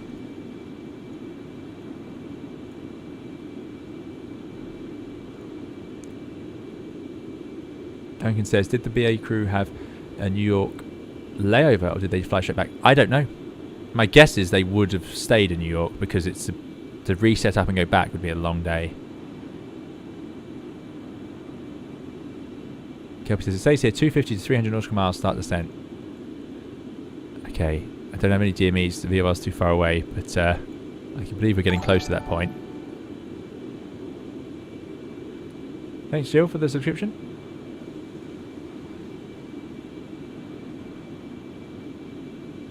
James Atkinson, good to see you. James says, working, so missed the stream, sorry, happy 70k. Thanks, James, really appreciate it. I hope you had a good day at work. Thanks for coming on to say hi. We'll see you next time. Here we go. Here we go. Heathrow Director, good evening. Speedbird 707 Hotel with you, A320 with information. So my guess is we'll have to switch to London Centre. Descending flight level 80, inbound begin. Speedbird 707 Hotel, Heathrow Director, hello for 3 for an ILS approach runway 27 left, leave begin heading 290 degrees. Oh, it's going to get so hard if we start getting instructions like that. For 27 left and leave begin heading 290. Speed left and push the start approved. I'm just going to put random freaks on so we don't have to listen to it until we know what's going on. That could get distracting. Alright, 17 miles to go. Let's begin the process. So, auto throttle off. Throttle off. Mach hold's gone. And we've agreed 93% N1.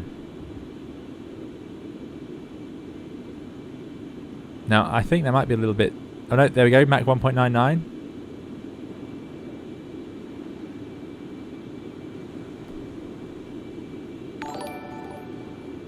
Thanks, Psycho, for the subscription. Casper says, now VATSIM. We are indeed on VATSIM. And he says they had a couple of days off in New York, only 1 sector per day. Very nice, eh? Very nice. Concorde was hard to fly. Only the best sector pilots had a choice of flights. And yes, well, I can believe it. 1.92. So we are decelerating as promised. We want to come back to 350 knots. I'm going to put in the new altitude now, 28,000, which is our starting point in case we get it wrong. Scroll, scroll, scroll, scroll, scroll. Keeping an eye on that speed at the same time. 28,000.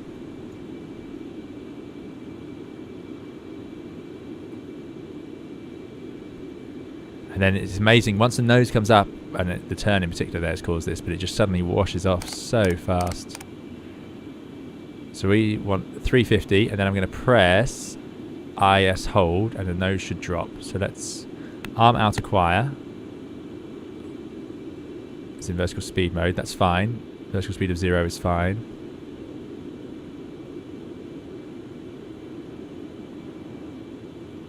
James been on TV, been nuts since my TV appearance last Thursday. Bought the Microsoft Flight Simulator Concorde today. Amazing, but still prefer the old Phoenix 320. Very cool. What were you doing on TV? Excellent. Right, I'm going to press it now. IS hold. I'm hoping it will. I know we're a little bit fast, but it'll start descent. So I'm going to take the power off a little bit, I suppose. No, I'm not going to take the power off. Look at that. Yikes. Down we go. So about 1.65, okay. Yeah, the bank angle is quite something, isn't it? Yeah. It does seem to like banking. It's been really throwing it into some of those turns.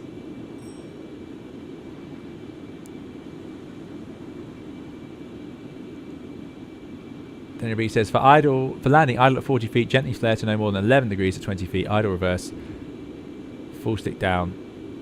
Select full reverse only once the nose wheel is down. Oh, I see. So we can do idle reverse and then full reverse. Right, okay. Very, very good. Thank you. I'm sure I'll forget all of that. Steven says, did you take the casters off your chair? I can't use an office chair with casters because I just shoot myself across the room when I use the rudder pedals. I've got casters, but I'm on carpet, so it doesn't matter. Yeah, actually, it runs a swivel chair and everything, but it seems to just about work. Down we go.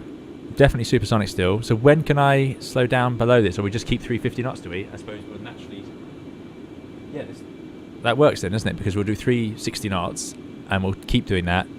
And we can do 360 knots at 28,000 feet. And that should be below Mach 1, hopefully.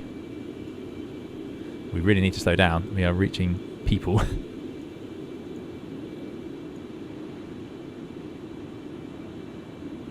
And this is with 91% N1. N2, sorry. They're barely taking any power off. It is indeed a beautiful machine, agreed.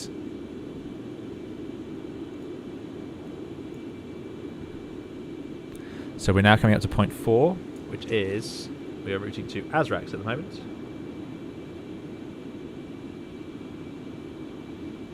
These points are all going to be a lot closer together. It's amazing how it descends, this thing. So much drag. It's just when you're going this fast, you can get that. The reason it's so warm, is, or it gets so warm on the outside, is because it's going so quickly, I suppose. Jeffrey Span says, A320 pilot inexplicably scared of speeds over 350 knots. Yeah. Yeah.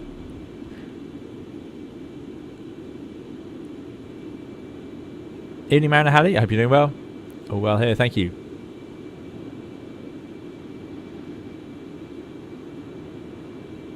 SKW says, for an automated Airbus captain, this aircraft must be a complete brain fry. Hats off to the guys who flew this in service. Indeed, yeah. Quite the thing to fly around in.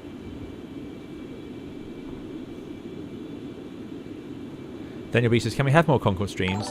I so wanted to fly along, but I've been out today. No problem. Yeah, we can do another Concorde stream. I think I can. Like I say, I want to keep it in service a bit more than I had been. Haven't flown it for 8 months. 1.38, that's fine. 50,000 feet past.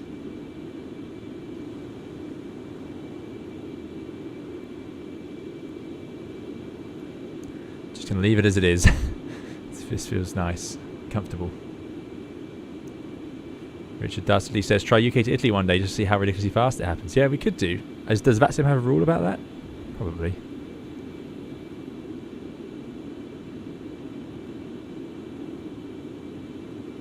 Still not picking up Ockham VOR 153.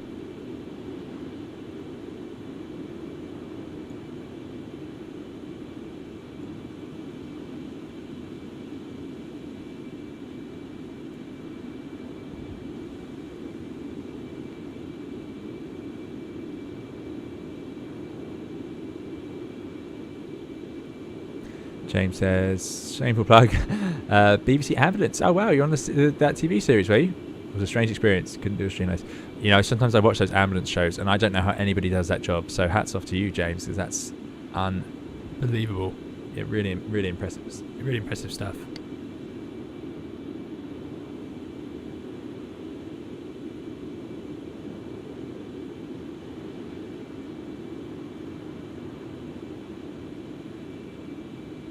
Casper thinks a Concorde World Tour would be a good idea. There you go. You could cover it pretty quickly. We really could. 3,000 feet per minute. That's fine.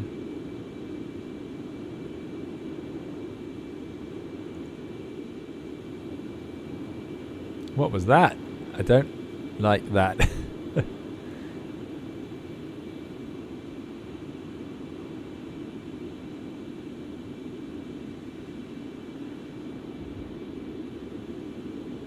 Magic says there'll definitely be another 320 Concorde stream once we get the FS Labs one from Microsoft. Yes, I will of course stream that. But is there any time frame on that? That's not about to happen, is it?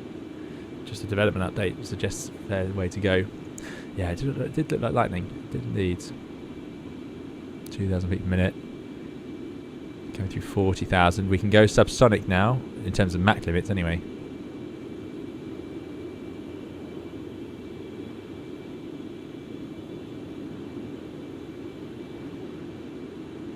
This part of the descent has gone better than it did before, which was absolutely terrible on the last stream we did.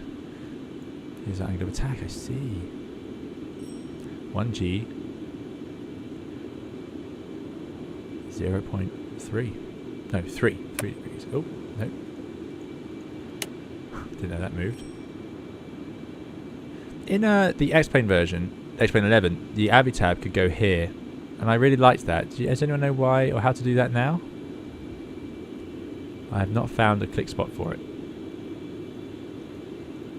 Just how to get rid of it, which I do not want to do. 1.2, we're slowing down. This is good. This is good. Coming through 40,000 feet. Oh, let's put the weather radar on. Good question. How do I do that? Wasn't it here, the weather radar? No, here it is. It's on. System 1. This is a very traditional weather radar. But where would it display? Oh, it'd be down here, wouldn't it? There we go. That's cool. It does work.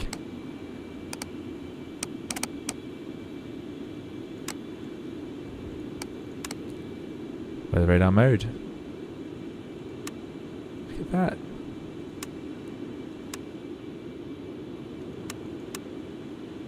It's in a 100-mile range. They're not too useful more than that.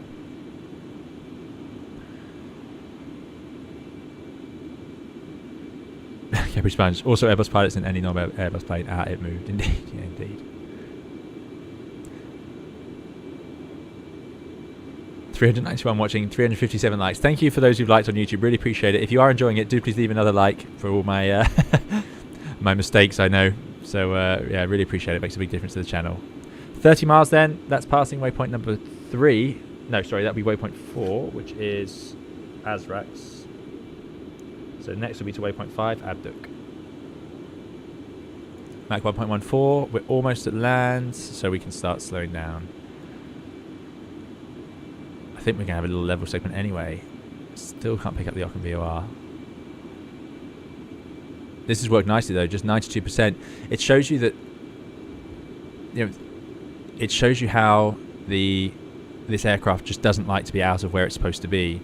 The 320, you know, it handles fine. It's designed to be in the cruise, and that's fine. It's okay up there, but it's excellent to fly it around at 6,000 feet. It handles really nicely. It's got excess power. It controls nicely. It's lovely to hand fly. Concorde isn't like that, it seems. I mean, I don't know whether it was lovely to hand fly or not, but what I mean is it's very uncomfortable outside of its design zone of being up there and very fast. And as soon as we left that zone, it's just decelerating. It's losing energy the whole time, even though we're barely below the power setting we use for the cruise. It's quite remarkable. 22 tons of fuel left. So we're doing okay actually, because we've burnt that's our descent and subsonic. No, we've burnt our descent fuel. So now we should have about 11 tons of fuel as a minimum at this point in the process, and we've got 22. So we're actually 10 tons up. We're doing all right. We're doing all right. Patrick says 427 feet per minute. Yeah. Is that for landing, or is that what we were doing a minute ago? Because that wouldn't surprise me for landing. That would be pretty good if that happens on landing. Richard Dusty says supersonic aerodynamics are pretty interesting. Yeah, they are. Yeah, and the way this machine handles below supersonic, quite remarkable. So I am going to trickle the power back now. Let's get below Mach 1.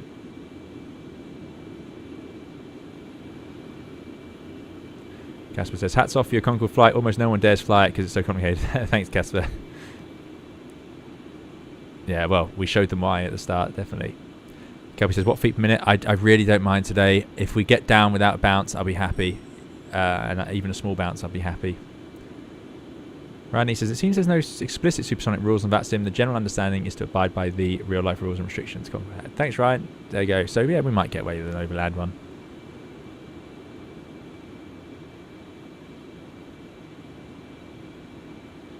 .04. Here we go.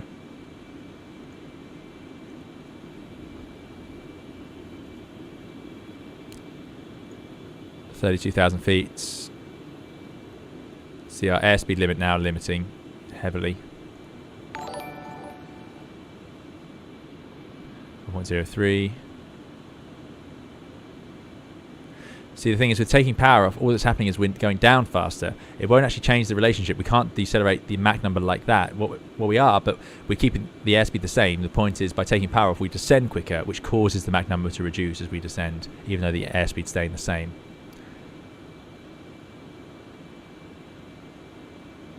Have we done it in time? Not quite. Swansea might be getting a shockwave right now. Oh dear. We tried. Sorry if you live in Swansea. There it is. We get big change on the VSI.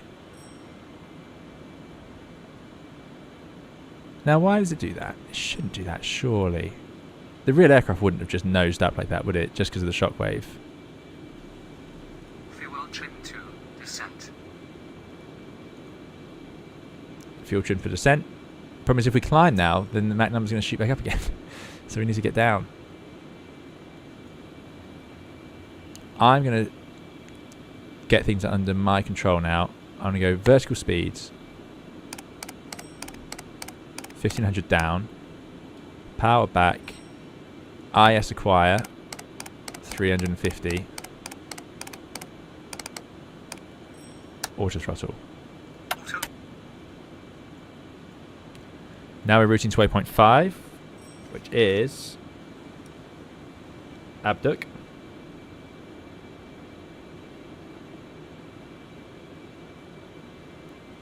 No, we're about to reach Abduq.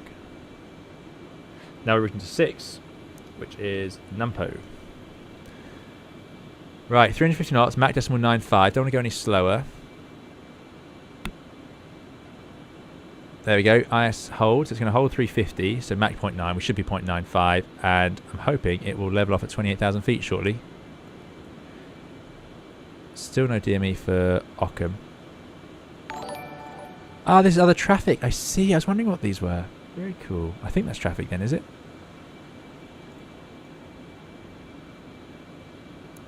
Thanks, Wayne, for the subscription.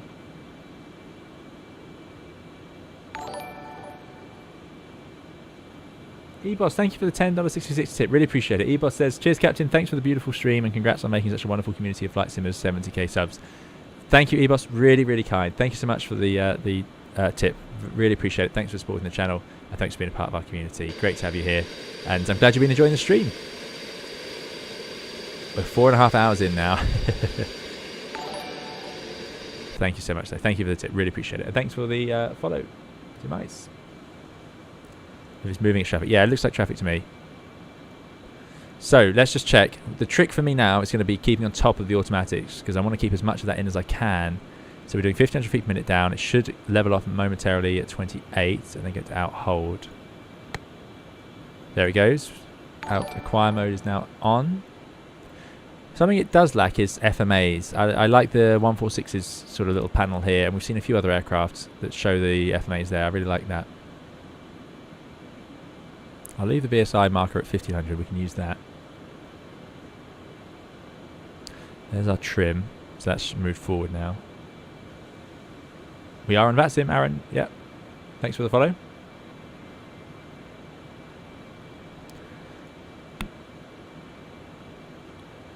I could speed up a little bit. Let's try 360. But then to get there, you have to do IS acquire to make it actually move to it. And then it will automatically go into hold. Let's do 370.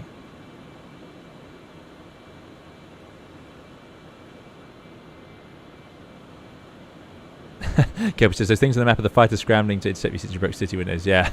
Yeah. Oh dear. 77 miles away from point 7, which is... Yeah, we're already going from 6 to 7. We've already done Numpo. And now we're going to Nigget.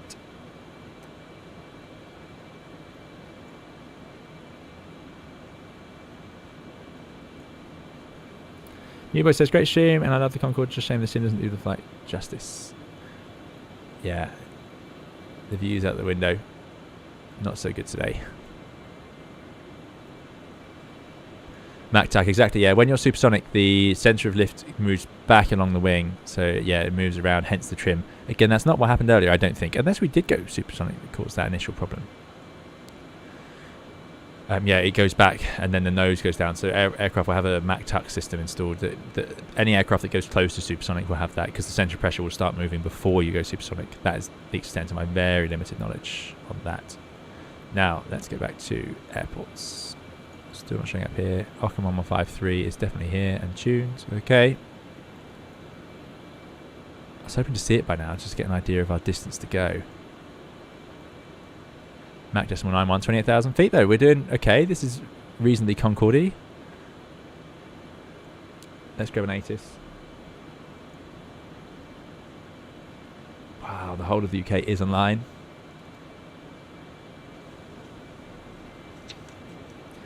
Oh, this could go so wrong. I hope they're nice to us. Information is Zulu. They're using 27 left. Wind 25010.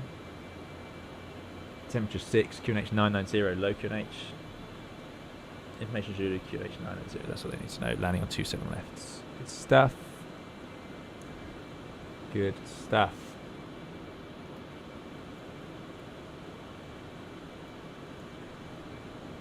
Let's keep the heading bug up to date. Waypoint 7 is the Ockham VOR. That's our last point. So what we can actually do is transfer onto radio navigate on the way to Ockham. Central pressure is not an angle of attack thing, no, Capri Sponge. It's just effectively where the lift is acting through. So it has to be in line with the trim. So as it moves backwards, you need the weight of the airplane to be in the right place. Hence the weight is pushed backwards as well. So now if we go to our fuel, yeah, the fuel's back at the front. It was all in the back, in the tail, to try and keep the nose, I suppose, keep the nose up a bit. All those tanks are now empty. We had 100% of fuel when we left. 20 tons to go.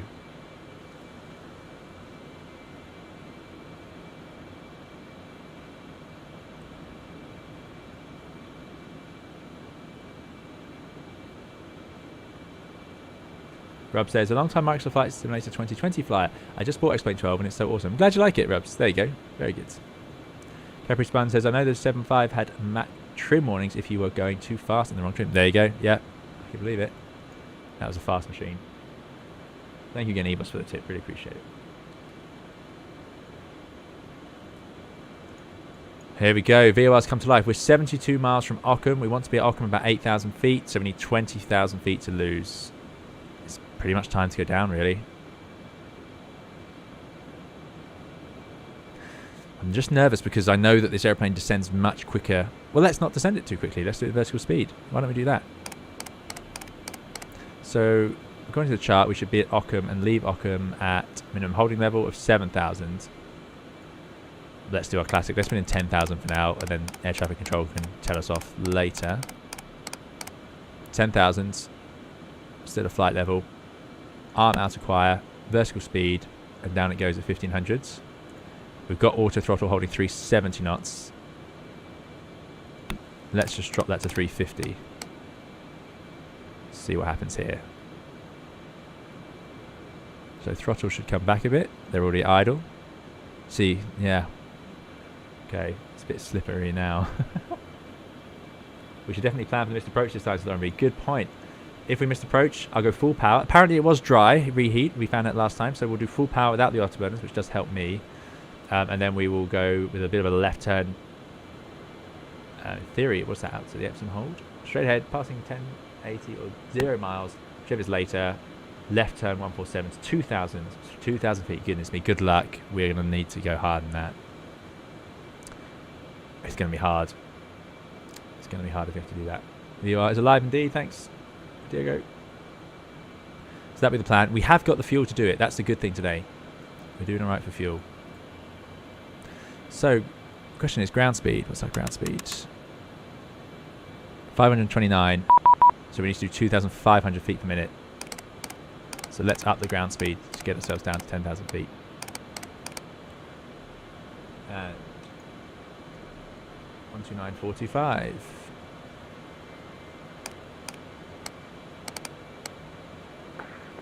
Flight level 30. Oh, it's going to be chaos. Portugal 351, contact Gatwick 1 Studio. It's a bit broken. 5, Portugal 351, over. London, good evening. Speedbird Concorde 02 heavy, descending flight level 100 towards waypoint of Nigget. Speedbird Concorde 002, London Control, hello, squawk 1177. Squawk 1177, Speedbird Concorde 02. And easy 37 Kalima, climb flight level 190. 190, easy 37. How's the speed doing? Let's just keep an eye out. 350 knots to 24,000 feet. Okay, that's good. Right, squawk of 1177. 1 1 7 7. 918 Lima, contact Brussels 131.1. Good night. 131.1. Nobody's installing X-Plane 12 now. There we go. There's. Should I change it? What's wrong with the trim? 37 Victor Lima, turn left heading 325. Why does he want to change the trim? 325 easy, Concorde 002, route direct Ockham, descend flight level 90, level Ockham. Route direct Ockham, descend level 90 by Ockham. Speed with Concorde 02. Why does he want... Should I set it to landing? 121, monitor Unicom 1228, good night, Platoons. Right, 90. Unicom 122, 90 is in. Have a good And we can redirect to Ockham. So we're going to go to radio. Ockham is just a bit left of east. Good, 669 Romeo, redirect Hazel. Yeah, it's in magnetic now. So we'll go to track heading.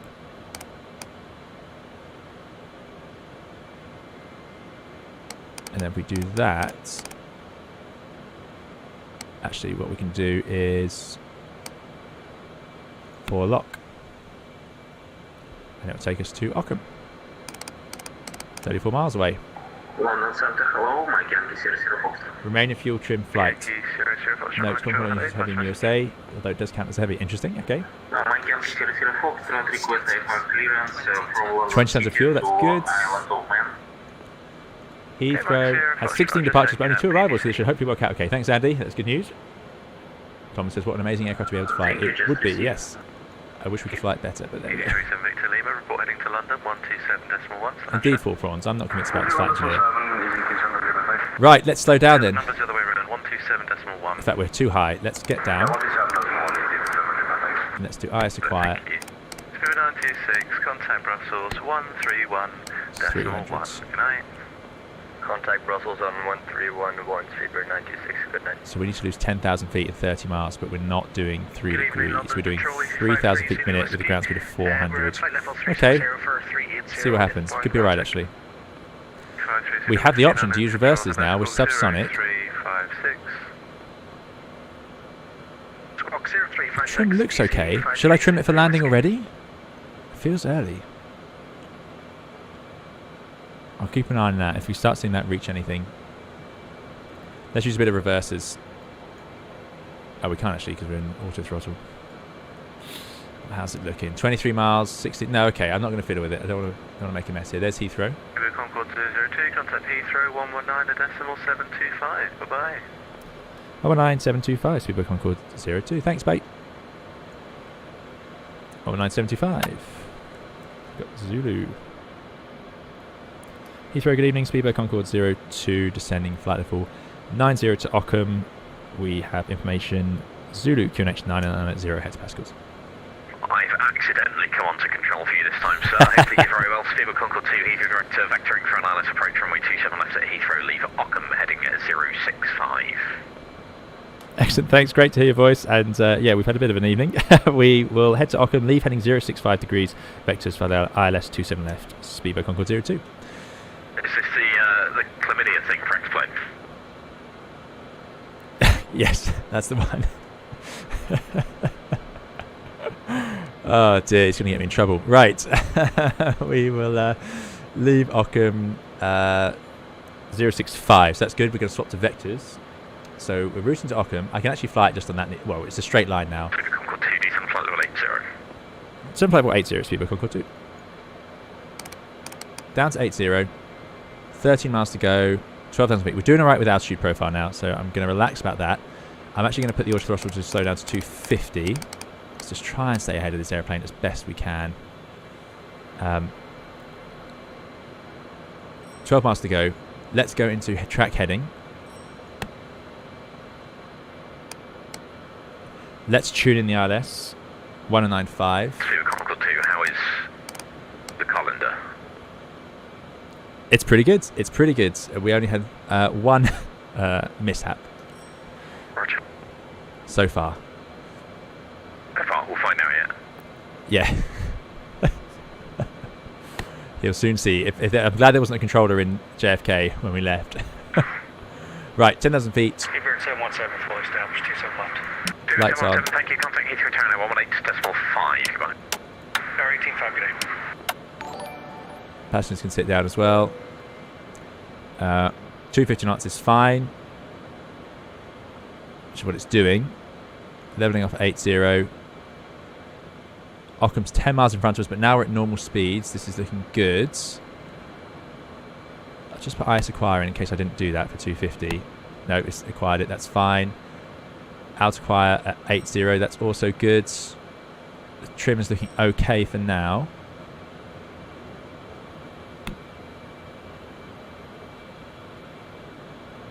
We're going to leave Ockham heading 065, and I've got 1095 and an inbound course 269 degrees. Let's get that course in now.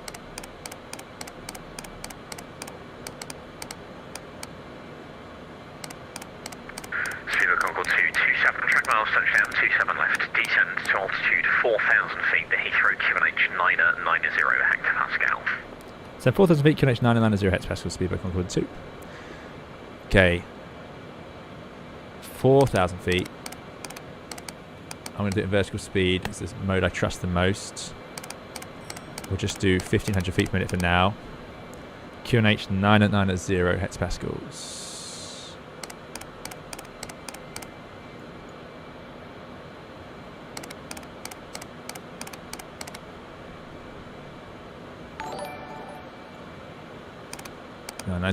Okay.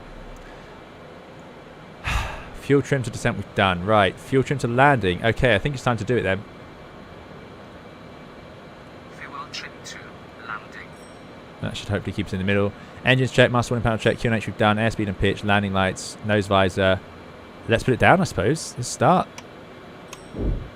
Landing gear comes next. Fuel trim for landing. Autopilot, auto throttle come off. Airspeed and pitch, throttle. Okay. Not much else to do on there. Let's go for 5 degrees nose down. Concorde 2, just confirm you're going left, maybe heading now 060 degrees. Apologies, left heading 060, speed by Concorde 2. Mishap 2. Is it plane error or pilot error? That one was me. Yeah, we sailed over the point. We now. Oh, that's it. Ignore me because I've tuned the ILS now, so I'm looking at the wrong DME. So there we go. Let's put 1095 on the other side as well.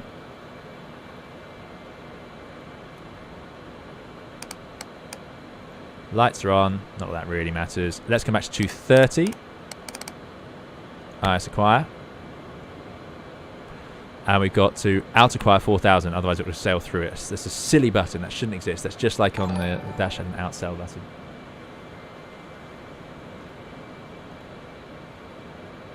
Right, we are over London. In fact, we'll see ourselves on the chart. There we go. 269, 1095 is tuned. We are trimmed. 19 tons of fuel, looking good. Everyone's strapped in the back.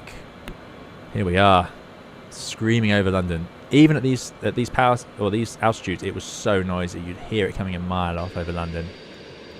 Yeah, these lights, that's not good, is it? That doesn't look great.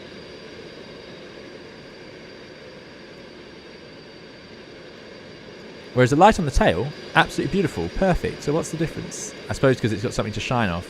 These ones probably wouldn't show up as much at all.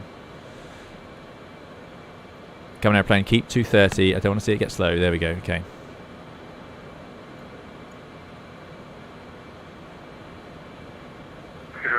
Good evening, speedbird 669 Romeo with you, flight level 90. Power.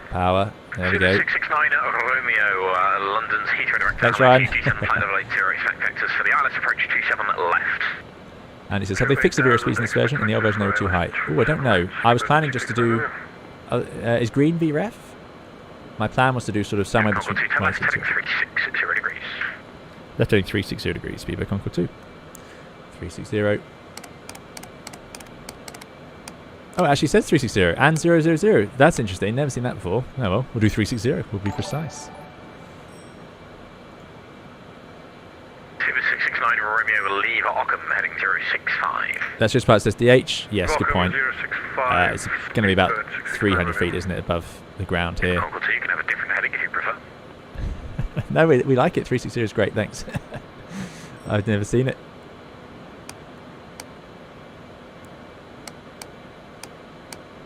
Yeah. Oh dear. The little things. It's all in the little things. Concorde 2, descend to altitude 3,000 feet. Descend to altitude 3,000 feet, speedboat Concorde 2. Concorde 2, turn left heading 295 on that heading report, localizer established 27 left. Once established on the localizer, descend with the glide path. Left heading 295 when established with the localizer, descend with the glide path for 27 left, speedboat Concorde 2. Ooh. Let's see if we can do this. 295. I'm going to keep 230. Glide steps above us. 295. Localizer alive. Let's do Vorlock. Armed. And captured, hopefully, if it keeps turning. Yep, we've gone slightly through, but that's not a problem. That's only a tiny bit. And then I'm going to arm glide.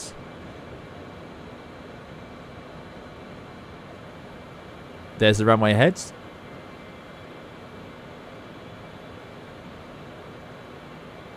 This controller is excellent. Yeah, he's very good. We've got the lights on. I think everything's on. Extended. Good. I don't know why I'm so worried about the lights. It really doesn't matter. Okay, fuel's in the right place. 230 knots. See, last time we landed in Concorde, we didn't have anyone around. Look at all the little aeroplanes. That's great. That's great. So let's slow it down. I think slow it down. Glide slip's coming in.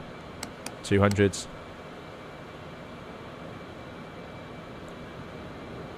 We're only 10 miles out now. Let's drop the nose. There's no ATC speed restriction. You can convert town 118.5 and we'll see you on the inevitable go around. Thanks for the confidence. 1185 and we'll speak to you later maybe. Speedboat Concorde 2. Oh dear. Oh no. Filling me with dread. 1185. You can feel the confidence oozing from this flight deck. Glide slope armed. 200 knots. Visors down. I don't want to put the gear down until we're down. It's not slowing down though. What's going on with that? Because you haven't pressed IS acquire. This aeroplane. Something else, isn't it? Thanks, Maverick, for the follow. There we go. It does slow down. The one thing it does have going for it, or one of the many things, but it has a huge amount of drag.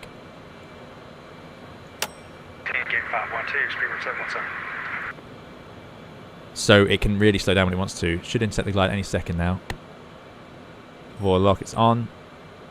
Heathrow Tower, good evening. Speedboat Concorde 2, ILS 27 left, 7 miles. Let's go gear down. Speedboat Concorde 2, hello, 27 left, to land with 220 degrees, 7 knots. Good land, 27 left, Speedboat Concorde 02. We haven't looked at the ground charts. We'll just vacate off. Airport's over on the right. Right, 180 knots then. 1030, contact London 127.1. Nose is fully down. Nice, acquire 184.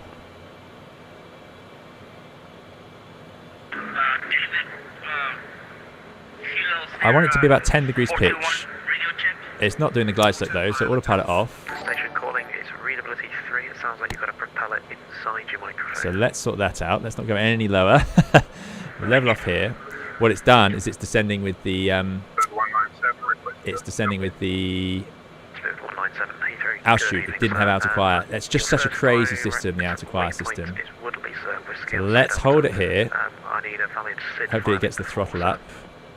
184. Go on, add some power. There's the glide slope.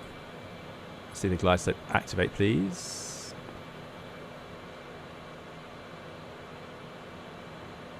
Nope, glide slope mode is not going. Alright then, let's give it a go. I reckon about 80% on the power. Autopilot is off. Auto throttle off. 80% come on, more power. Still readability 3. Good Concorde 5, 27 right, clear for takeoff, the wind 220. There's a Concorde going over there. Clear for takeoff, and what will our departure frequency be for Concorde 5? So this is the tricky bit. It just has a habit of pitching up on the flare. Speed's okay, a little bit fast maybe. Okay, you'll hand us over to 129.425 after takeoff. We're rolling now, Super Concorde 5. 100 A bit feet. fast. There you go, just pitches up there. 50 feet. Idle. 40. Holding it there. 20. Come on, down you go. Contact. There it is. Idle reverse. Nose down. Max reverse. Oh, see, it's bouncing itself back up in the air again. We're going to use the whole runway, that's no problem. Oh, that was a fourth wire. Yeah, there we go. 100 knots. We can use the brakes. All those modes flashing around. It's the out the choir. That's the final one that caught us out there. But we fixed it. We were visual. Right. Forward idle. Reversal retracted. We'll take this exit here. Welcome to Heathrow. Goodness me. locate the to the left. Concorde 02. We're going to the left then. Jet 1 Fox for departure, speed person 11, squad code We made it. 6370. I guess this is where Concorde went. 711, correct. Oh, goodness me.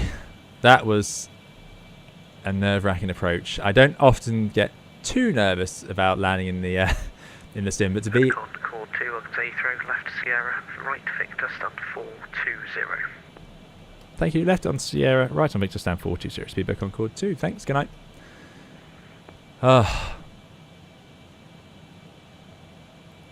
Where's that?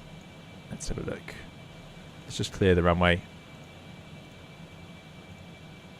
Do I need to turn right here? 16 Victor from Alpha 5, line up and wait, 27 right. Line up and wait. Right, shuffle. Sierra is left, and then Concorde 5, it's over there. Good. 129.425 today. 129.425, Super Concorde 5 Yeah. to you. Capri Times is just 169. So there's 169 of you on Twitch, and then there's another sort of 400 on YouTube.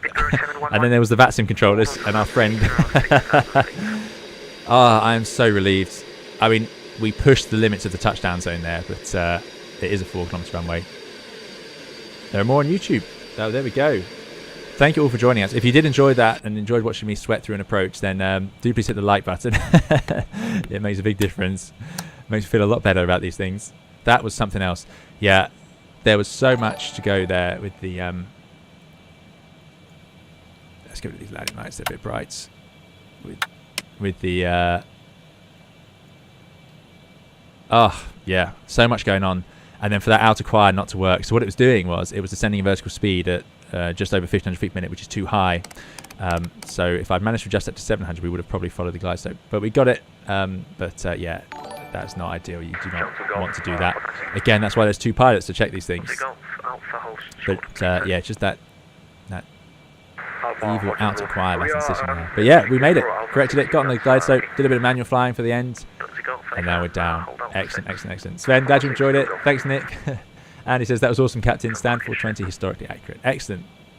Control knows what they're doing. And thanks for your help, Andy. Thanks for your help, everyone today who's been looking after me on this stream. I really needed it. There we go. Oh, that's... Do we not get any forward light? Just got the sideways ones now. Is that the only taxi lights you get? Maybe. Landed with plenty of fuel this time, 16 tons of fuel, so we could have afforded the go-arounds. Thanks, Chris. Thanks, Sir Pilot, That Serious Pilot, and 4 Prawns. And GATVL, thank you for the $12 tip. $12.09 tip. Thank you for a marvelous flight. Thank you, GatVL. Really appreciate it. Thanks for joining us today and coming along for the flight. And thanks for the support. Oh, breathe. Yeah. I don't, like I say, I don't often get too concerned. So taxi lights we've done. Reverses off. Fuel trim to ground. Aha. I'm so glad we managed that. Fasten seatbelt signs can go off already and no smoke inside? I don't think so. And then that's when we shut down. Okay. You're welcome, Hans. And Mark, glad you enjoyed it. Paddy, glad you liked it. 398 makes your second left kilo, right Alpha, hold Alpha 3. Still doesn't want a taxi. Still takes a bit of power. Holding Alpha 3, so 398. Looks nice when now we're on the ground. Although I'm still not this sort of effect as if you're wearing sort of glasses. Not ideal. 9 Romeo Heathrow, good evening, 27 left, cleared to land the surface wind 220 degrees, 7 knots. Lines prepared 669 Romeo. This is the default scenery for Heathrow. Default scenery. Thanks, Nick. Glad says, well done, Cap. Glad we're all proud of you. Hard work. Thank you. Mark says, brave man, flies Concorde on live stream and on VATSIM. Well done. Thanks, Mark. Yeah. I'm glad you guys enjoy it. Ed says, glad I caught the end of the stream. What did I miss? You missed a bit of an exciting departure, but we made it. Ready for push and start, speed per 711. We made it. So we're going over here into Victor. So a bit of a way to go. Let's get going. Push and start, facing Thanks, Strandheim, for the super chat. 100. That's Norwegian coin, isn't it? Thank you so much. Really appreciate it. Excellent landing, Captain. Didn't even spill my champagne. I'm glad the landing worked out. It was a bit of a heart. That was my heart was beating out my chest for that one. But yeah, I think we got away with it. A little bit too far down the runway, but I knew we were close. So in the real life, maybe that would have been a go around. But for me and my abilities with this aeroplane, that was as good as I was going to get it. I'm just glad. You can see, I should have had a camera on my joystick to show you what I had to do, or you couldn't see the yoke, but I had to push forward. I'll show you in the replay. It might show, actually, if it shows the flight controls in the replay, we can show you the maneuvering that has to go into that. Really strange. It just pitches up on you. So you're just sort of trying to flare by pushing forward the right amount, which I can't believe was what the real Concorde did. I can't believe it. Grilled Toaster has kindly tipped $7 as well. Thank you, Grilled Toaster. Thoroughly entertained today. The sudden float plane transformation was interesting. Congrats on 70k subs. I unfortunately can donate only $7. You don't need to donate anything at all, Grilled Toaster. Really appreciate it though. Thank you so much. Glad you've enjoyed the stream. We've done 5 hours today. Yeah, not bad, not bad. So thank you so much for coming along and your very kind donation.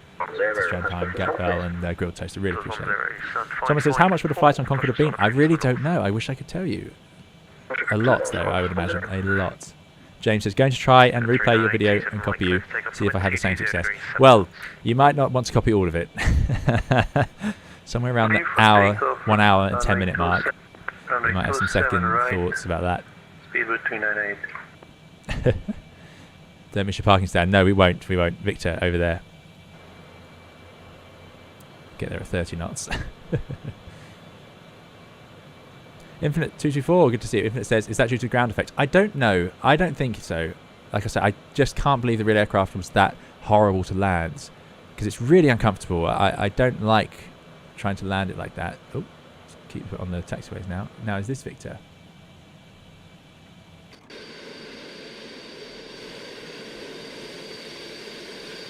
Yes, this was Victor. We're looking for stand 420.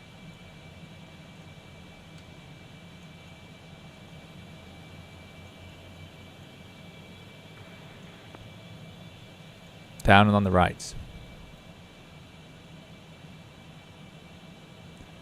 £3,500 per person, says Nick. That's quite something. Sparky says, how about a return journey? Yes, in 8 months I might build myself up for the return. Tell you what though, I enjoyed flying it at night. We haven't done a night stream for a long time. But we tend to do these long haul streams sort of with real time. So I thought this would be a good run. And the cockpit's lit lovely. They've done a nice job with it.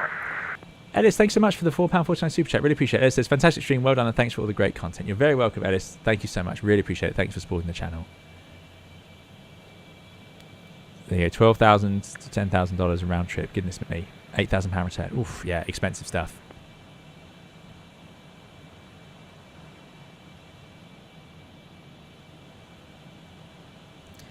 Eight-month layover, exactly, yeah. I have a bit of time to recuperate. 8 months off now before work. 420 on the right. I wonder if our controller's sitting there, our approach controller now, wondering when we're going to check in again. And you'll see we made it down.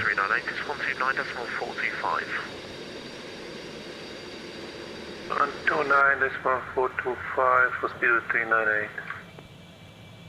669 Romeo, Alpha to 511, good evening.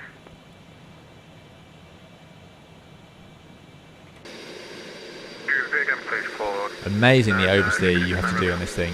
669 Romeo is out. No, slightly overdone it there. Taxiway Alpha to stand 511.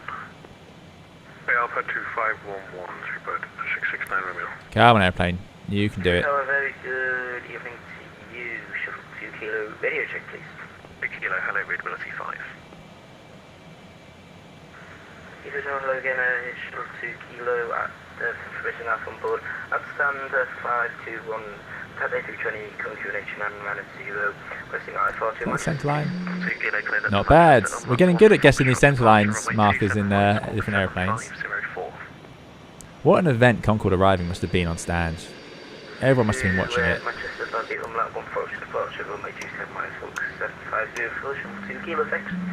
Right. Ready for taxi. Brake set. 711 Delta, second right Alpha, hold Pluto. Let's get some ground stuff available. Have a GPU, please. Visor up. 1 is Delta, second right Alpha, hold Pluto, just before Alpha 4. And I think we can shut down. How did they shut it down? I don't think we shut it down last time. ground power's available. Now London 127.1. 1271 to go. Thanks so much. Good day. London Tower. There we go. Tower, good evening, Speedbird 733. Passenger signs off. You can get up. I imagine some of them are happy to get off.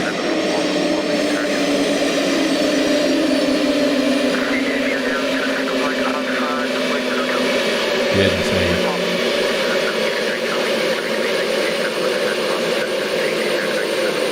That's some good sound effects there. I like that.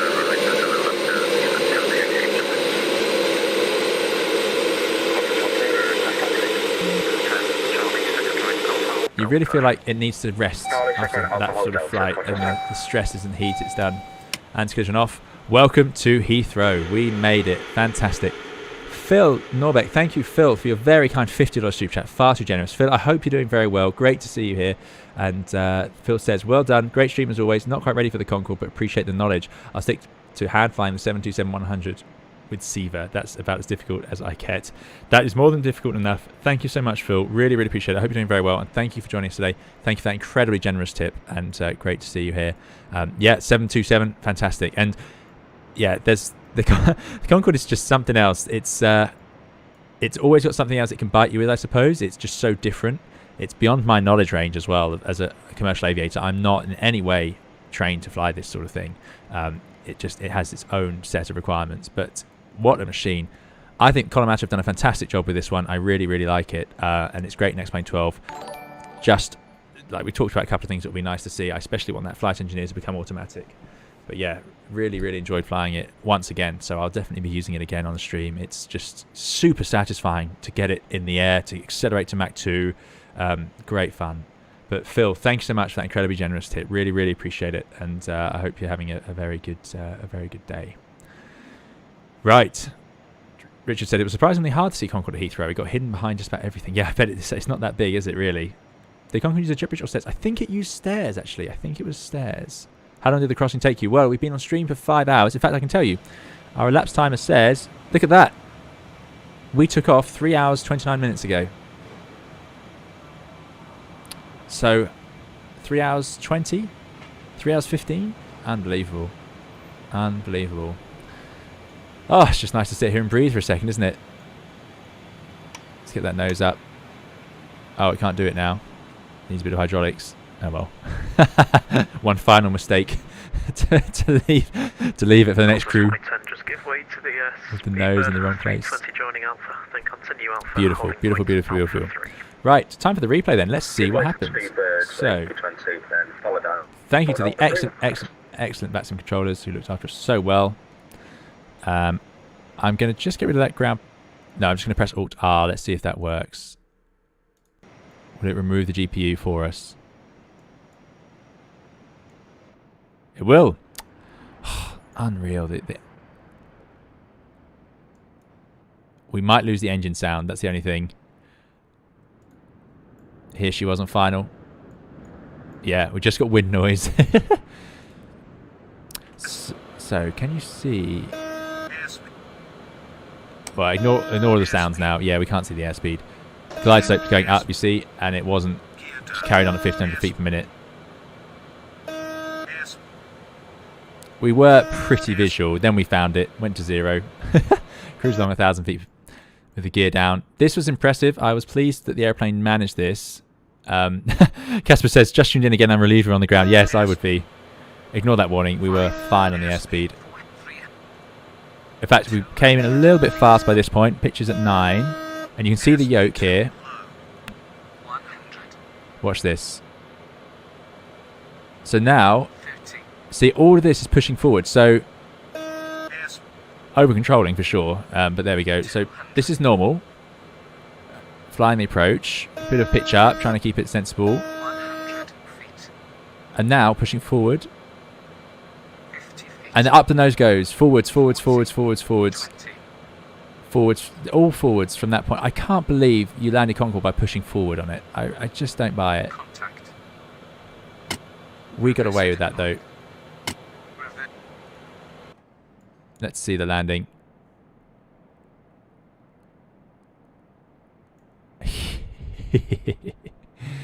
Did we have a bounce then? It's very possible. So we came in, and then this is where it all goes mad, trying to fiddle with the nose. Oh, the nose cone isn't down either. Oh well. Didn't quite. So nearly touched down there. Didn't quite. Made it down. I'm happy with that. That is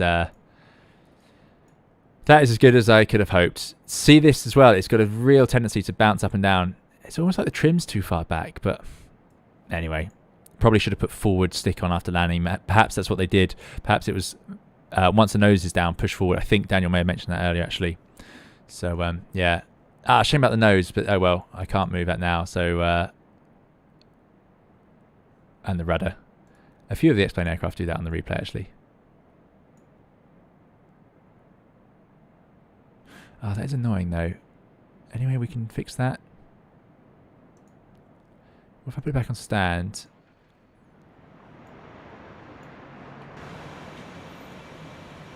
Quit the replay. Can I drop the nose? Nope. And we've lost all the sounds now. I'm stretching the abilities of the sim here. Oh, here we go. What if we did a bit of ground hydraulics?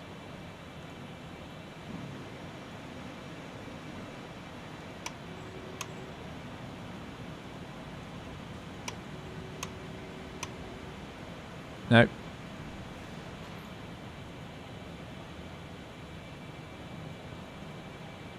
Ah, I'm disappointed. I'd like to have had it on final looking like the real deal. Alas, it is not going to happen. Unless when we replay it, if we replay it through that section. We shall see.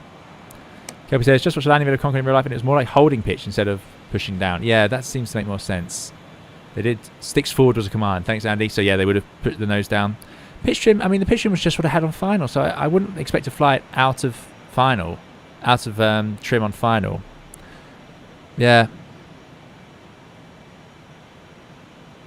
Yeah. Strange. Anyway, I'll stop talking about that. But yeah. Anyway, we made it down, and you could all see my excuse for why I find it so difficult to land. And let's see if we put it in reverse. Will the engine start up, and will the visor move? Interesting.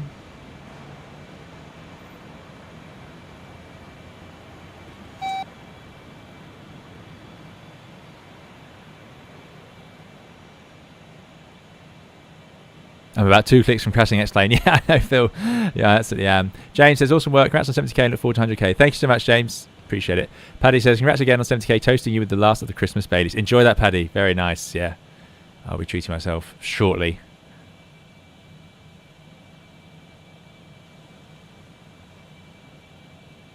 No. I think this is a lost cause, I'm afraid.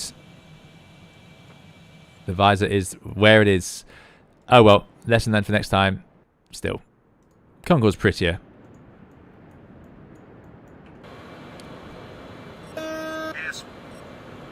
That was an interesting approach. Oh, come on. Here we go. What I want to do is a runway view, of course. Now, I'm surprised to hear that airspeed warning, because I have done lots and lots of things before in the sim, in this Concorde, where it hasn't given me that low speed warning until it's far too late. Mark says, I'll stick to the Airbus. Captain, I just gave you a valid sub 1,000 excuse. What was the valid excuse? I always need more about excuses. So let's go to... Now, it's not going to look quite right because of the nose. That's the only problem. But let's get right to the end of the touchdown zone. This thing covers ground so fast. Yeah, so of course the real pilots will be looking at that nose. Oh, I love the reflections though. Looking good.